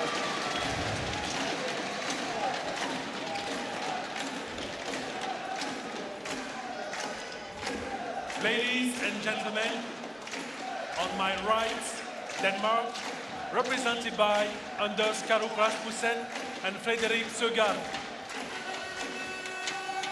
And on my left, India, represented by Krishna Prasad Garaga and Vishnuvardhan Bhut Pantala. Denmark to serve, Fredrik Søgaard to Krishna Prasad Garaga. Level, play. So a must-win match for Denmark to keep this semi-final tie alive, for India a chance to make history and get India into the Thomas Cup final for the very first time.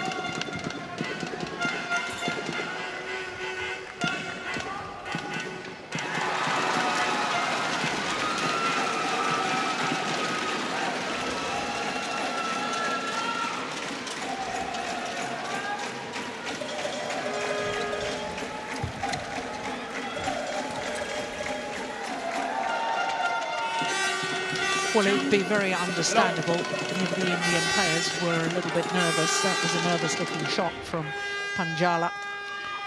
Yeah.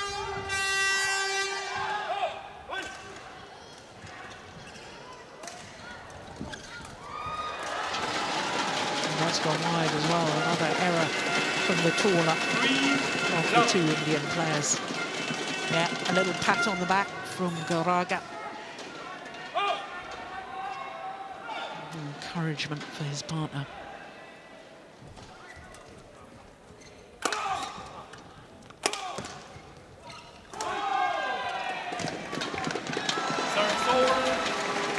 Do you know much about the Indian pair, Steve? I virtually know nothing at all. I didn't see their match yesterday against Chern, so but the scoreline of 19 and 17 didn't look too terrible. No, I think they're an underrated pair, to be honest. I think they're improving very quickly. Yeah. curious as to how Rasmussen and Sogard will react to this, because this is a little bit of a different situation. It's not a heralded pair they're playing here, so they could easily, in their own mind, see themselves as favorites, which I don't think they did the 2 previous days. They felt they had the chance. Yeah. But here I feel that the perception is that they must win it. And then, I mean, they must win it to keep Denmark in the match, but also that they themselves and teammates think that, okay, we can win this second men's doubles. But for these young Indian players, this is sort of a free roll where give it your best shot. Yeah. Give it your best shot. We still have Pranoy in the third, and he's got a chance. It doesn't depend on you. So if they go on a roll, then they could be really difficult to control.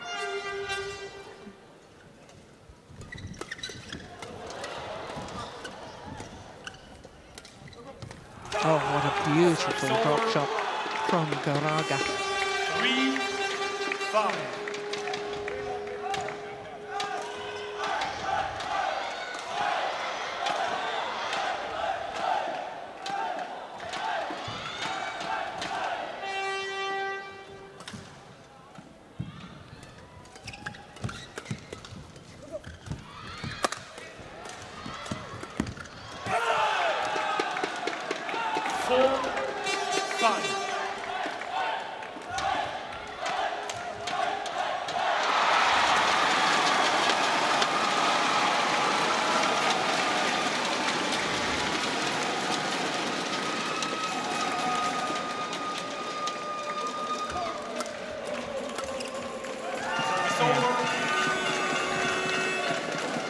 Set up nicely for Sogard to finish it off at the front of the court.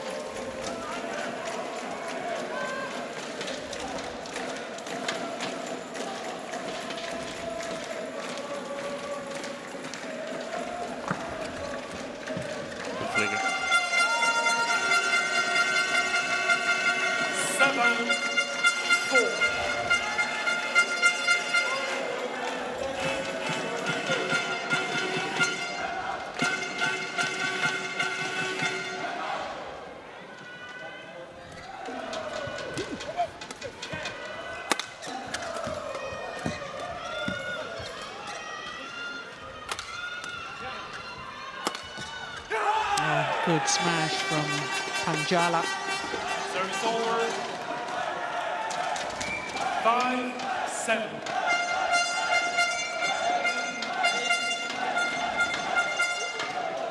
Slices it a little bit, and Sogard hits before the shuttle reaches him.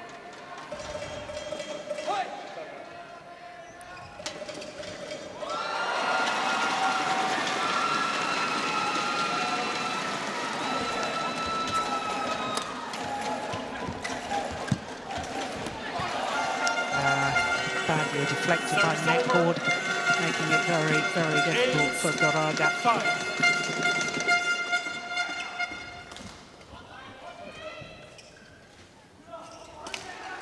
Very nearly got it back. Okay.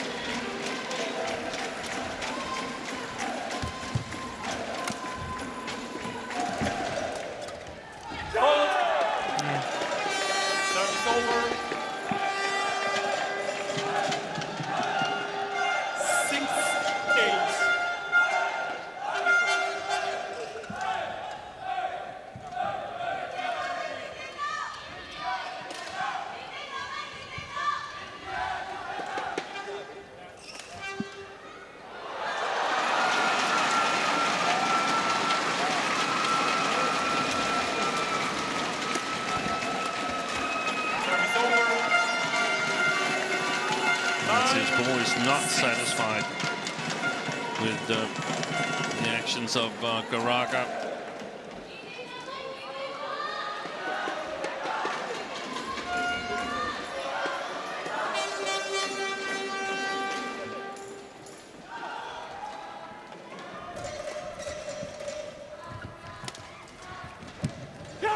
That's landed in. Service over. 7-9.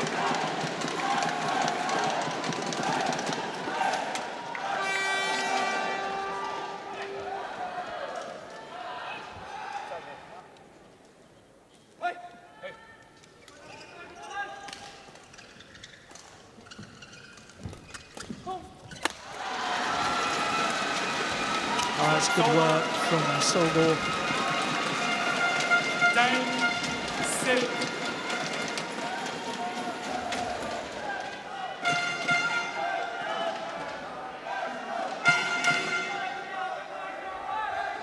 He's a wonderful front court player, is this man.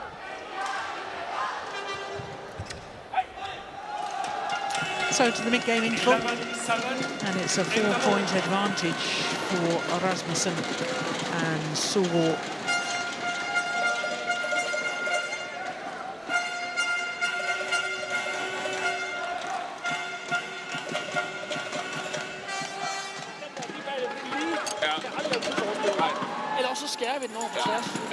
Jeg kan se, at de siger hele tiden half-half, når de skal returnere. Ja. Det vil sige, at de dækker side-side. Ja.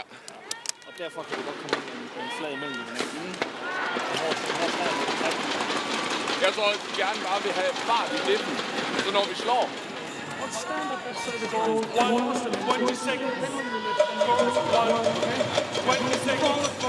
And be more clear about your misunderstanding. Be clear on what you're doing. Players back on court. So instructions from both Danish coaches, one now based in India, obviously. Yeah. Play. So 11-7. Easier to hear that time, Steve? It was easier to hear, but again, we're a little bit late into it, so it's difficult to read too much into it. I feel that in one situation, I'm not sure exactly which one it is, perhaps it's when they return the Indians, that they play a lot side by side. And I didn't really catch what they were going to do with it.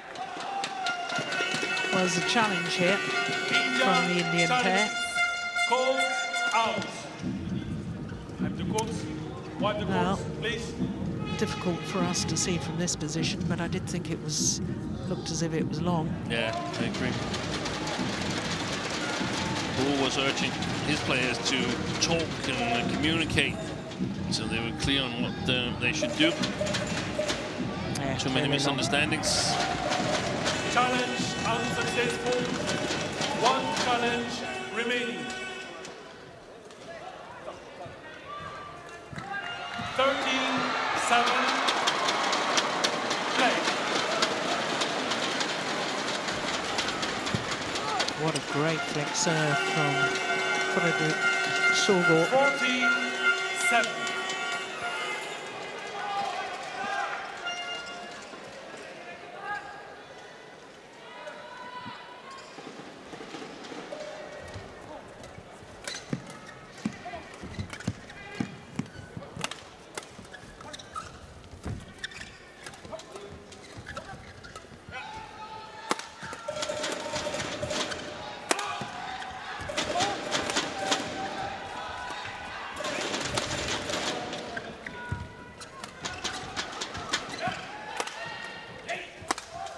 Yeah, it's found the line from Garaga.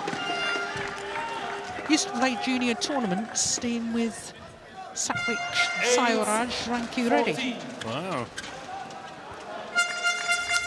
And if I recall correctly, I think he played BPL matches with Lee Yong-dae. He's had good partners.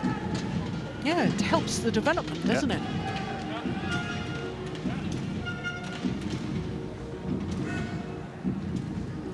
Oh, service error.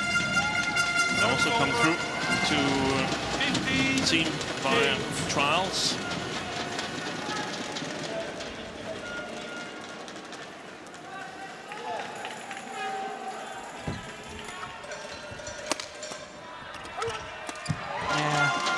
The drive defense meant it went past Goraga at the front of the net.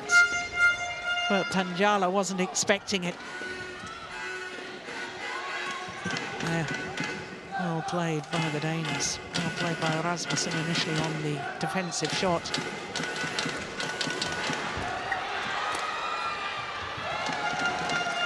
Well, Danes seem to be in control of this opening game. Yeah.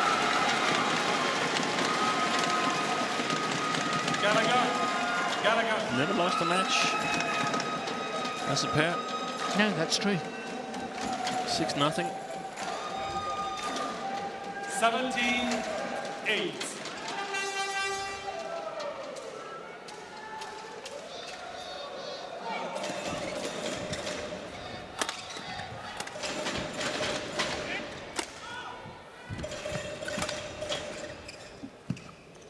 One left.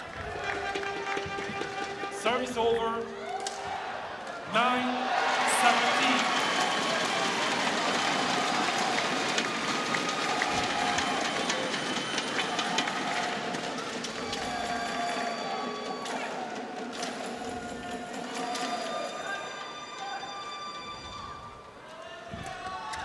Oh, that's pushed long. 10-17.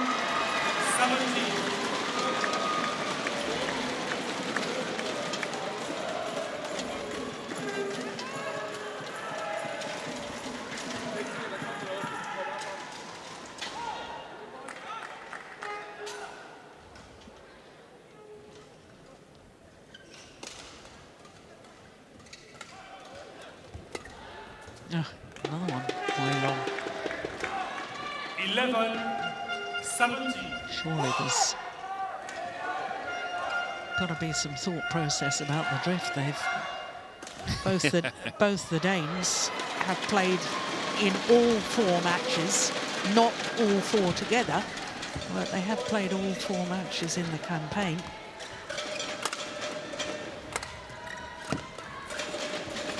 That's well played. Yeah. By Goraga and Panjala. 17. Gotta go. Change it.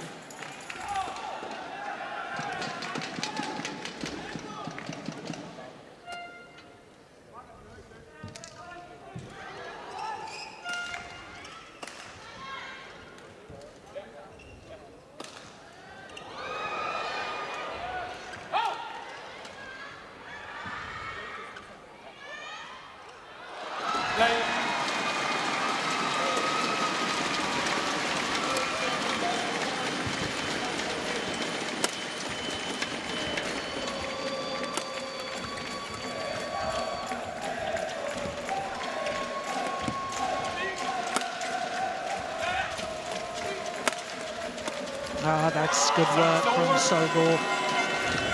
Really hunting the shuttle at the front of the court. Proactive work. Look at its movement.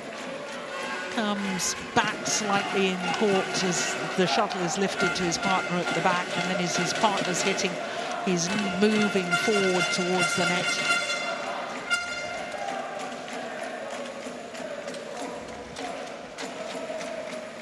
That had been a run of 4 straight points for the Indian pair. Ball's challenge here by the Danes. I don't think they'll win that.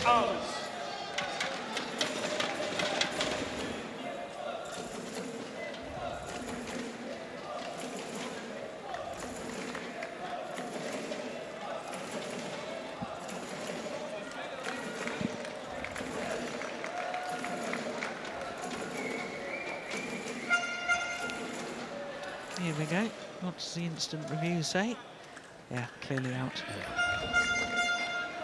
I have a feeling the Danes have gotten a little bit ahead of themselves. I think they've started contemplating a second game, but they're going to have to stay in this a little longer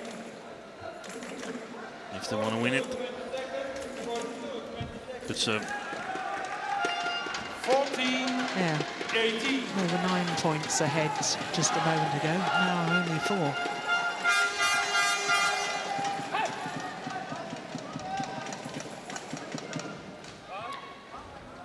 Indian pair have won 6 of the last 7 points.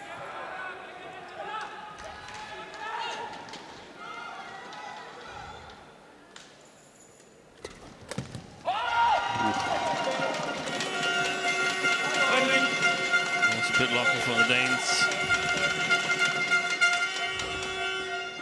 Service over. 19-14.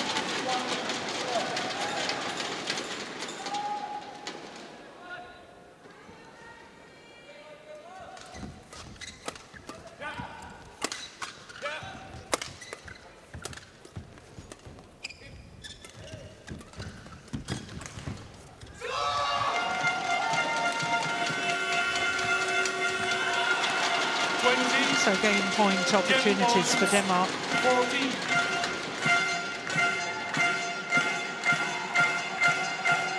Six of them to be precise.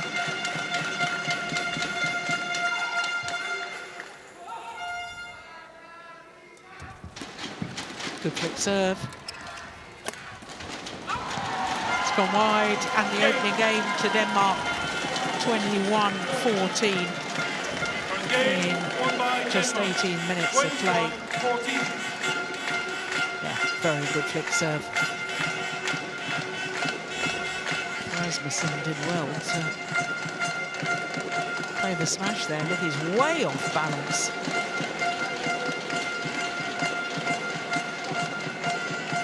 Opening game, 21-14. Gør vi det, så kommer den her. Jeg snakker har det træk, der kommer. Og så en lille ting, Anders, når du server til den lille, så dæk foran dig. Ja. Fordi det er vores bagmænd, der skal have træk. Vi står på en dårlig slag. Det sidste, jeg har dig, det er lige siden her.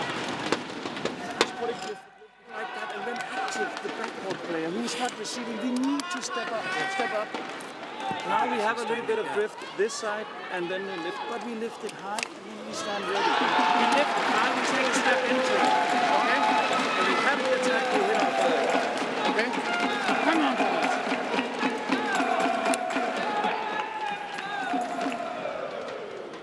Fladen er svidt hver gang. Jeg er for sen på nogle af de der korte. Ja. Men de har den der safezone ude, der kommer.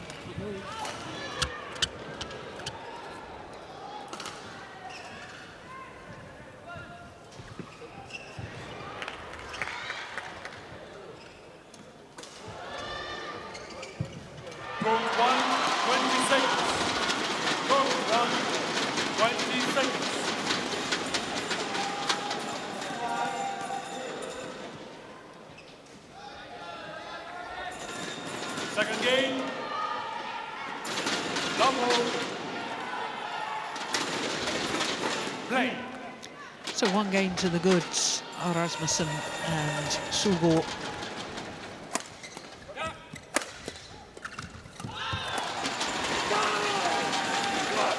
Standing way too far back, and the Indian coach, and you could just see Matthias Bo that if he could buy a new pair of flexible legs, he would urge to get hold of that racket and get on court.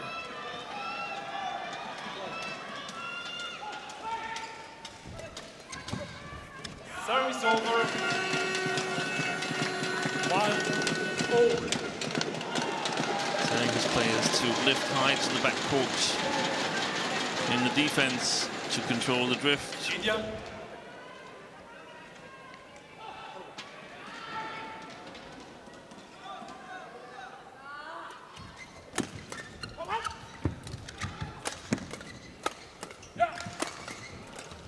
Oh, well, it was a miss hit from Garaga, but it was jolly effective. 1.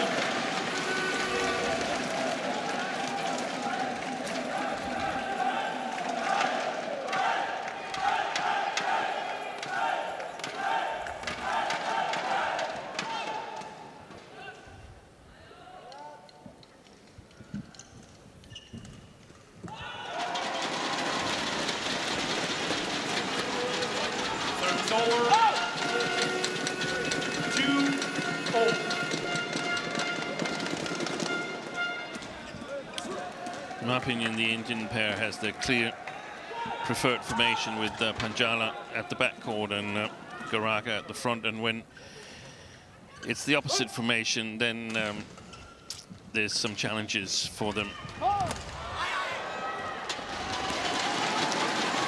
was a good flick serve. Oh, it was a service fault called. Too high. It's the first of the day. It is. That I've seen. They've been very scarce. It's the first of the tournament that I've seen. I've seen a couple.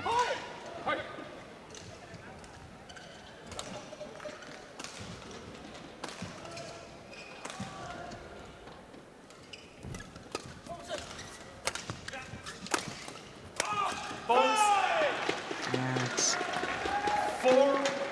good work at the front of the court from Krishna Garaga.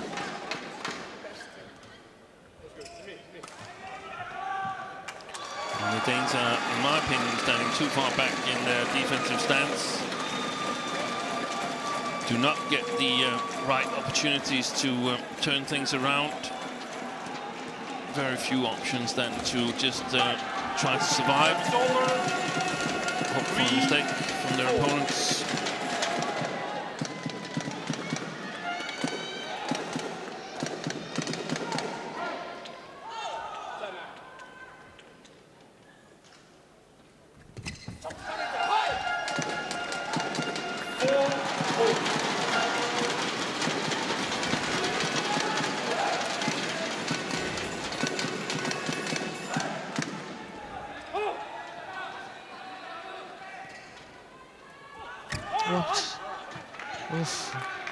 I was going to say not a good serve because it skimmed the net, but I think in touching the nets, it slowed the shuttle down. Yeah. It fell short. Yeah. Well short.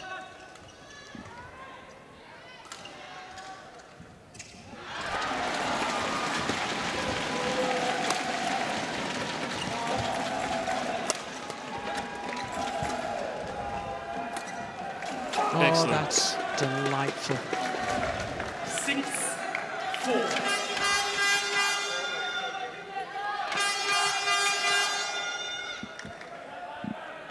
Great elevation and great disguise on that fast drop from Panjala.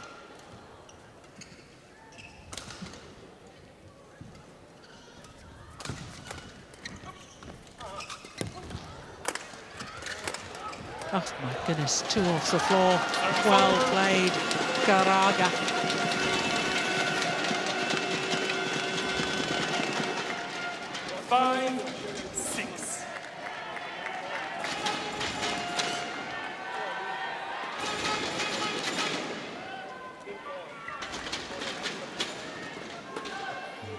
Always spectacular. But even though this was good, it was nowhere near what we saw previous in the week with the Thailand men's doubles. Yeah, that's right. Yeah, they were great value. Hjort Fasong and Sharon Kitamon.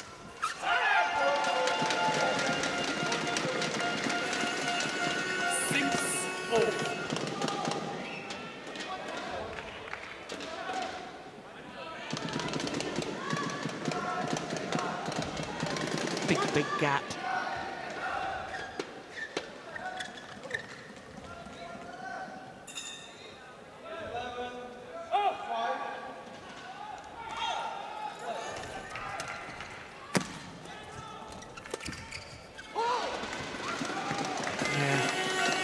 Don't often see Rasmussen punching the shuttle at the front of the court, but he did it very well there.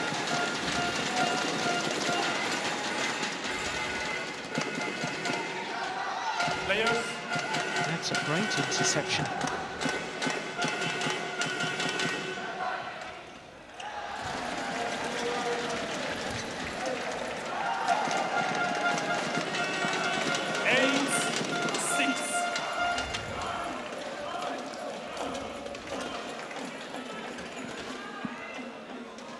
He was named Player of the Day yesterday by the Danish TV broadcasting station.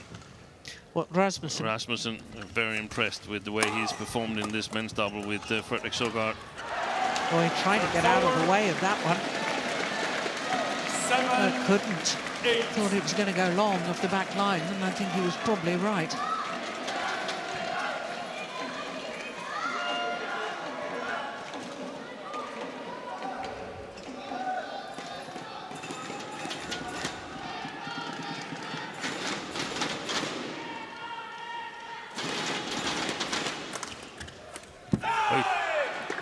That's a missed opportunity. He doesn't miss many of those.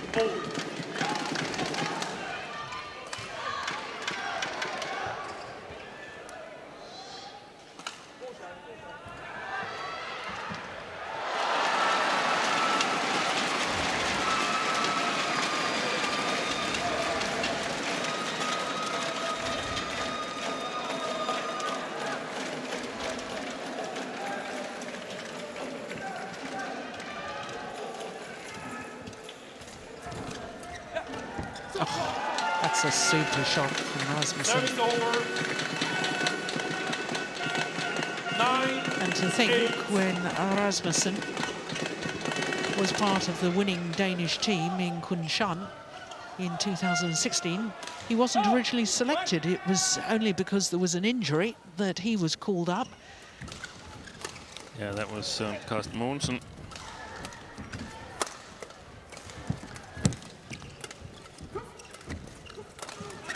Yeah, good work. I think the Indian pair have got to be awfully careful here. I can sense the Danes getting on top of this.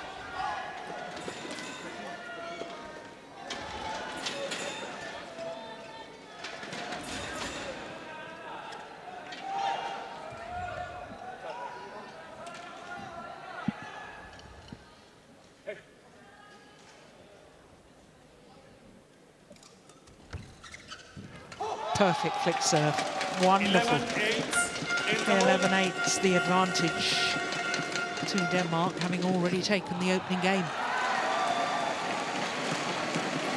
Fabulous flick serve.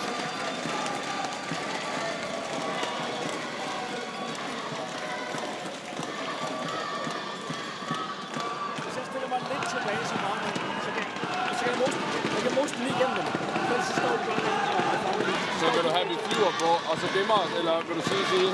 Jeg vil save og gå foran. Jeg tror, det var forventer, at de prikker. Og så står vi bare, han kan det hele. Ja. Det skal ikke afgive. Det føles ikke at afgive. Ja. Bang henover. Du må nemt igennem den. Det er 3 gange, vi har holdt lidt foran her. Jeg har 6 point, jeg vil løbe på kort, og vi prikker i benet. Så kigger andre, du bare er lidt for sent. Hæt den af gas.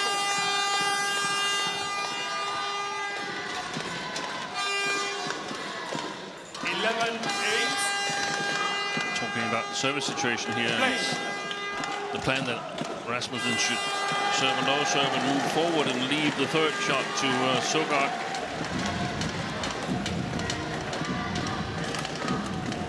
Apparently not when flicking.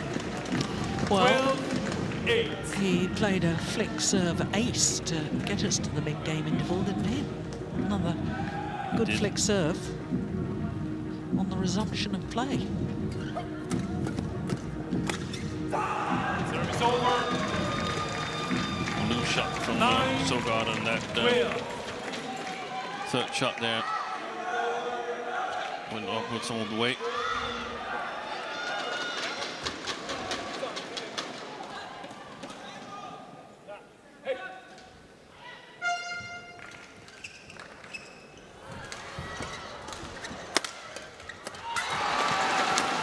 Boy, fantastic save.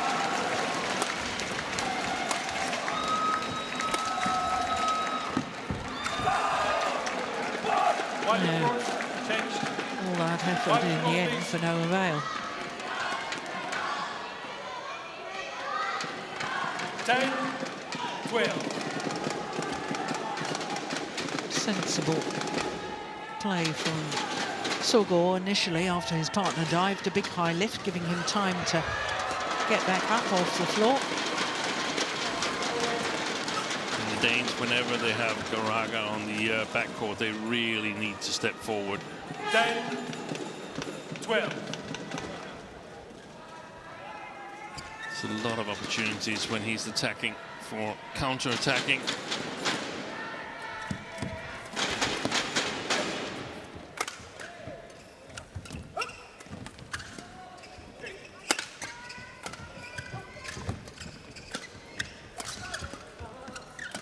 Oh, my goodness.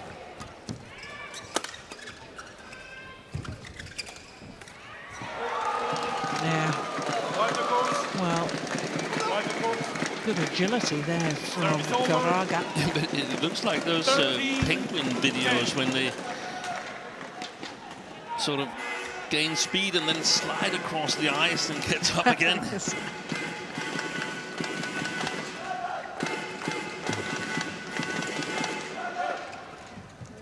Players on course.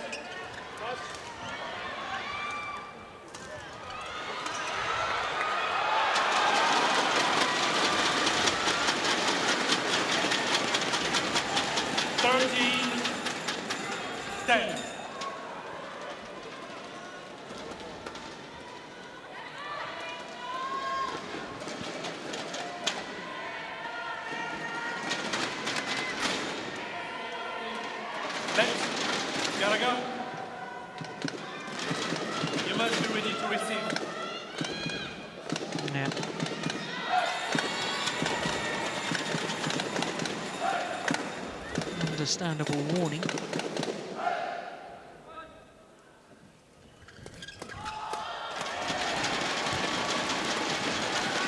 It's gone wide.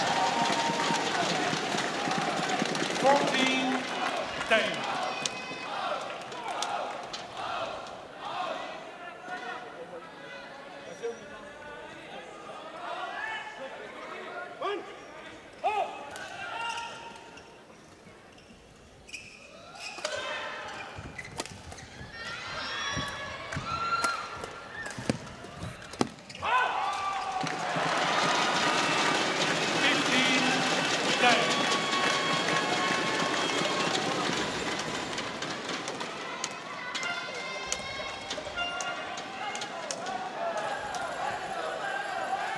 This is very, very worrying if you're an Indian fan right now. And very pleasing if you're a Danish fan. Oh, that's landed in. Yeah. That's a misjudgment from Kanjala. 16-10.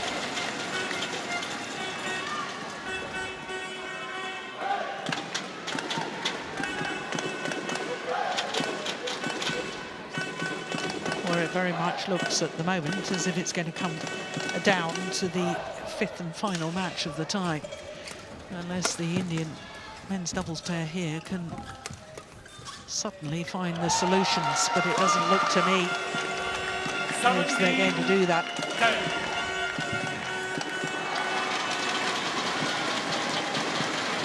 5 straight points for the Danes.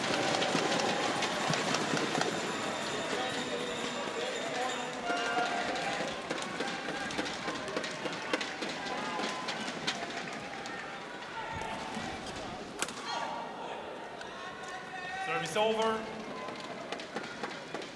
11-17.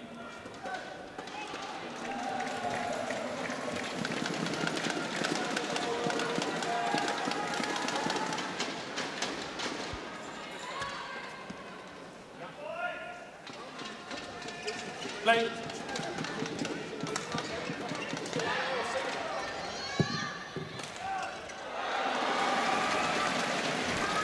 Not the best of serves.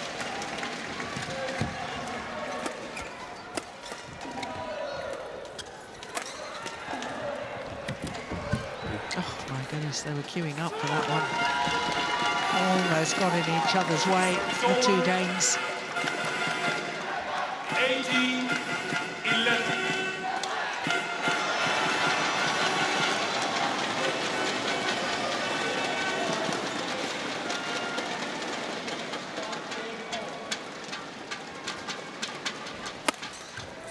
Service over.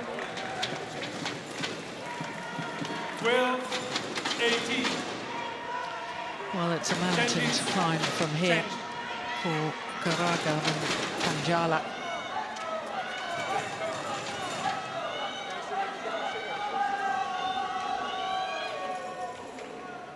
There's nothing in the match so far that has suggested that they should be able to pull it off.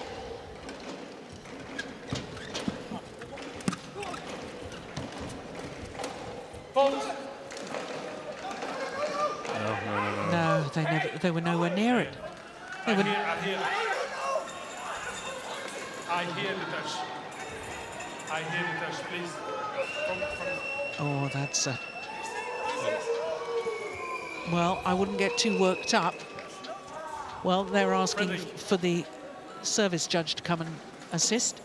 Okay, come to me. I made a mistake, it was no touch. Okay? Service over. That's extraordinary. 19-12. Strong umpiring. Yep. Let's have a look.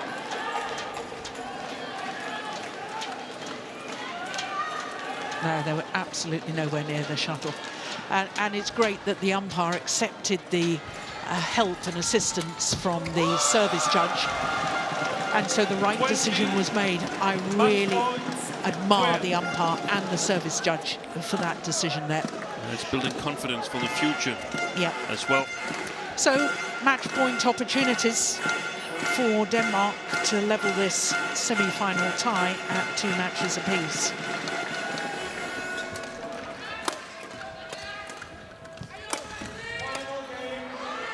Not this time. 13-20.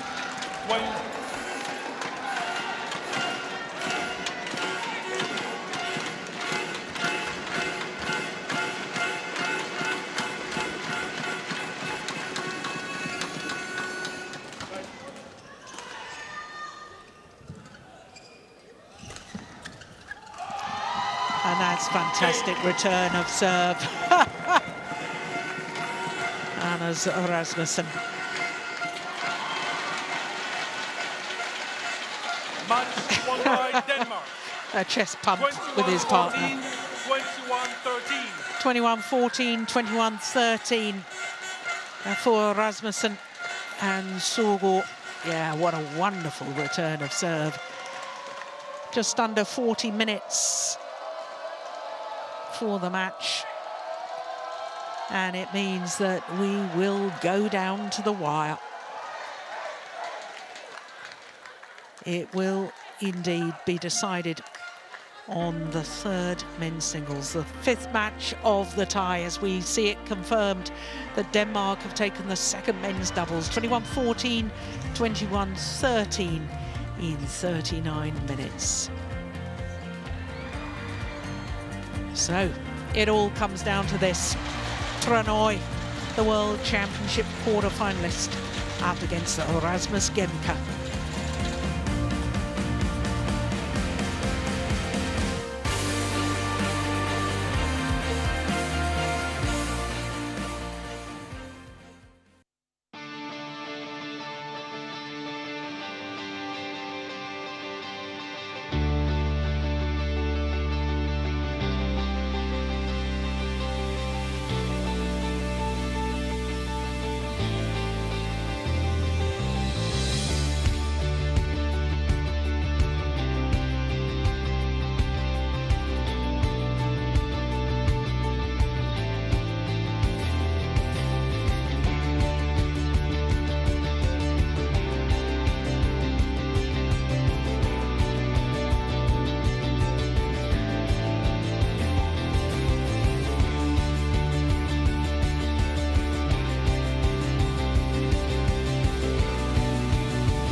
Well, we had the Thomas and Uber Cups at the Impact Arena 4 years ago, and there was great excitement then, but I think this year it's even better.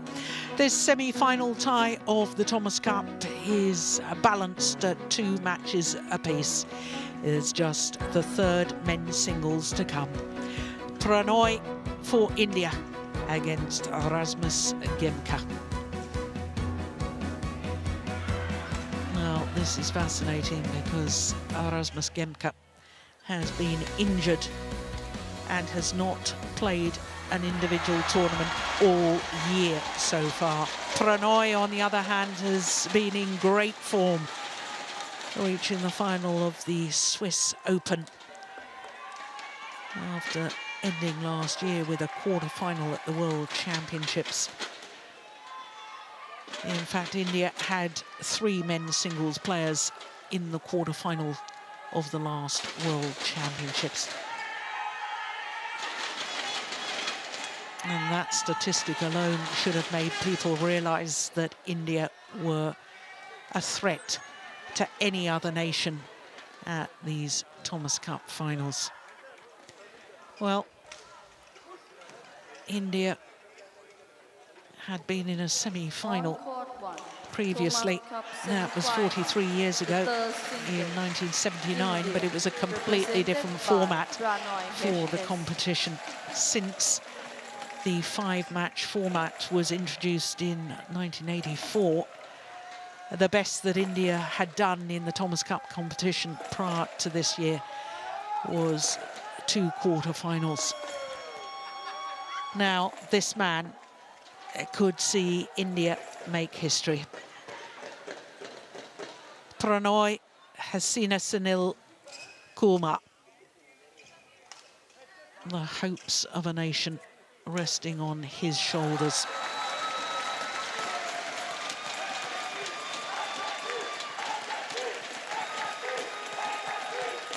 What a responsibility. And I'm guessing the outcome of this will be very much about which of the 2 players handles the pressure and the situation the better.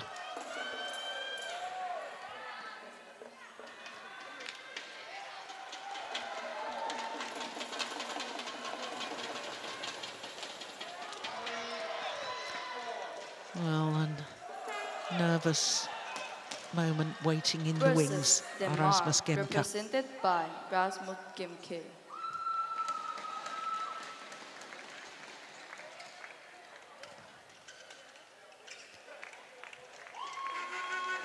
His first tournament of the year, Rasmus Gemke. Well, he delivered in the quarter-final yesterday, but he was playing against Lee Jung-Yu, who is not renowned in world terms. Pranoy certainly is.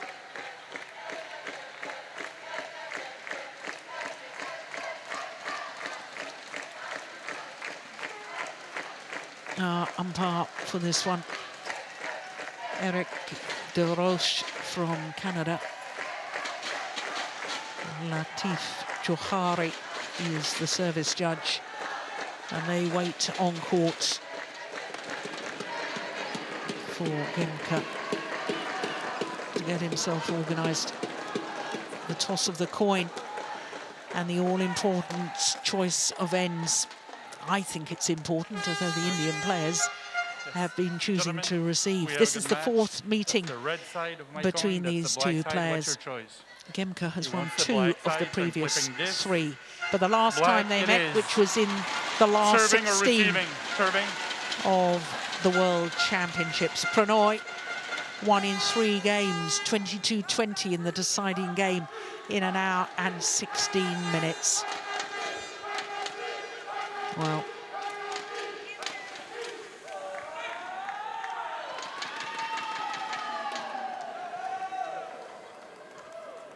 he's shared duties this week, has Rasmus Gemke, with Hans Christian Wittinghus at 3rd singles.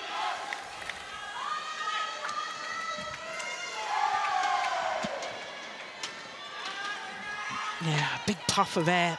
Is that a sign of the nerves for Pranoy? HS, which stands for Hasina Sunil, 29 years of age now, and I think he was born in Kerala on the southwestern coast of India. Now lives in Hyderabad. Was taught badminton by his father. His father was the Air Force All-Indian champion. He has been a very good professional over the years, has Pranoy. One final, as I was telling you, this year, and he has won all of his matches so far in this campaign. Against Germany, against Canada, against Chinese Taipei, and in the quarterfinal against Malaysia, when we were in the same situation, 2-all. Rasmus Gemke is 13 on the world ranking at the moment, has been as high as 10. Pranoy down at 23, but has been as high as 8. So they've both been top 10 players, born in Verbu in Jutland. And as you can see, as I was telling you, he shared the duties of third singles with Witting, who's only played twice against Arnaud Merclier. And then in the quarterfinal beats Lee Yun-gyu. So there's a big question mark in my mind about the match fitness of Rasmus Gemke. As we look at our court officials that I was telling you, Eric De Rossi of Canada and Latif Johari.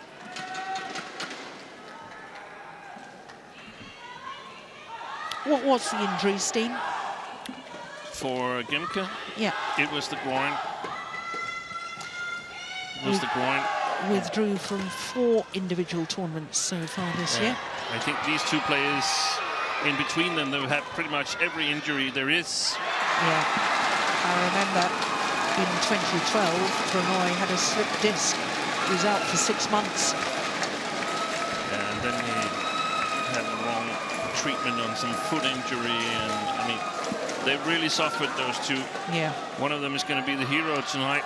Ladies and gentlemen, on my right, India, represented by Pranoy HS. And on my left, Denmark, represented by Rasmus Gemke. Denmark to serve, love all, play. So it all comes down to this. Whoever wins this match will be in the Thomas Cup final on Sunday. Service over. Denmark or India. Denmark looking to reach their 10th Thomas Cup final. For India, well, it's already history made today. Can they extend that history making by getting to the final? That's great play by Pranoy. Service over, 1-all. Did you see the match at the World Championships in Huelva? No, I didn't see it. No, I didn't call that one either.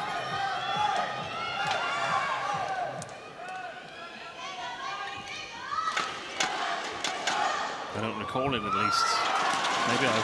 Maybe I've been commentating on it, but forgotten it, because I was so cold throughout the whole tournament in Huelva. It was freezing in the hall there. Yeah, it certainly was. Up. 2-1. Yeah. Good attack by Pranoy. I share your worry, Jill, because we saw the results of Gemke there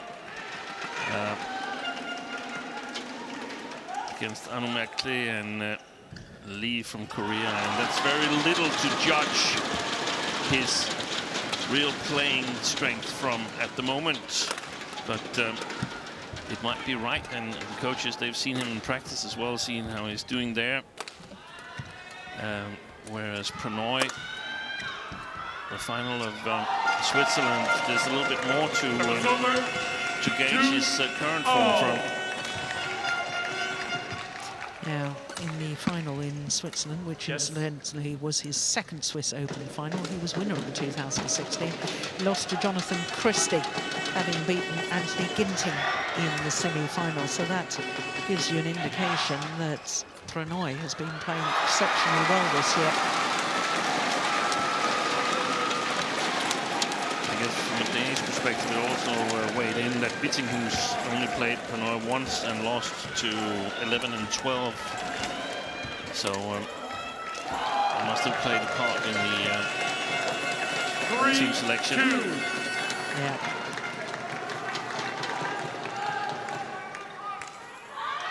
Yes, it's all very complex. It's not just about picking your best players. It's looking at head-to-heads against who you think will be picked for the opposing team. Sometimes you have to take a gamble. Missed it. 4-2.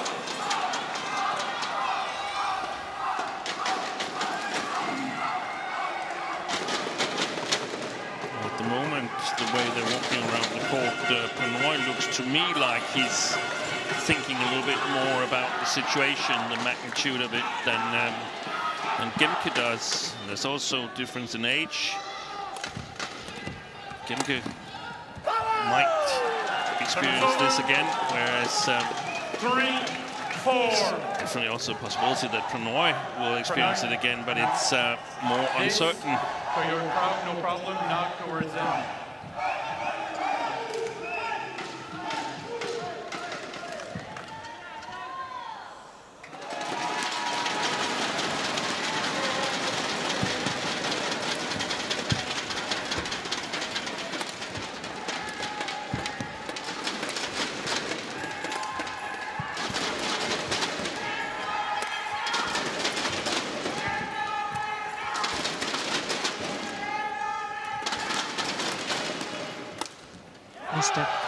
It's interesting. I want to pick up on that point, Steen, you made about Pranoy.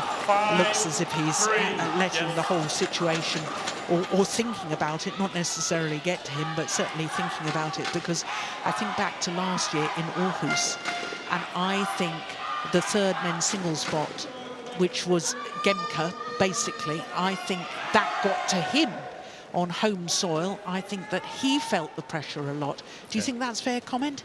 Yeah, I think it is. Both Gemke and Anders Antonsen grew up side by side, playing badminton against each other from basically they could walk. They would have loved to win it on home soil.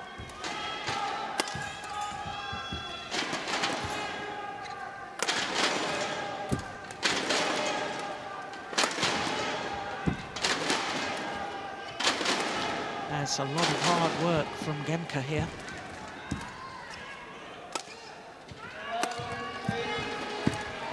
Oh yes, that's good follow-up by the Dane.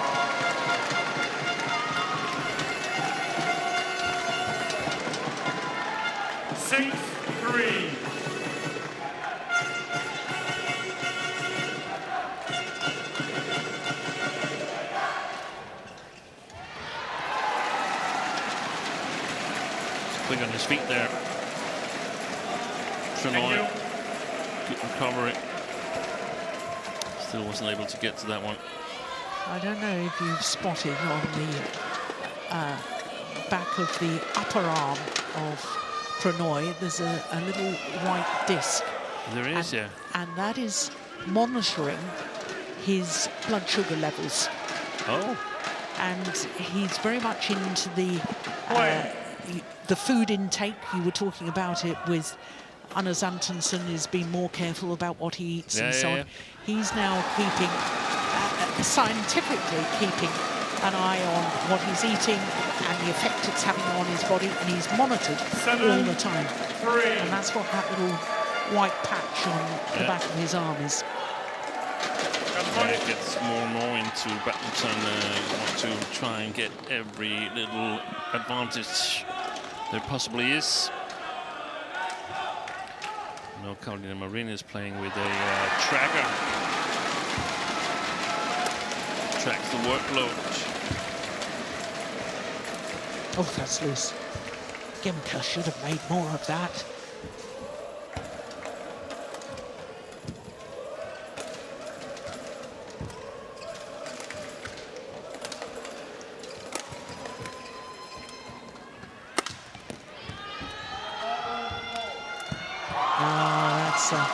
Punishing rally. And from a Danish perspective, it's a very good rally. 8-3.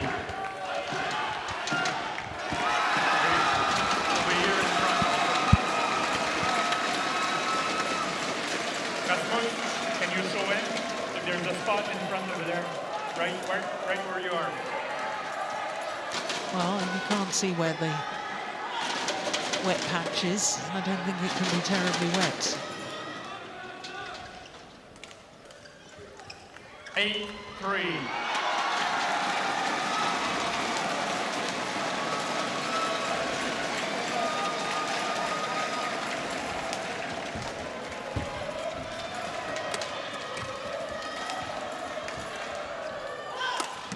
Oh, that's wonderful.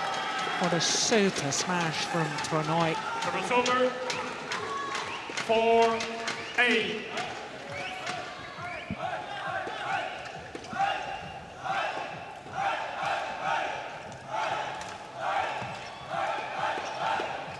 There's a flag. You can see the little white patch on that replay there on his arm. And there it is again. Thank you.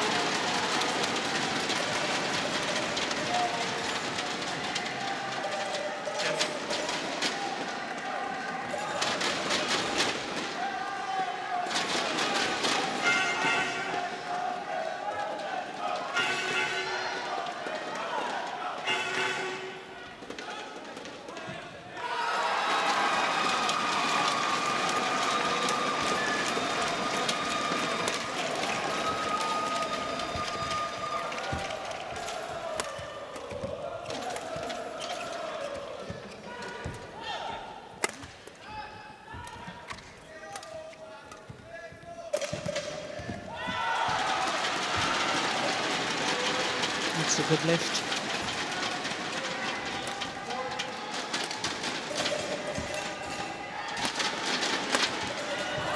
Fabulous. Oh, he's challenging. Indian challenge, call in.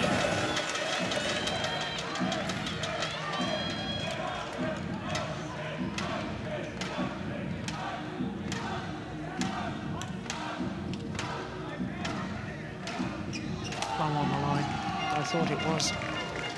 So, only one challenge left in this opening game for Prannoy. Service over. 9-4. Play.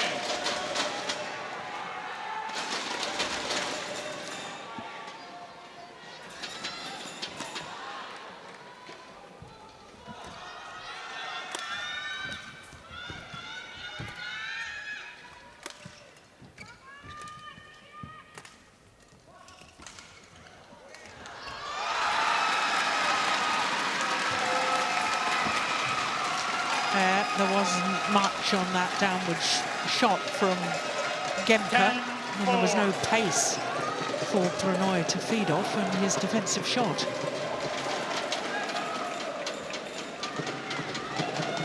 Thank you.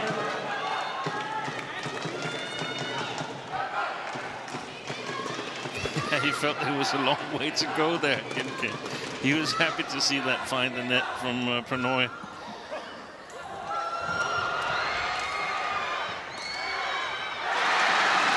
Goodness.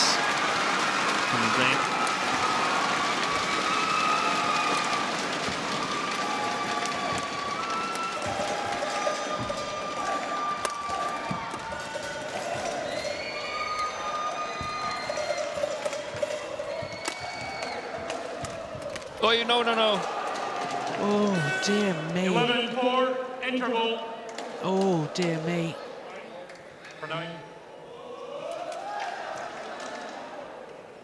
Oh, it seems to be okay. He's okay, my goodness. My heart stopped there.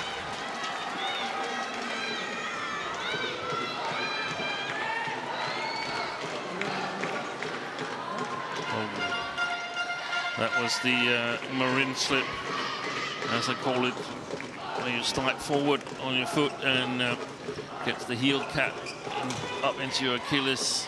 Ooh. Yeah, that didn't look good at all. Well, the doctor's being called.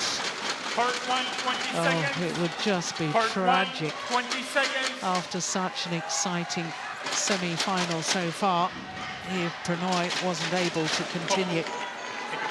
Oh, yeah. He's already got strapping on that ankle, I think. Yeah, but I think that's to prevent it from rolling over. Yeah.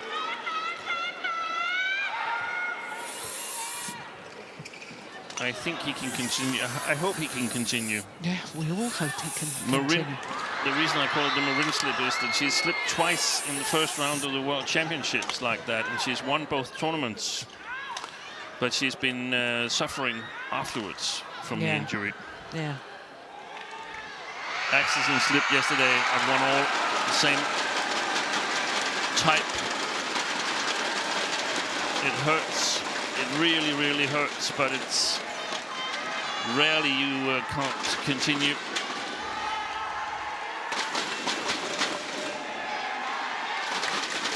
Well, even if he can continue, the psychological effects, he's going to be nervous about moving. He is. He's going to be wary. And this, tragically, is a real blow to India's chances.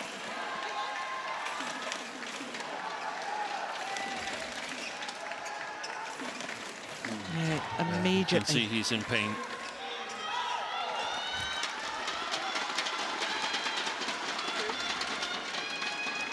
And he hasn't at all had a chance to talk to his coach, has he? No, they've spent the entire time with the tournament doctor.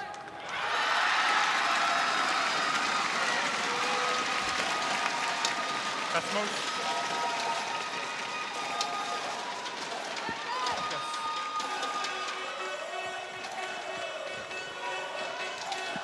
Floor assistant. Prannoy, can you show? Yeah, I notice the umpire is now calling the Prannoy.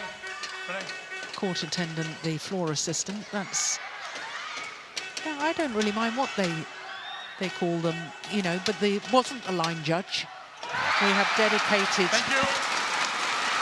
Hey, you, in the corner. Yeah. That's perhaps overdoing it a little bit. Yeah. Court assistant is yeah, nice. I like that.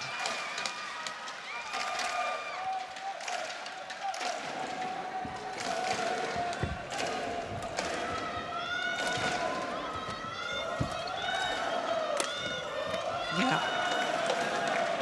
Well done. Threaded it down the line. Service over. 5-11.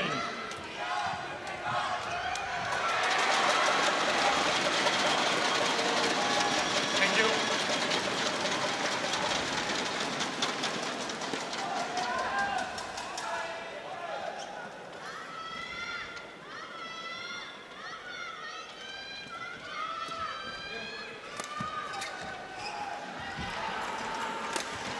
And again. 6-11.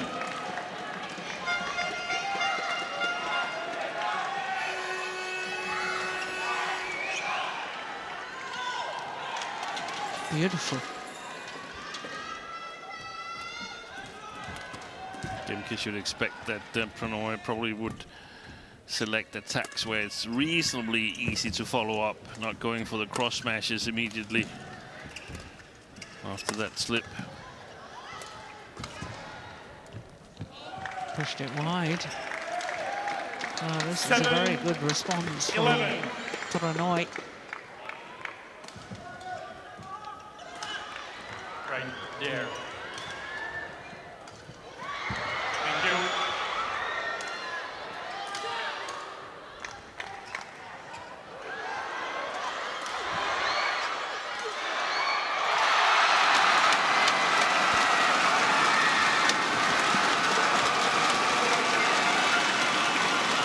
Service over.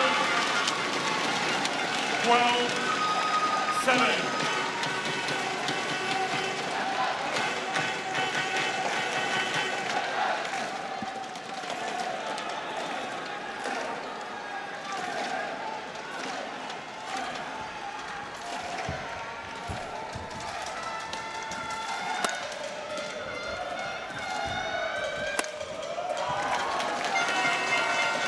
stayed his side of the court. 13-7. And one of the issues, I think, for Pranoy, if he's still in pain, which he probably still is, you know, you don't want to play long rallies, do you? You don't want to play too long rallies, and I think he's thinking about what if I slip again? Yeah, so he's going for winners early on in the rally, and he's not really built the rally and not really in position. And I think, yeah, it's always much easier set from outside. Everything we say is actually easier from out here, but get through this first game, get 2 minutes with his coach, make a new plan for playing on the better side of the court. Yeah. And take it from there. Don't risk too much here because he's still 7 points adrift.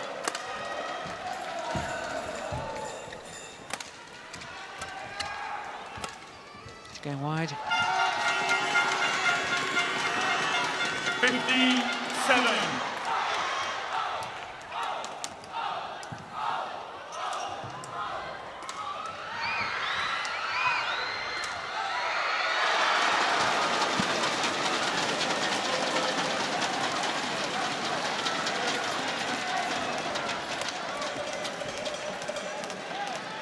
Oof. That must have been pretty close. Pulled out. 8-15.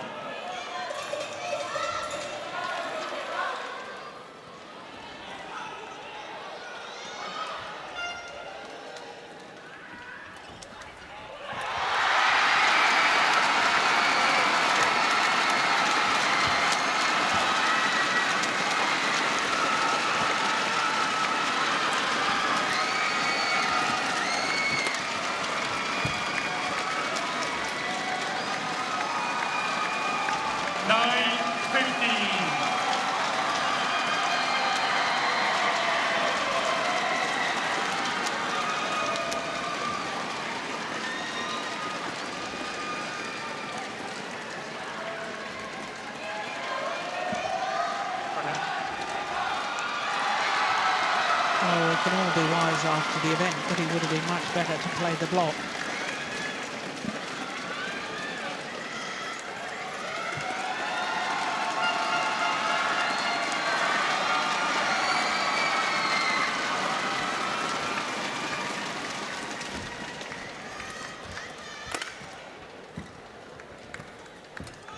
Wide.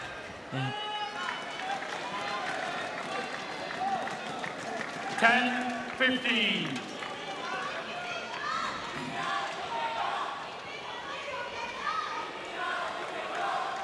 That's well left.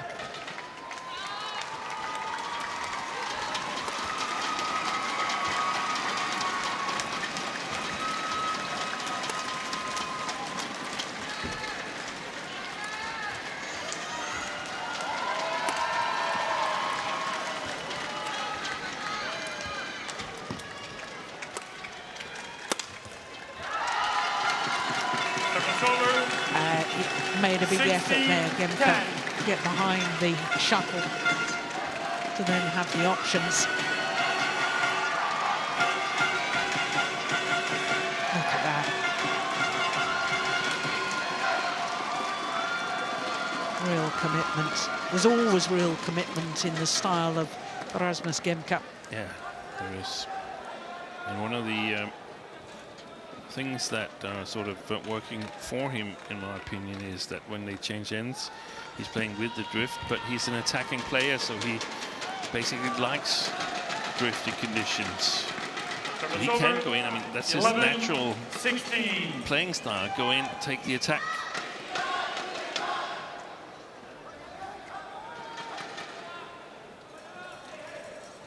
But still a lot of work in this first game.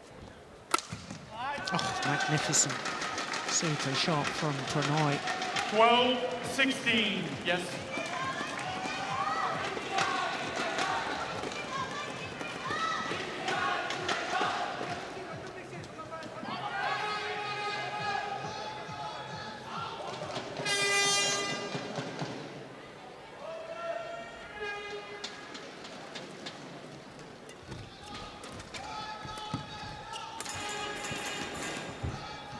Oh, what a net shot. Oh, well, I saw that as wide of the mark. Yeah. That net shot from Gemka.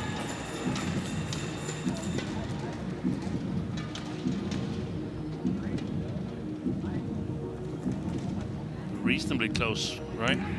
Not clearly. No, I thought it was clearly wide. Yeah.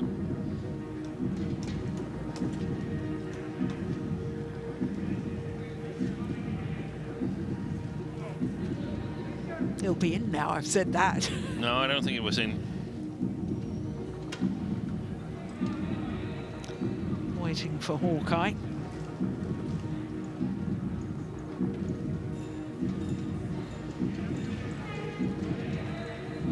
Well, don't know what the delay is for. Here we go. Yep, clearly wide, you see, Steve. Challenge unsuccessful. I'm glad we agreed. Remains. That's exactly the same thing I thought. 13-16.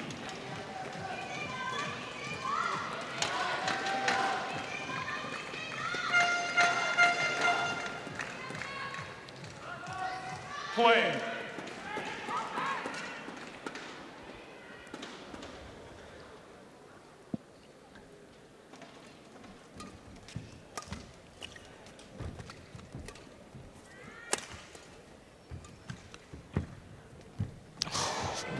Goodness me. That shunting from Gemka.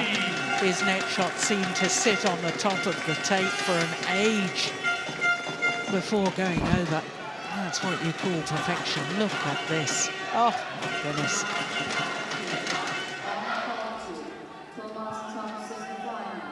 The third single, Indonesia, represented by Shivaraj.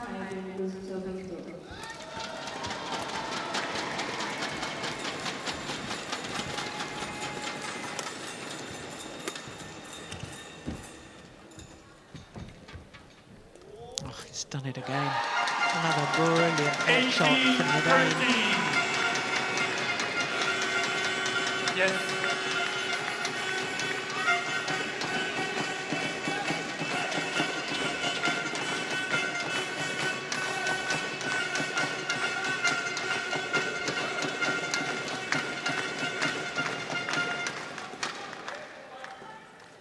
Little bit concerning that Gemka had his racket carriage so low after playing such a wonderful net shot. That's going wide. 2 points away from the opening game now, Denmark. 19-13.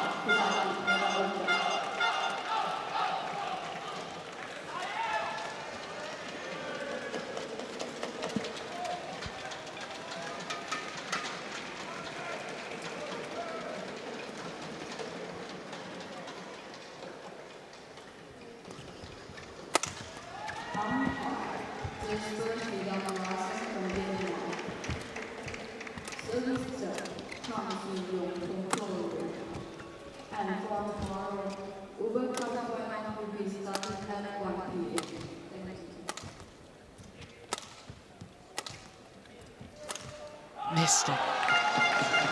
Now that's 20, what I was alluding to earlier about not wanting to play the long rallies if he's in pain.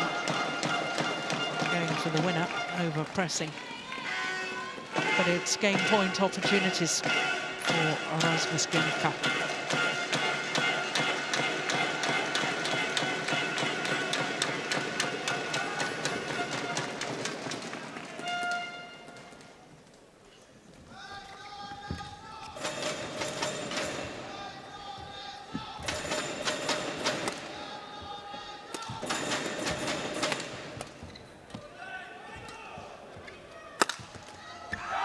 Opening game to Denmark, 21-13. 21-13. Umpire confirming that scoreline. 27 minutes for the opening game, and Denmark just one game away from a 10th Thomas Cup final.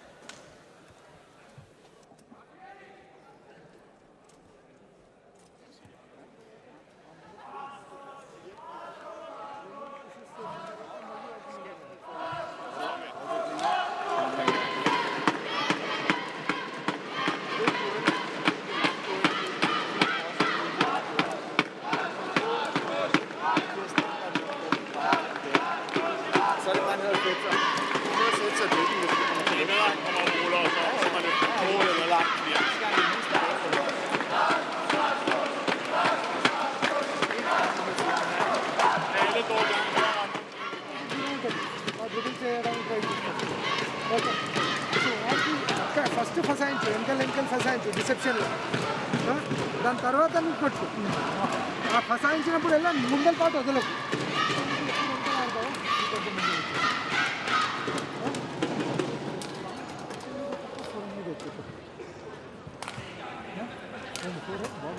Court 1, 20 seconds. Court 1, 20 seconds. Focus, thank you. Yes, that's one.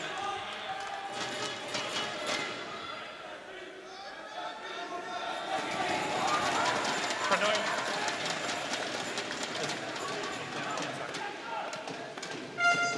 Thank you.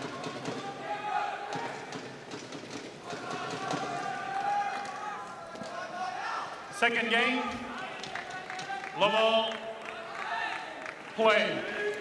So Denmark one game away from a 10th Thomas Cup final. The big question is, how is Pranoy after that very nasty looking slip? Can he play freely in this second game? One low.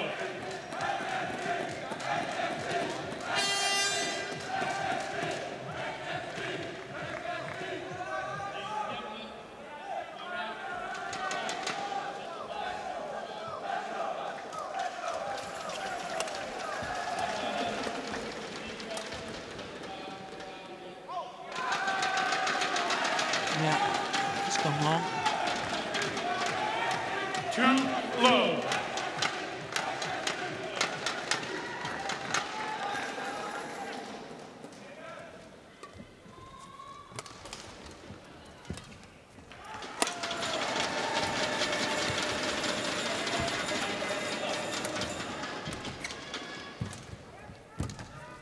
Extremely well played. Yeah. I don't like the way that Pranoy is walking. So. No, he's feeling that. He's feeling that foot. 3 low.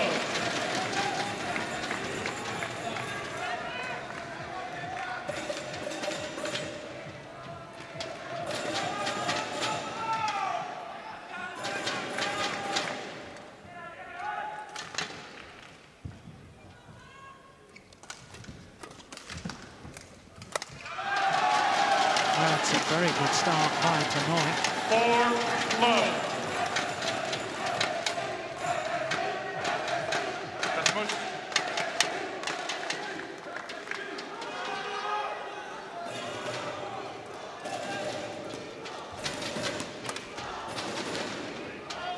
Yeah, that one's drifted wrong. It's over. It's sometimes difficult, Steen, for the opponent of the injured player, because sometimes you might sort of think, well, I've got to keep moving him more rather than playing a normal game. Yeah, and the moment you start thinking about it, you've already sort of let yourself affect by it. Yeah. But it's so difficult not to.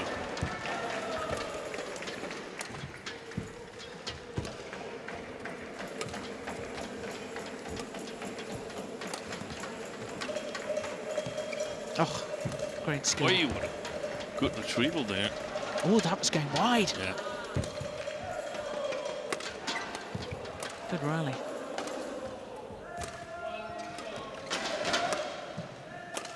Brilliant. Absolutely brilliant from Pranoy. What a super angle. 5-1. Longest rally so far.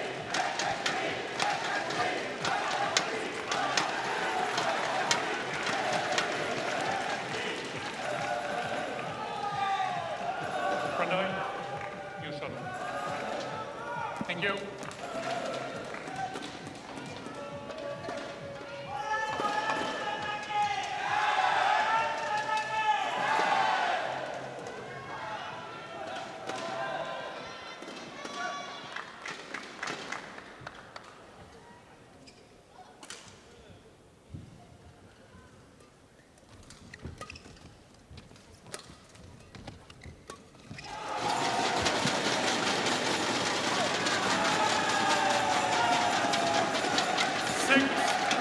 Well, I wouldn't have predicted this.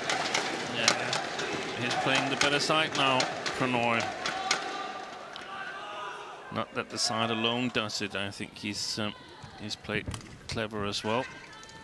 Gemke's tried to move him, but has not been able to create attacking chances for himself. 7-1.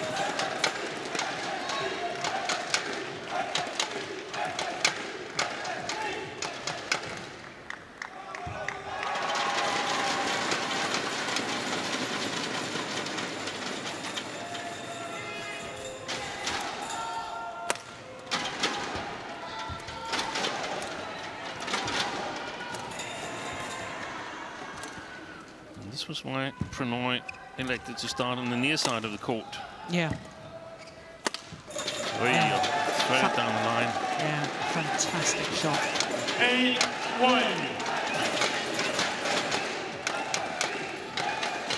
That was good defence. He swayed the body out of the way to give himself to play the forehand defence.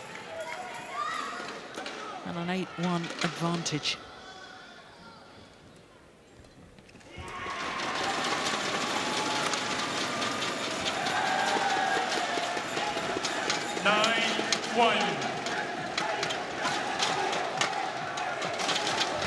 Well, if it's too far adrift, I think Rasmus Gemke might give up on this second game, save himself for a decider.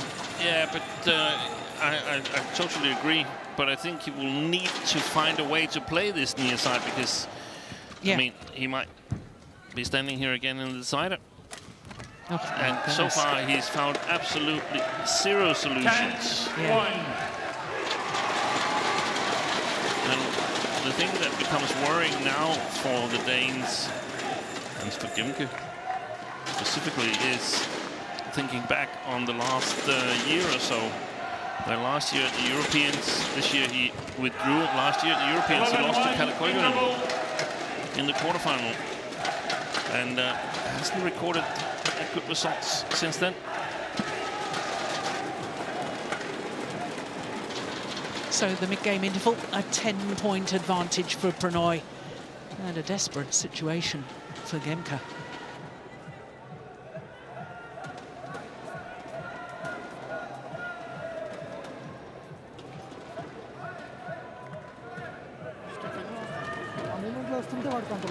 So don't leave them. At least Part 1, 20 seconds. Part 1, 20 seconds.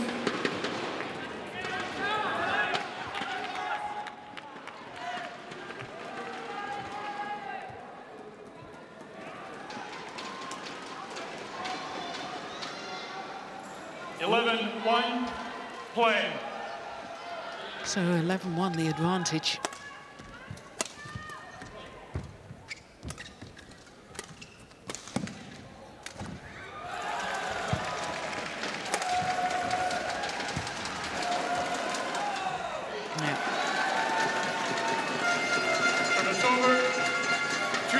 So, Stephen, before the break, you were saying that Gemke needed to find solutions for presumably the second end of the deciding game. Yeah. What are the solutions? Try to get on the attack. Yeah. So that's the easy solution. So how do we do that? That's the difficult thing. But it's in the service situation. Really alert here, for instance, that he needs to, that probably needed to be played downward. And it seems like he doesn't commit to that shot at the net, staying back, knowing that he's probably going backwards after that. So commit to your shots. Put some deceptions on both your lifts and your clears to take away part of the sort of risk by playing with the drift, and then stay in balance in the attack so that you can follow up. The balance is super important. Do not get out of balance, because the moment you do that, you cannot control your shots and can easily get counter-attacked.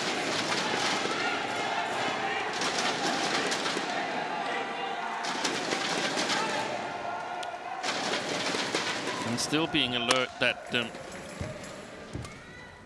Pranoy is not sort of playing wild shots where he's being made to run the full distance and break at full power. He's still trying to keep it pretty much in one side. 4-12. Yes. With eventual variations, but he's played very few cross smashes since his unfortunate slip. Yeah.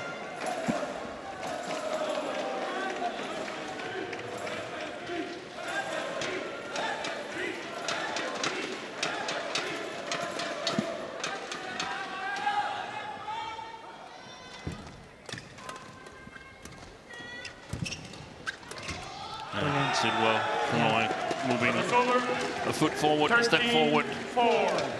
When he played the good shot, knew it wasn't a winner, he would have to work extra. And if Gemke was going to survive, he was going to have to put it over him.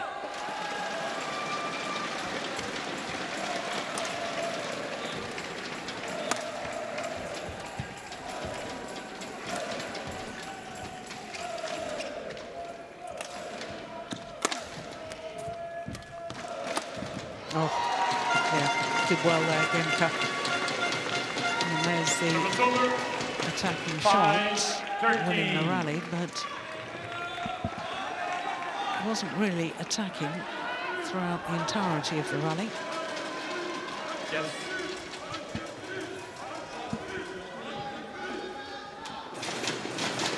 Did well there to play that cross court.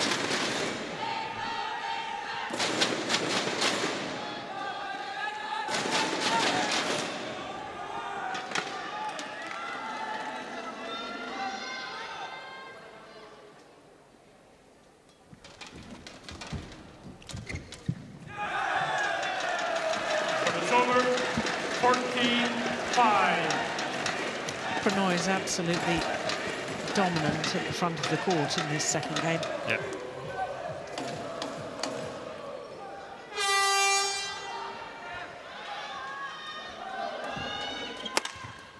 I hate that service return from Gemke. A forward hand return with little to no deception on and a high lift to the back court. It's just everything that's not good in a service return. Deception on, preferably backhand, and little deception most of the times to the net. That's the recipe. 16-5.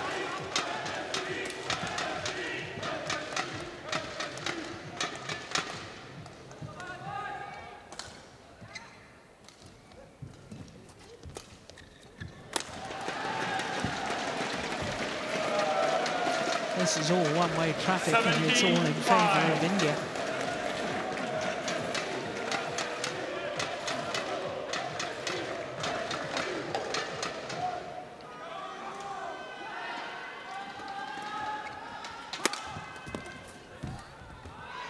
Service over.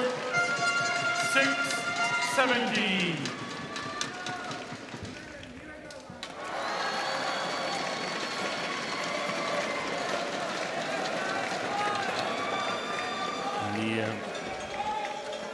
The plan for Pranoy is, of course, to sort of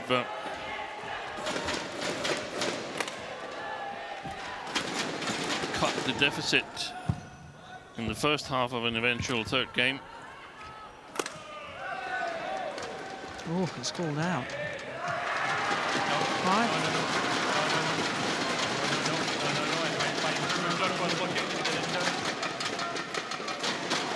Seven, 17.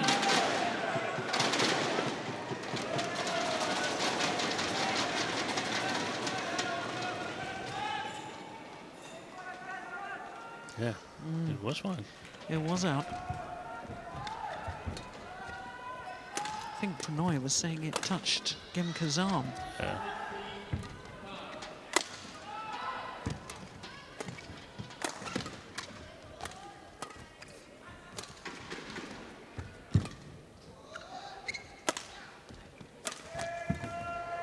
Good retrieving.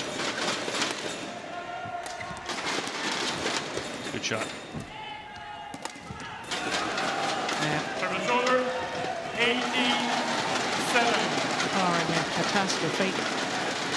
I think we're going to be treated to a deciding game. And a catastrophe, I mean an injury, because I can't see Pranoy letting this one slip. He only needs another 3 points before a third and deciding game. Thank you. Players on court.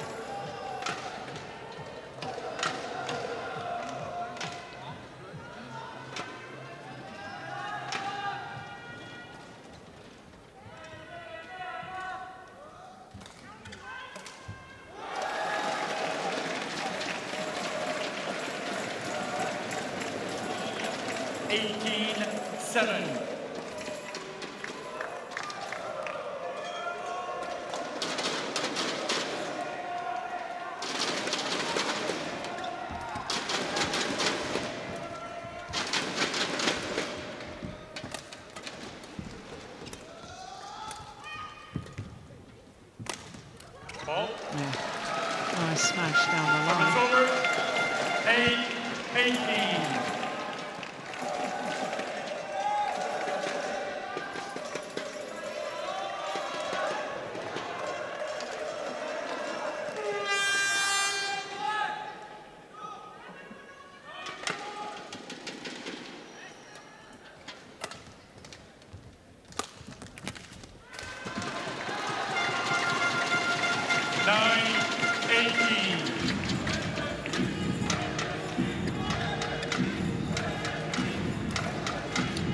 That's the sort of attacking play that I'm sure you were alluding to.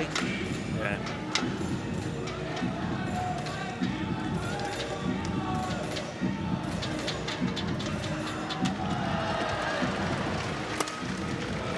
Yeah, nice.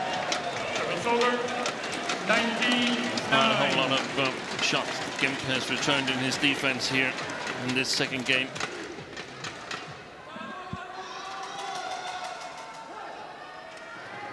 Excellent variation in his overhead shots. Pranoy. Perfect smash down the line. And it's game point opportunities. Game point 9. A whole host of them.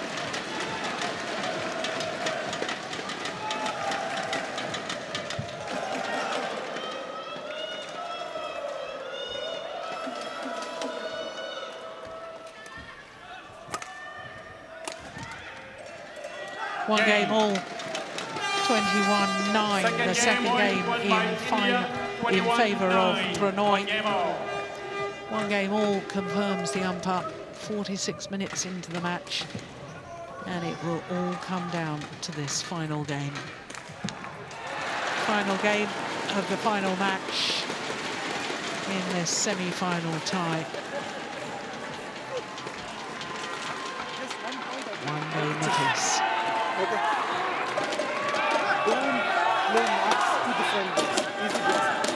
Each way all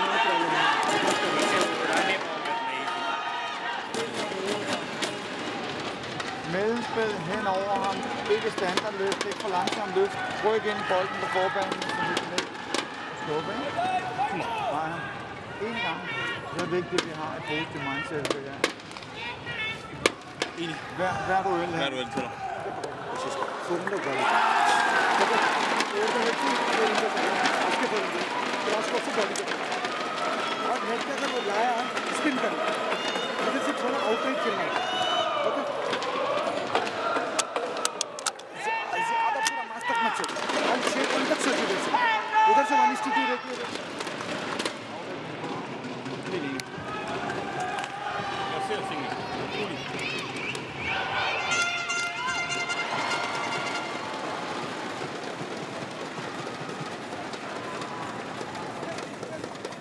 Court 1, 20 seconds. Court 1, 20 seconds.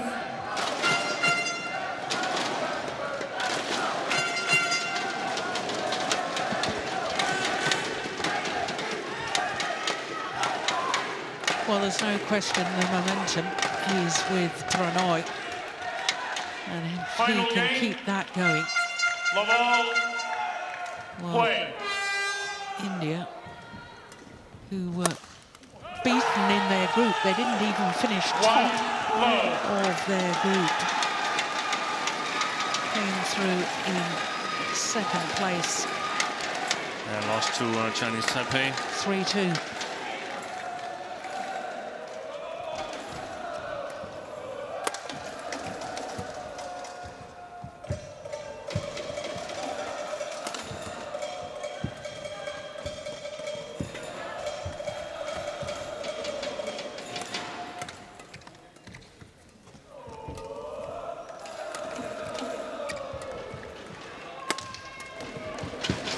Defense. What a rally. Yeah.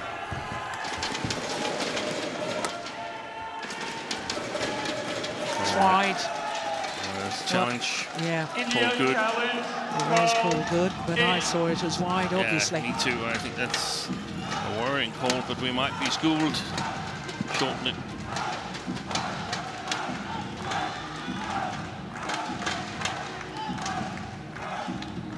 Here we go. No, we were right. Was out. Good challenge, Prannoy. And Gemke should realize now that Prannoy is okay. He's not okay physically. He might be suffering tomorrow, but he can play this game and he can play it to almost his full ability. So this is going to be challenging. And I actually think Prannoy is in with a good chance of winning this because he got that little slip. And I've seen a lot of players play quite a bit wiser with the small taping, with the small strapping, because it takes away the worst of the nerves.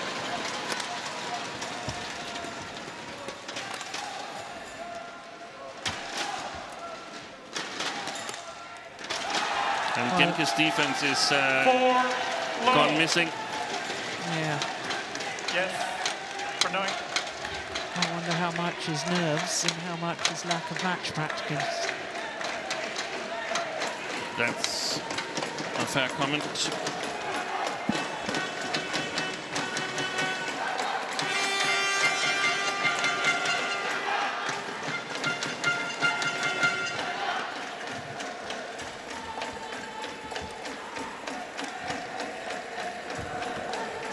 Good deception.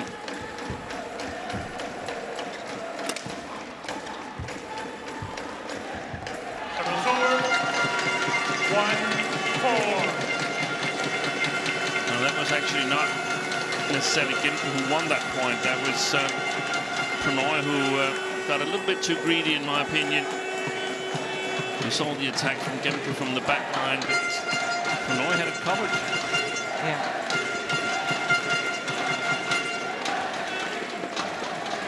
But then again, there's the psychology, and it could change a lot. Changed several times through this third game.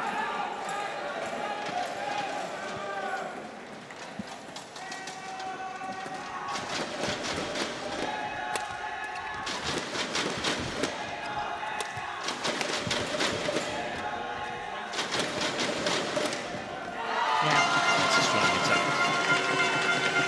Well, every time the Gemke wins a point, the Danes on their feet.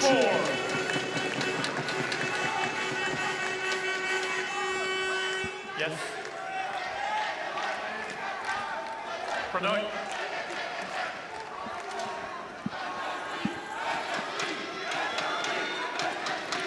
In fact, the Danish team, I can tell you, are not sitting down at all. They're still standing. It's all too much tension to be sitting. Wide. Yeah, that's gone wide. Service over. 5-2.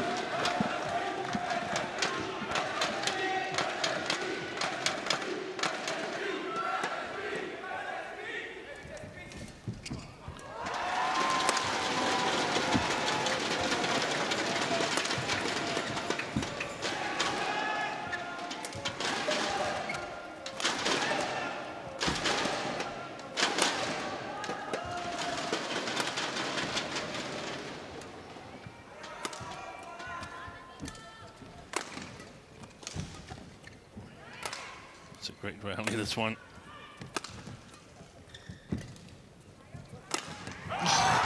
Superb. What a smash from Pranay. 6-2. I think it's too early for this fist in the air, punching his chest. It's very early stages.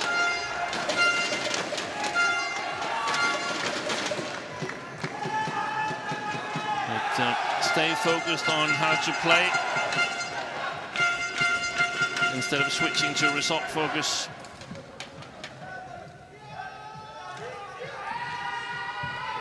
Yeah, focus on the process, not the outcome. Players on court.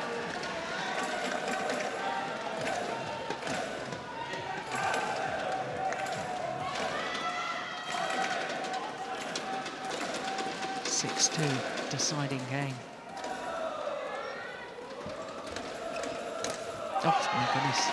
That's a wayward back. 3-6.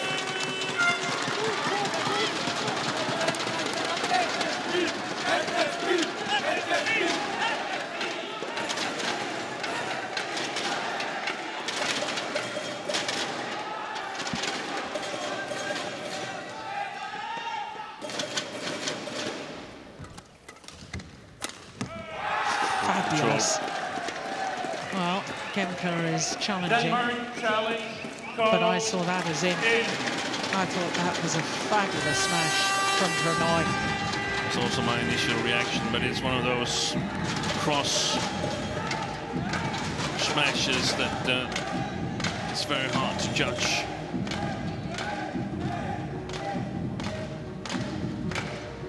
Here we go. Way in. Yeah. Challenge unsuccessful. One challenge remaining. Service over. 7-3. Play.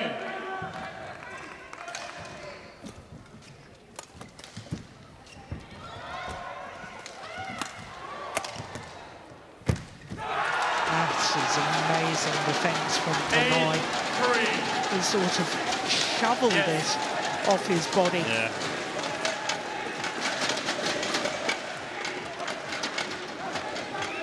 That one.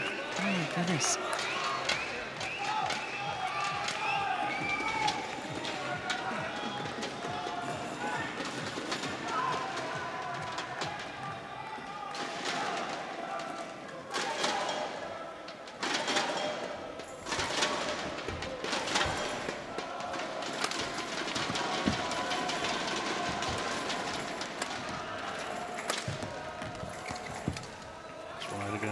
Oh, he's taken it.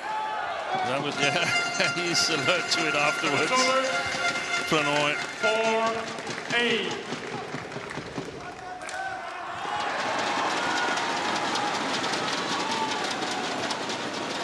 Could have been 9-3 had he left that one.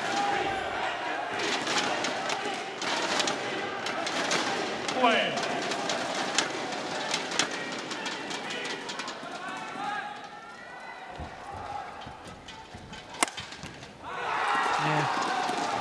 Defense is not working at all. For 9-4.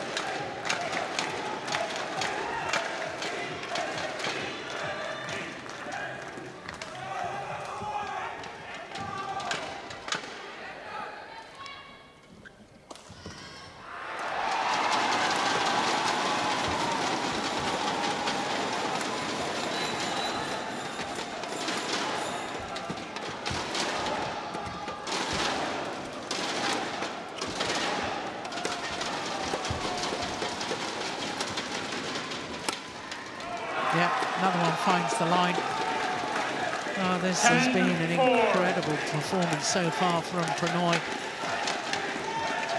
And think about for your inner eye the images of Pranay smashes contrary to Gemka smashes. Gemka smashes is full power, all out, and all out of balance, whilst Pranay's is placement. Yep.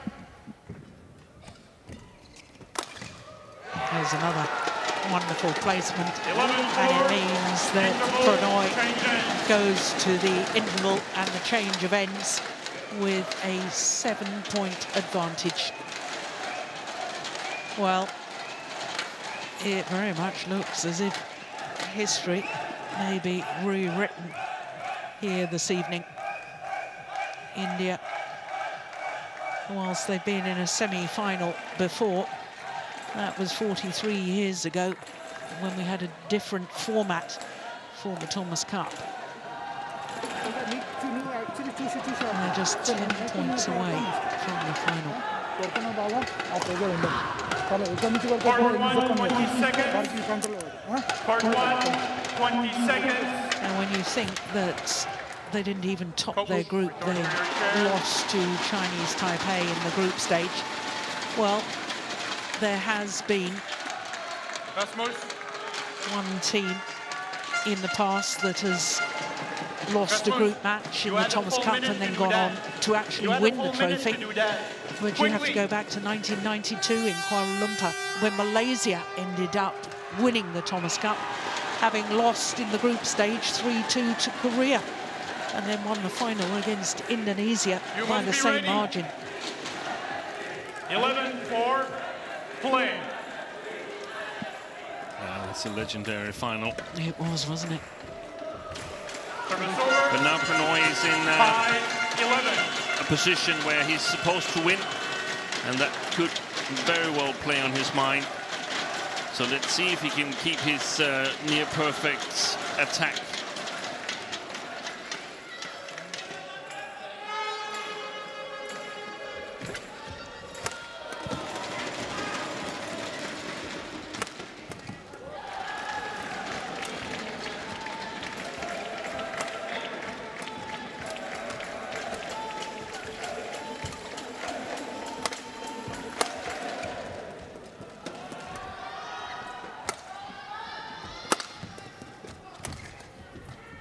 Good rally.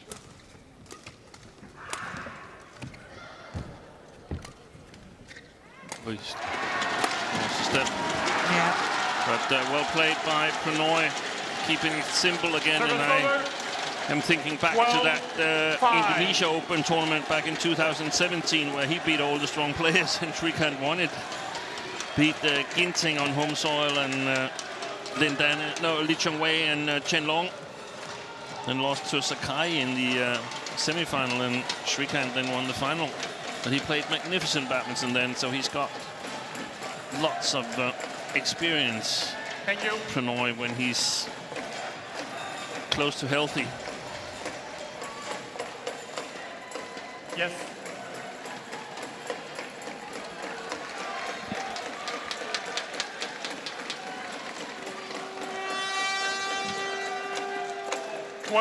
Five.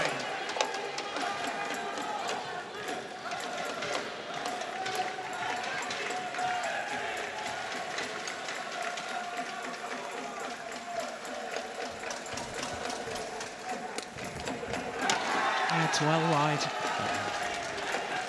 Well, 25. And Gemke, he's got to give Pranoy a chance to get really nervous now. Cannot afford mistakes like that. No. Got to make him play the shuttle.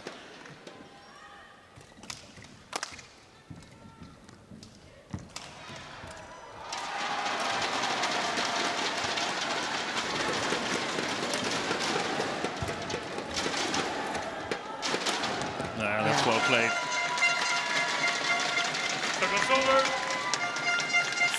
And Pranoy, on the other hand, has to put the enormity of the situation out of his mind. He has.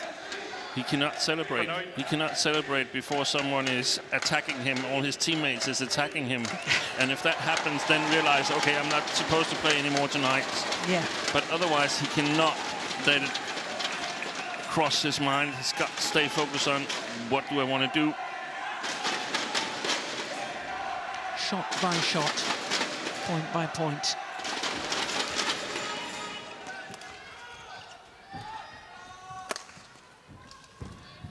Good touch in the defense.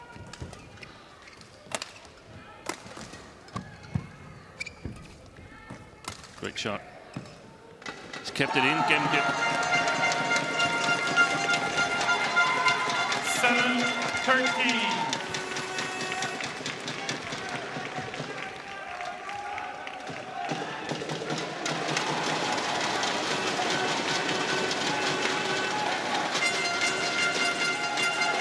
See the Indian coach talking a lot to Pranoy at the moment, and I'm not sure it's helped.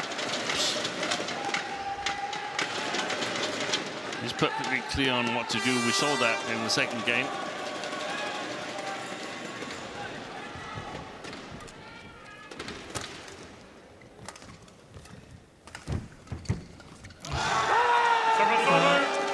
You've got to give credit to Pranoy. Racket arm outstretched, took the shuttle early, backhand net shot. Yeah. Look at that.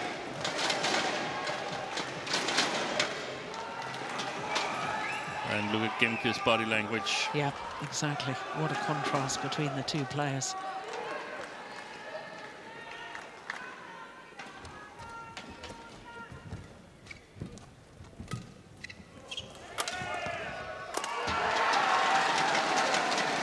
Creeping ever closer to the finish line. Yes.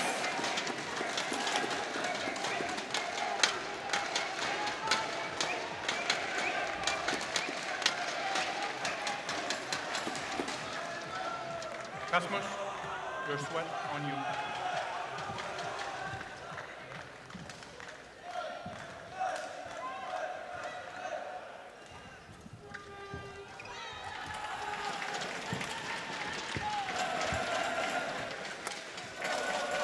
Long. Yeah. We also have to say that since that first game, Gemke has been nowhere near putting pressure on Pranoy. It's been one-way traffic ever since. Yep, I agree.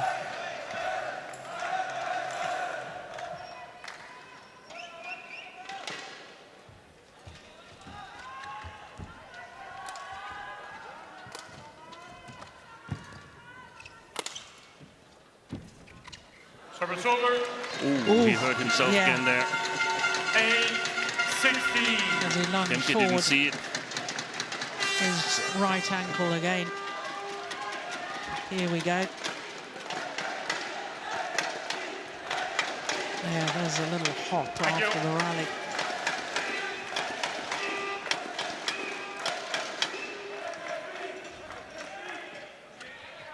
Or maybe it was just... No. He did feel a little something not so good.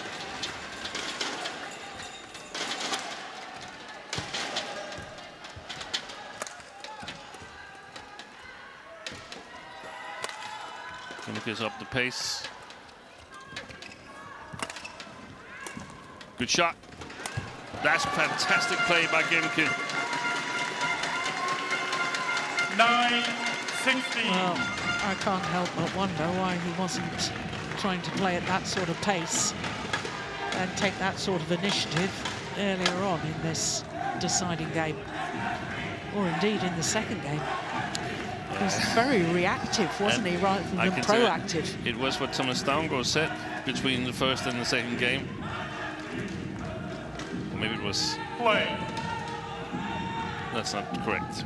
It was the second and the third game. Flat game over him and step into it.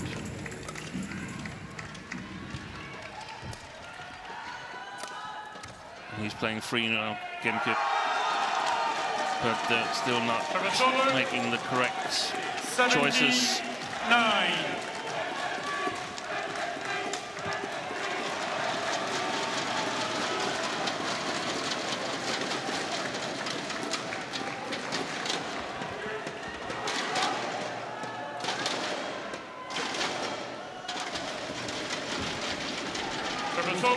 It's a good return of serve. Got the net cord. Maybe a little bit lucky.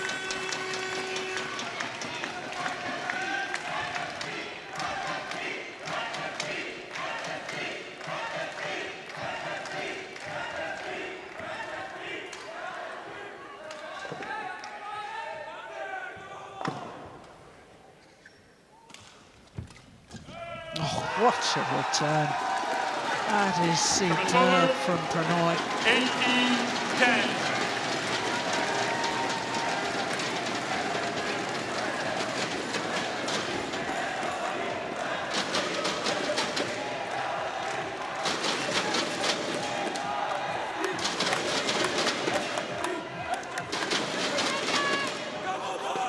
Yeah, Indian teammates getting ready to rush onto the court.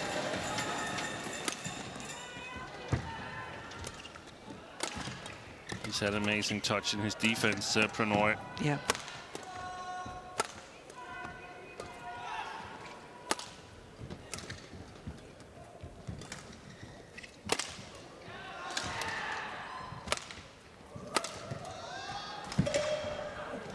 Just nice defense. 11-18. Gemka.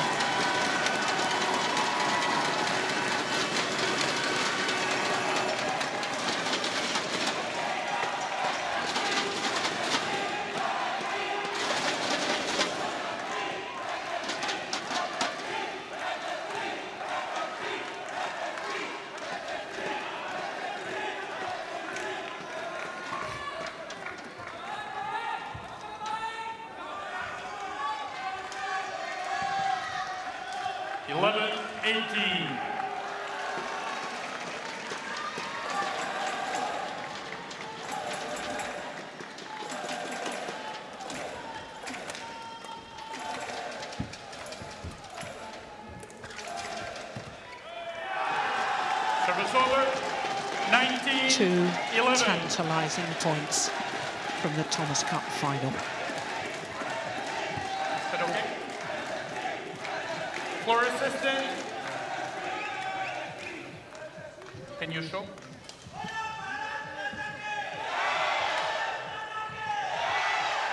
Thank you.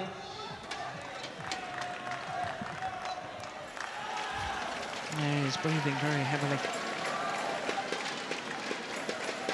Gemka out with injury all of the start of the year.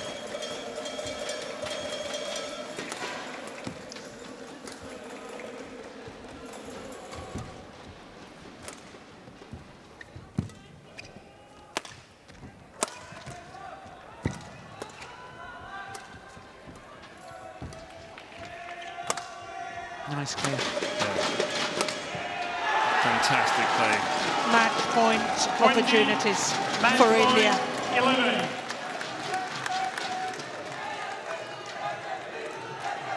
History is about to be rewritten. Yes.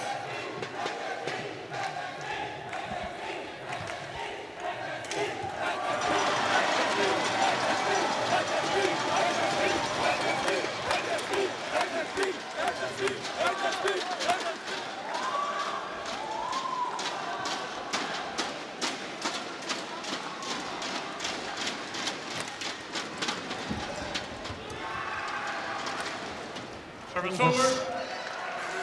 12-20. Delaying the inevitable, one suspects.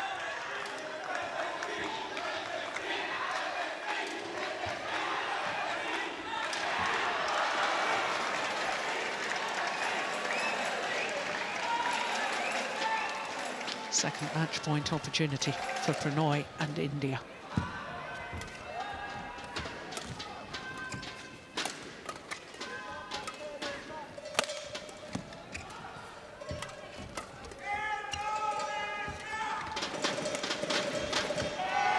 That's it. History is rewritten. Indian teammates celebrate with the man of the moment, Pranoy. 13-21, 21-9, 21-12. Umpire just confirming the scoreline. An hour and 13 minutes. And for the first time ever in the history of the Thomas Cup, India will contest the final. What a moment for Pranoy. Spare a thought for Gemka and all Danish teammates surround and go and console Gemke, and that is wonderful to see. But the celebrations for India and for Pranoy, well, the team that I said right at the start should not be underestimated. Their three singles players were all in at least the quarter-final of the World Championships in December last year. Two of their singles players were the silver and bronze medalists in Huelva at those World Championships. And they have a world-class men's doubles pair in Satwik Sairaj Ranki-Reddy and Shivaraj Shetty, as proved today. Through to the Thomas Cup finals. They will have a day off because the Thomas Cup final on Sunday, the Uber Cup final tomorrow, of course. But what a moment for Indian badminton. What a team performance.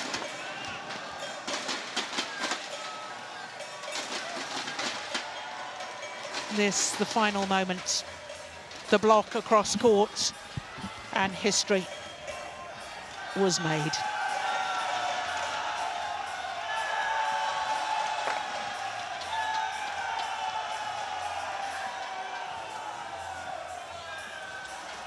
Took it early.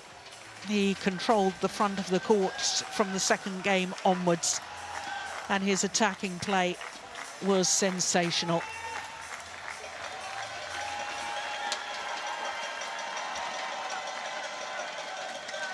Absolute joy for India. But they must remember they have one more match to play. Their confirmation of how Pranoy put India into the Thomas Cup final. 13-21, 21-9, 21-12 in the deciding game in an hour and 13 minutes.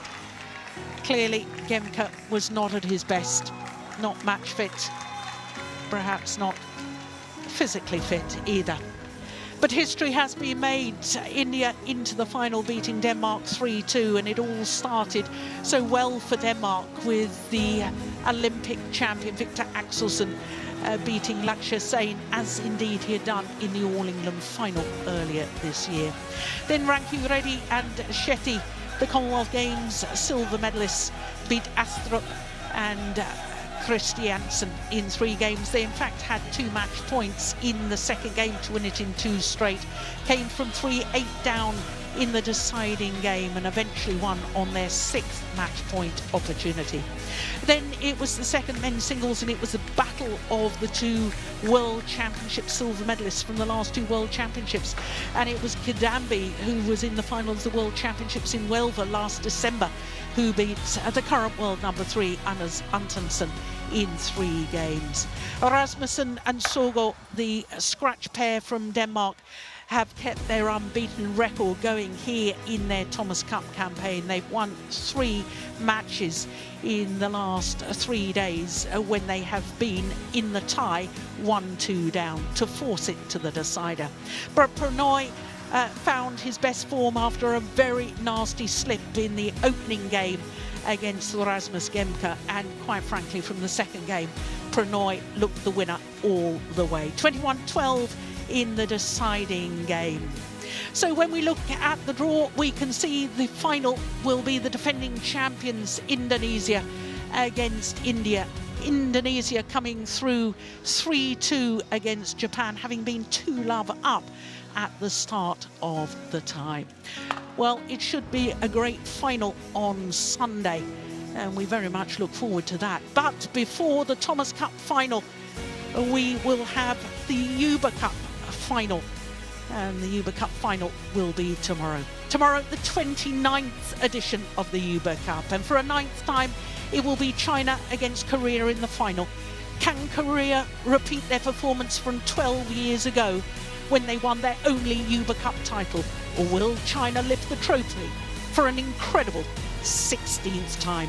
We'll find out tomorrow, and it all starts at 1 o'clock in the afternoon local time. That's 0600 GMT. The beautiful trophy awaits for either Korea or China.